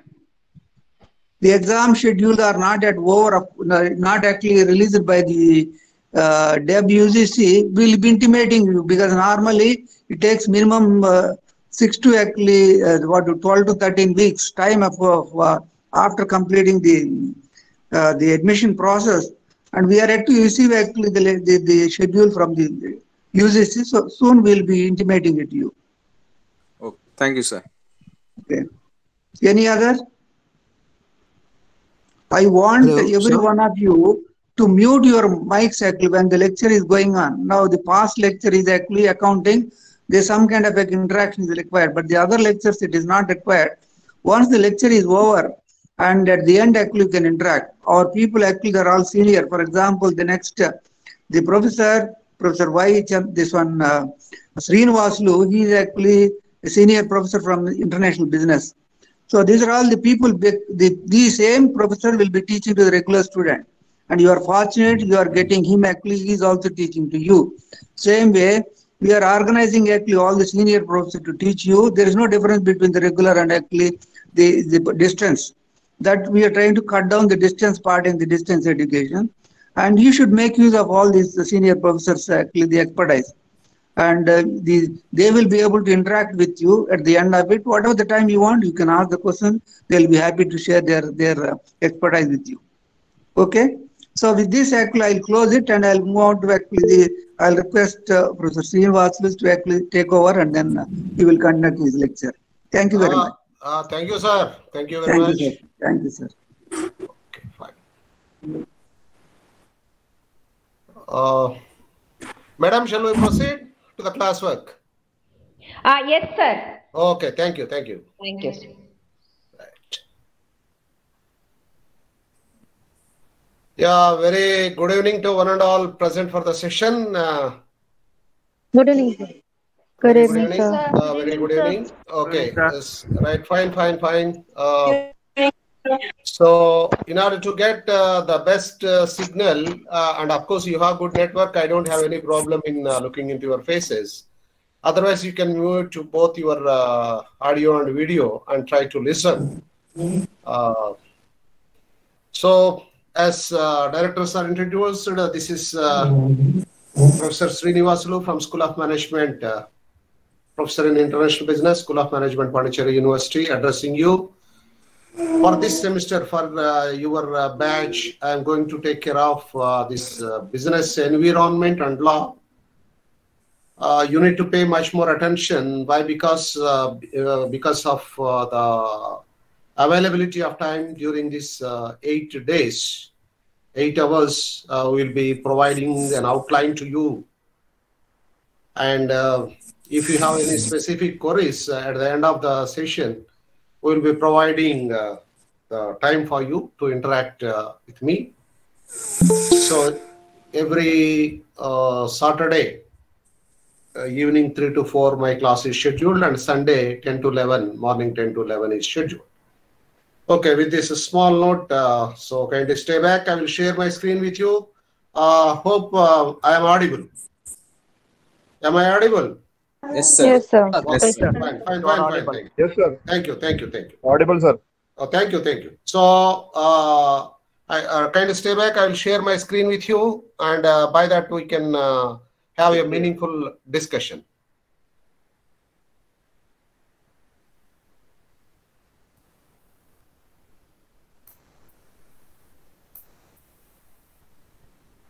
Yeah, business environment. First, we are going with an introduction. So, hopefully, the screen is visible. Yes, sir. Visible. Right. Yes, sir. Fine. Okay, good. So now, please, of course, being human beings, it is very difficult to attend for the class after lunch and in the nice Saturday evening.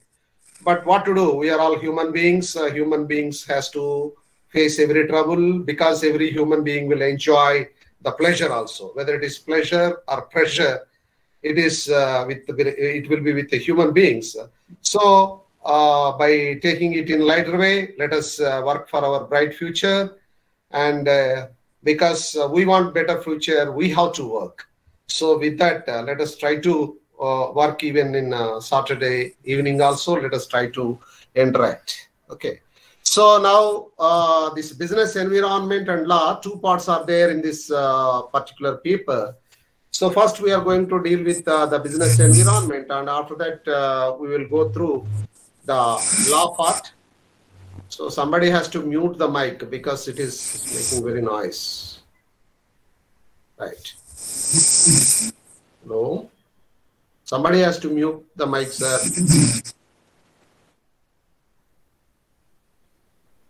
Right. Business environment here. Then in the introductory part, first let us try to understand what we mean by this business environment. Because we know what it is, then 50% of the issue will be over. Okay. So again, in this business environment, like our paper title, this business environment also includes two. One is business and the other one is environment. Okay. First, let us try to understand what is business. Then we can add environment to that business. Right. So what is business? What is business means business of business is business. It looks like very funny. Why? Because when a question is posed to the student and when the student is not sure about the answer, then they try to repeat the question, what is the main point in question, without revealing the meaning for it. Okay. So don't think that like that the professor also don't know the meaning. That is why he is repeating the words. So here, though, we are using the same word business, that is which is for which we were asked a question. The same word we are repeating, but here the meaning is going to be different for each and every word. Why? Because say to make you awake, once William Shakespeare, all of you might be aware from your 10th class and +1, +2 about William Shakespeare, a great poet, okay, a legendary poet we can say. And when Shakespeare went to a social gathering to meet, social gathering means only people will be meeting. Then one gentlewoman asked him to describe a rose. Then immediately he said that rose is a rose is a rose. Okay. If a student don't know the answer, we are okay. A teacher don't know the answer, that also we can understand. But a legendary poet like William Shakespeare don't know the words means there is something. Okay. Because when there is no comparative words, we cannot compare the things with something else. The same word will be used, but it will be used in a different sense. Okay. So now forget about rose is a rose is a rose. Now let us come back to business of business is business. Here, though, with conjunctions of and is, we used the word business 3 times. It conveys 3 different meanings. So now let us first take up the first business.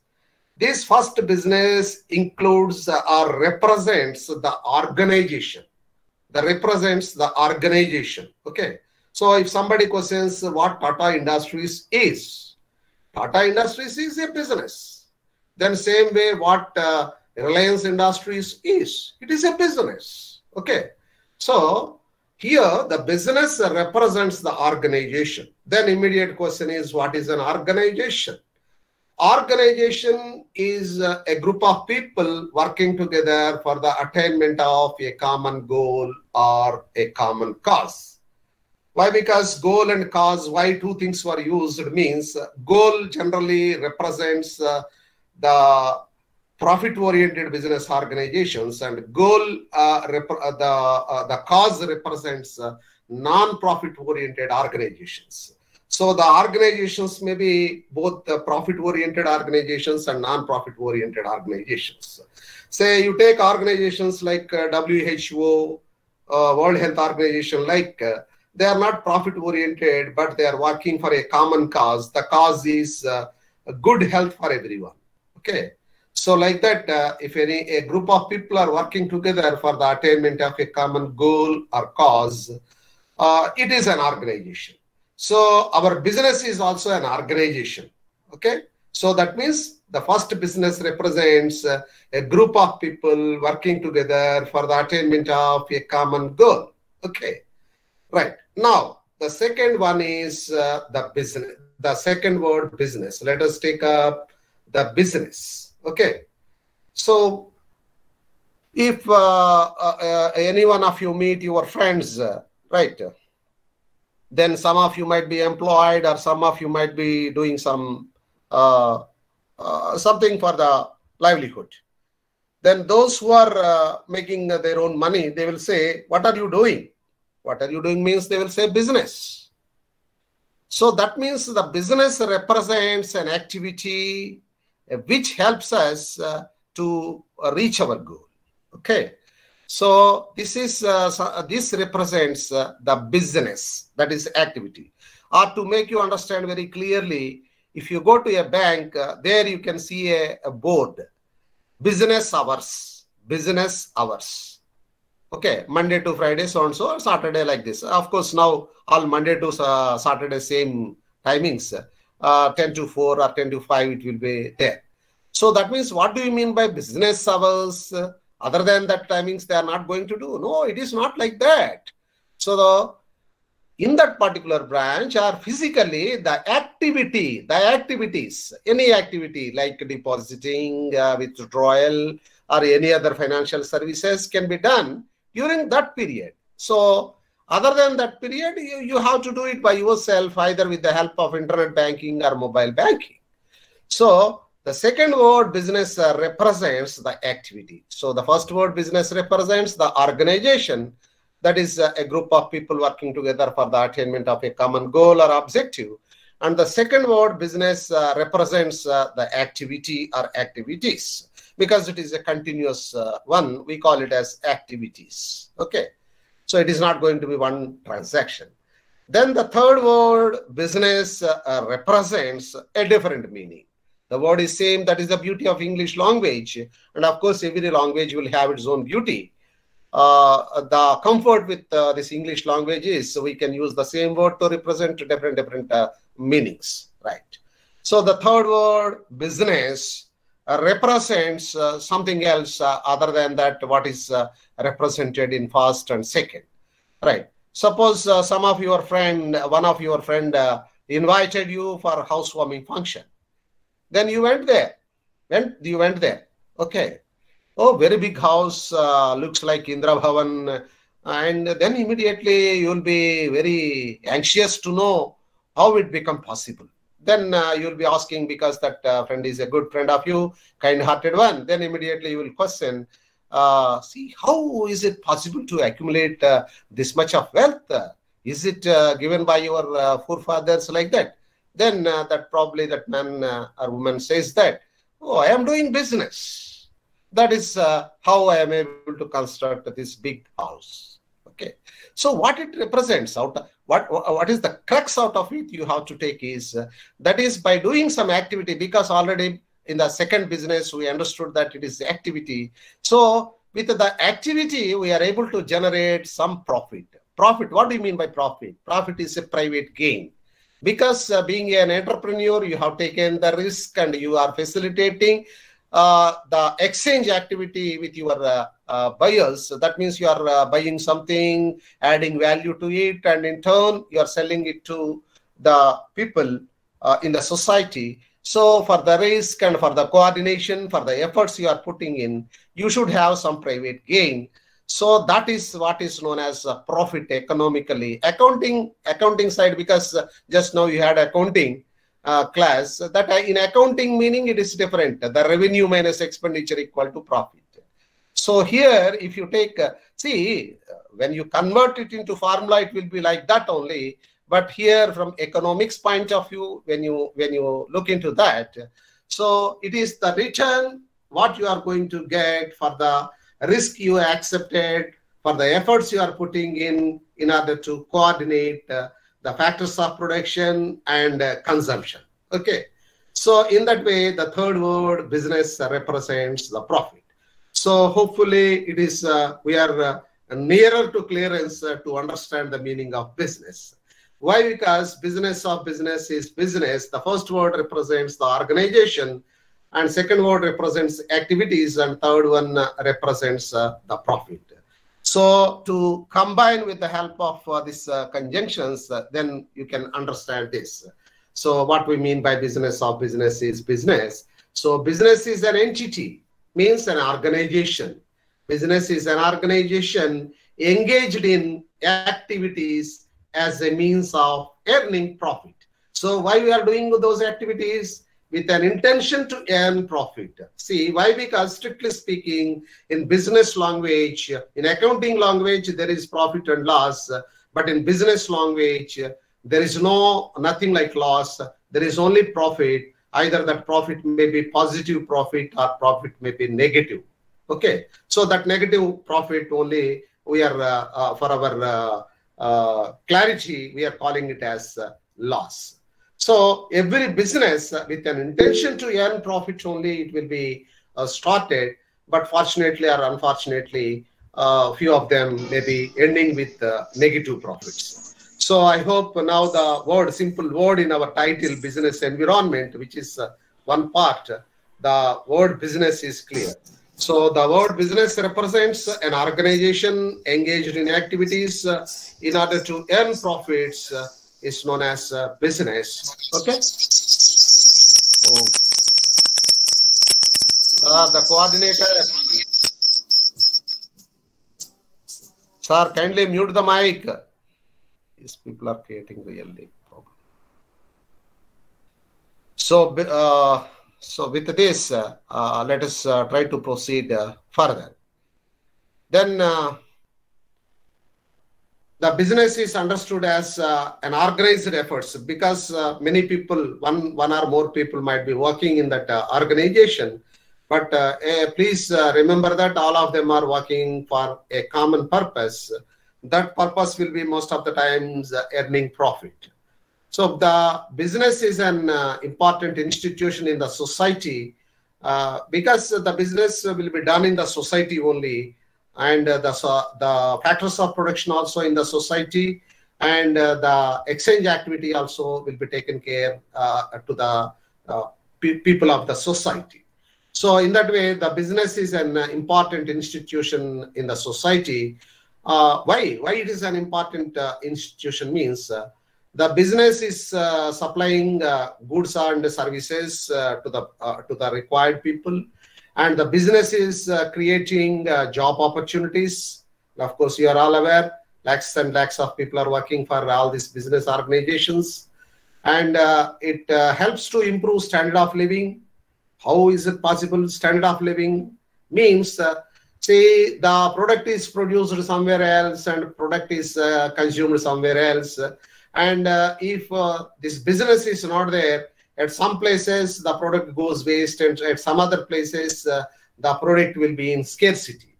So by balancing the supply and demand, or by balancing where it is being produced excessively than consumption, and where there is shortage of production compared with consumption, by balancing these things, by making the product available wherever and whenever the consumers want. It is in that way. The consumers are nothing but part and parcel of the society. Who will make the society? You and all, we make the society. We are all we. We are all, of course, we have different roles. As of now, you may be a student, I may be a teacher, but all of we are consumers only. Okay. So, because this business is facilitating the production and consumption, and by that, the consumers of the society are getting whatever they want, and whenever they want, they are getting it. That is why, in that way, we can understand the business, an institution which is helping the standard of living. And it is contributing to the economic growth of the country and putting it in the global map. Okay. So some of you might be aware, because it is a general term, it is not a business term. If you come to the GDP, gross domestic product. So what will be there in GDP? In GDP, 3 phases will be there. Primary output, secondary output, and tertiary output. Primary means what is available, what is gifted by the nature.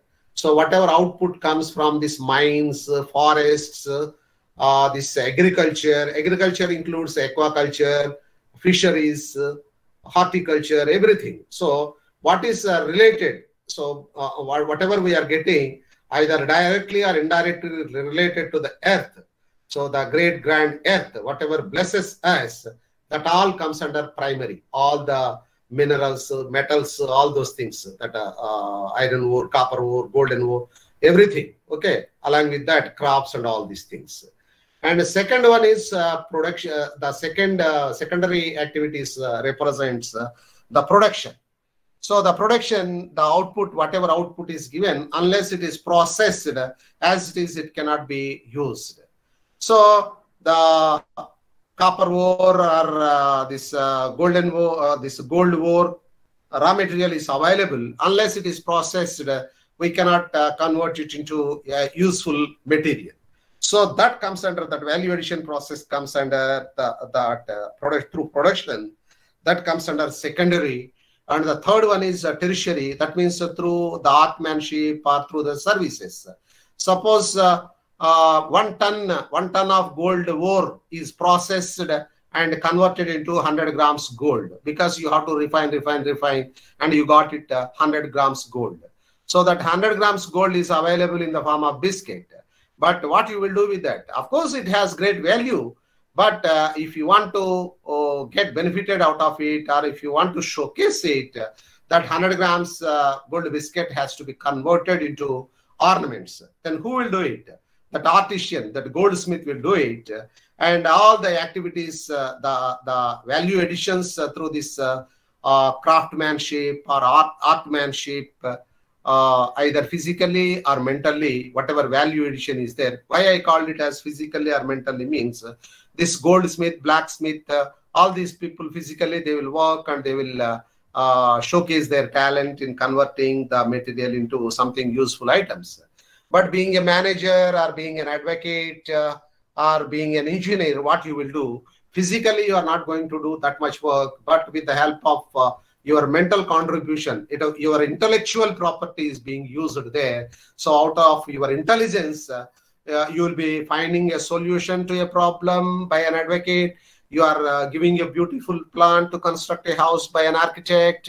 And a manager, in order to manage the resources properly or to come out of a particular situation, or in order to face the challenges posed by the competitors, these managers are able to design an action plan out of their intelligence. So all the contributions by the human beings in further adding the value, this comes under tertiary. So when we sum up the primary output, secondary output, and tertiary output, that will make the GDP and all the activities. See, the primary activities. Who will dig the iron ore or copper ore from the earth? It is only the business houses will do it. And who will do the production activity? That is also by business houses only.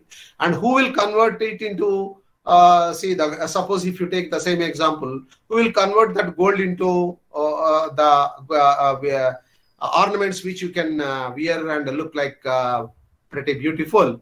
So this is all by the business only. Either it may be an individual or chain stores like Khajana, Jewelers, Joy Alucas, Joss Alucas. All these people, they will be converting through these artisans and all. They are converting that gold into ornaments. So either individually or group of organizations, they will be doing this. So whether it is primary activity, secondary activity, or tertiary activity, all the three activities will be carried by the business only. That is why it is very appropriate to say that the business is contributing for the economic growth of any country, and without business, there won't be any economic growth to a country. Why? Because the economic growth mainly represented by the GDP. Okay, gross domestic product. Right. So I hope up to now it is clear. If you have any doubt, you are most welcome to get it clarified, because next we will proceed further. So till now I clarified what is business and why business is required, and what is the linkage between business and society. Okay. So any doubt is there, you can unmute and you can speak. Any doubt? No. Okay, fine. Right. So now let us proceed further. So now we understood that the business is an organization engaged in profit-making activities. And we also understood that the business is very much important to the society. Why? Because the business is providing or supplying goods and services to the society, and it is creating job opportunities, and the business is helping to improve the standard of living in the society. And furthermore, the business is contributing for the economic growth of any country at where it is doing its activities. So in this way, now we understood what is business and why. What and why of business we are able to understand. Okay. Right. Now, if we go further, then as we are aware, the inputs will be primary, secondary, and tertiary. As we said, the inputs will be taken and it will be processed and it will be converted into outputs. Okay. So here in that activity, this process, this is what we call it as the organization and management. This is subject to the environmental factors. The subject to environmental factors. Okay. So why? Because we are all part and parcel of the society, and society is exposed to the environment. Okay. So we are not talking about the natural environment. The natural environment, we are not talking about the environmental sciences. So that environment is only just one part of our total environment. Okay. So other than that, we are all subject to different things. Okay. Right.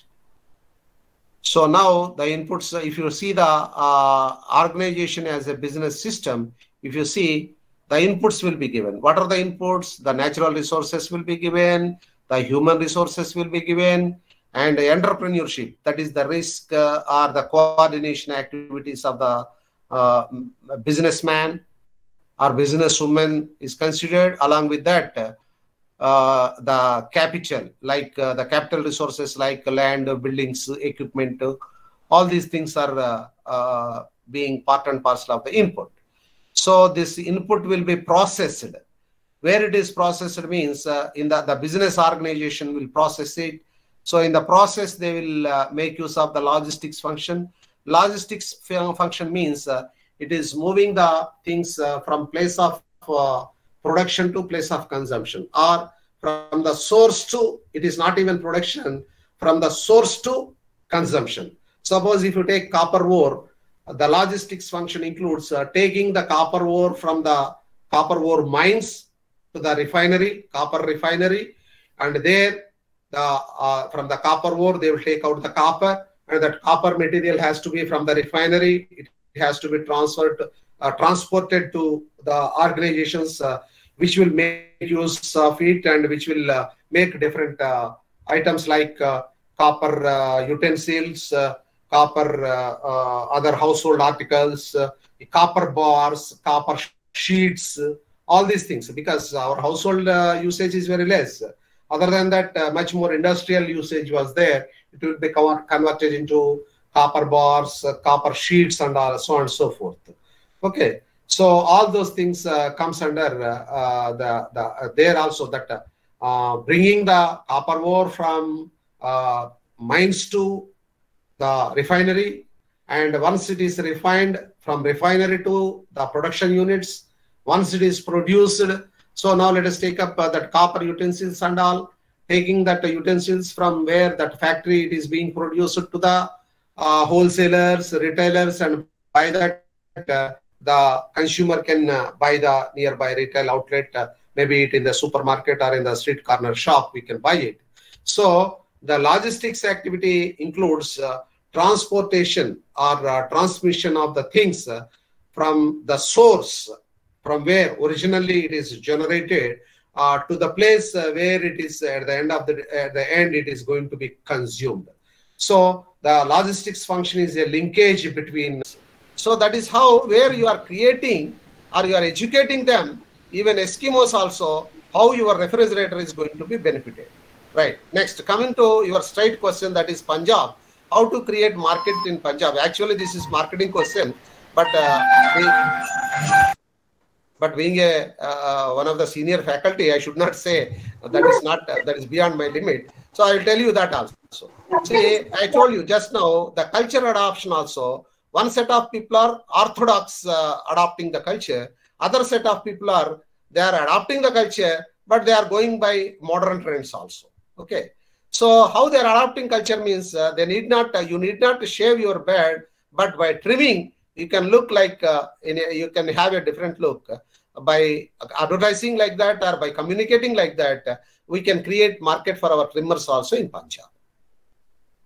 Okay. Thank you, sir. Yes, sir. Yeah, So the subject name is business, environment, and law. We will be going to environment law. No, my dear friends. What happened? See, in case of regular students, for each semester, regular students will be studying minimum 8 papers. In certain semesters, they will be studying 10 papers also. Okay. But in distance mode, we can keep only 5 papers per semester. So that is why, in order to make you understand the importance of business law and business environment, somehow we found it convenient to club these 2 papers together. If it is regular, business environment is different, business law is different. So this is not environmental law, my dear friend. Business environment and business law. Okay. So they didn't add business twice, right? Don't think that business environment and law means it is only environmental law. Environment is one part. We are not going to discuss about that environmental law, but what is to be abided by the organization, what are all the pollution factors, because the control will be there on the organizations from pollution board also. So what are all the rules and regulations that we have to follow? That only we will follow. And that too, we are not going to discuss all those things here. Hardly 8 hours is given was. So it is not at all possible. Just I will go through the outline. Okay, sir. Okay. Thank you. Sir. Please, Murugan. What will be the question paper syllabus, sir? Part A, B? Boss, syllabus is given in your the material. You might have received the question paper. You might have received the material. Okay. Yeah. In that syllabus is there. I am not the paper setter. Okay. Even I am not the regular for your distance education. I am not the regular teacher also. Because of the present director obligation, we are teaching. Okay. So otherwise we want to enjoy our own weekend. So thank you, sir. Srinivasulu sir.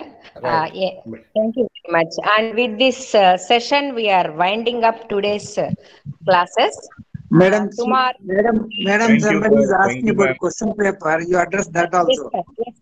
Yes, sir. Yes, sir. Anybody is having any... Murugan is asking the question paper. You tell her actually any student is asking question paper, all the past question papers will be uploaded on website. They're already uploaded on website. So in that is the one, of course, the questions will be coming within the syllabus. It will nothing go out, of course.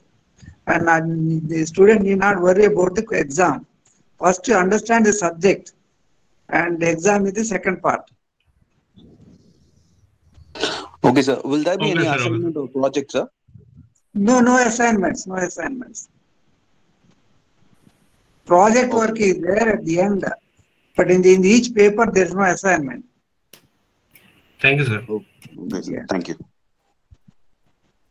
Any more questions? No, sir. Thank you. No, that is reason actually the Professor Srinivasan sir had told us it is an obligation.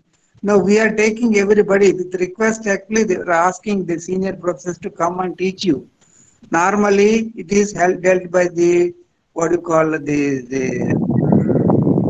guest faculties.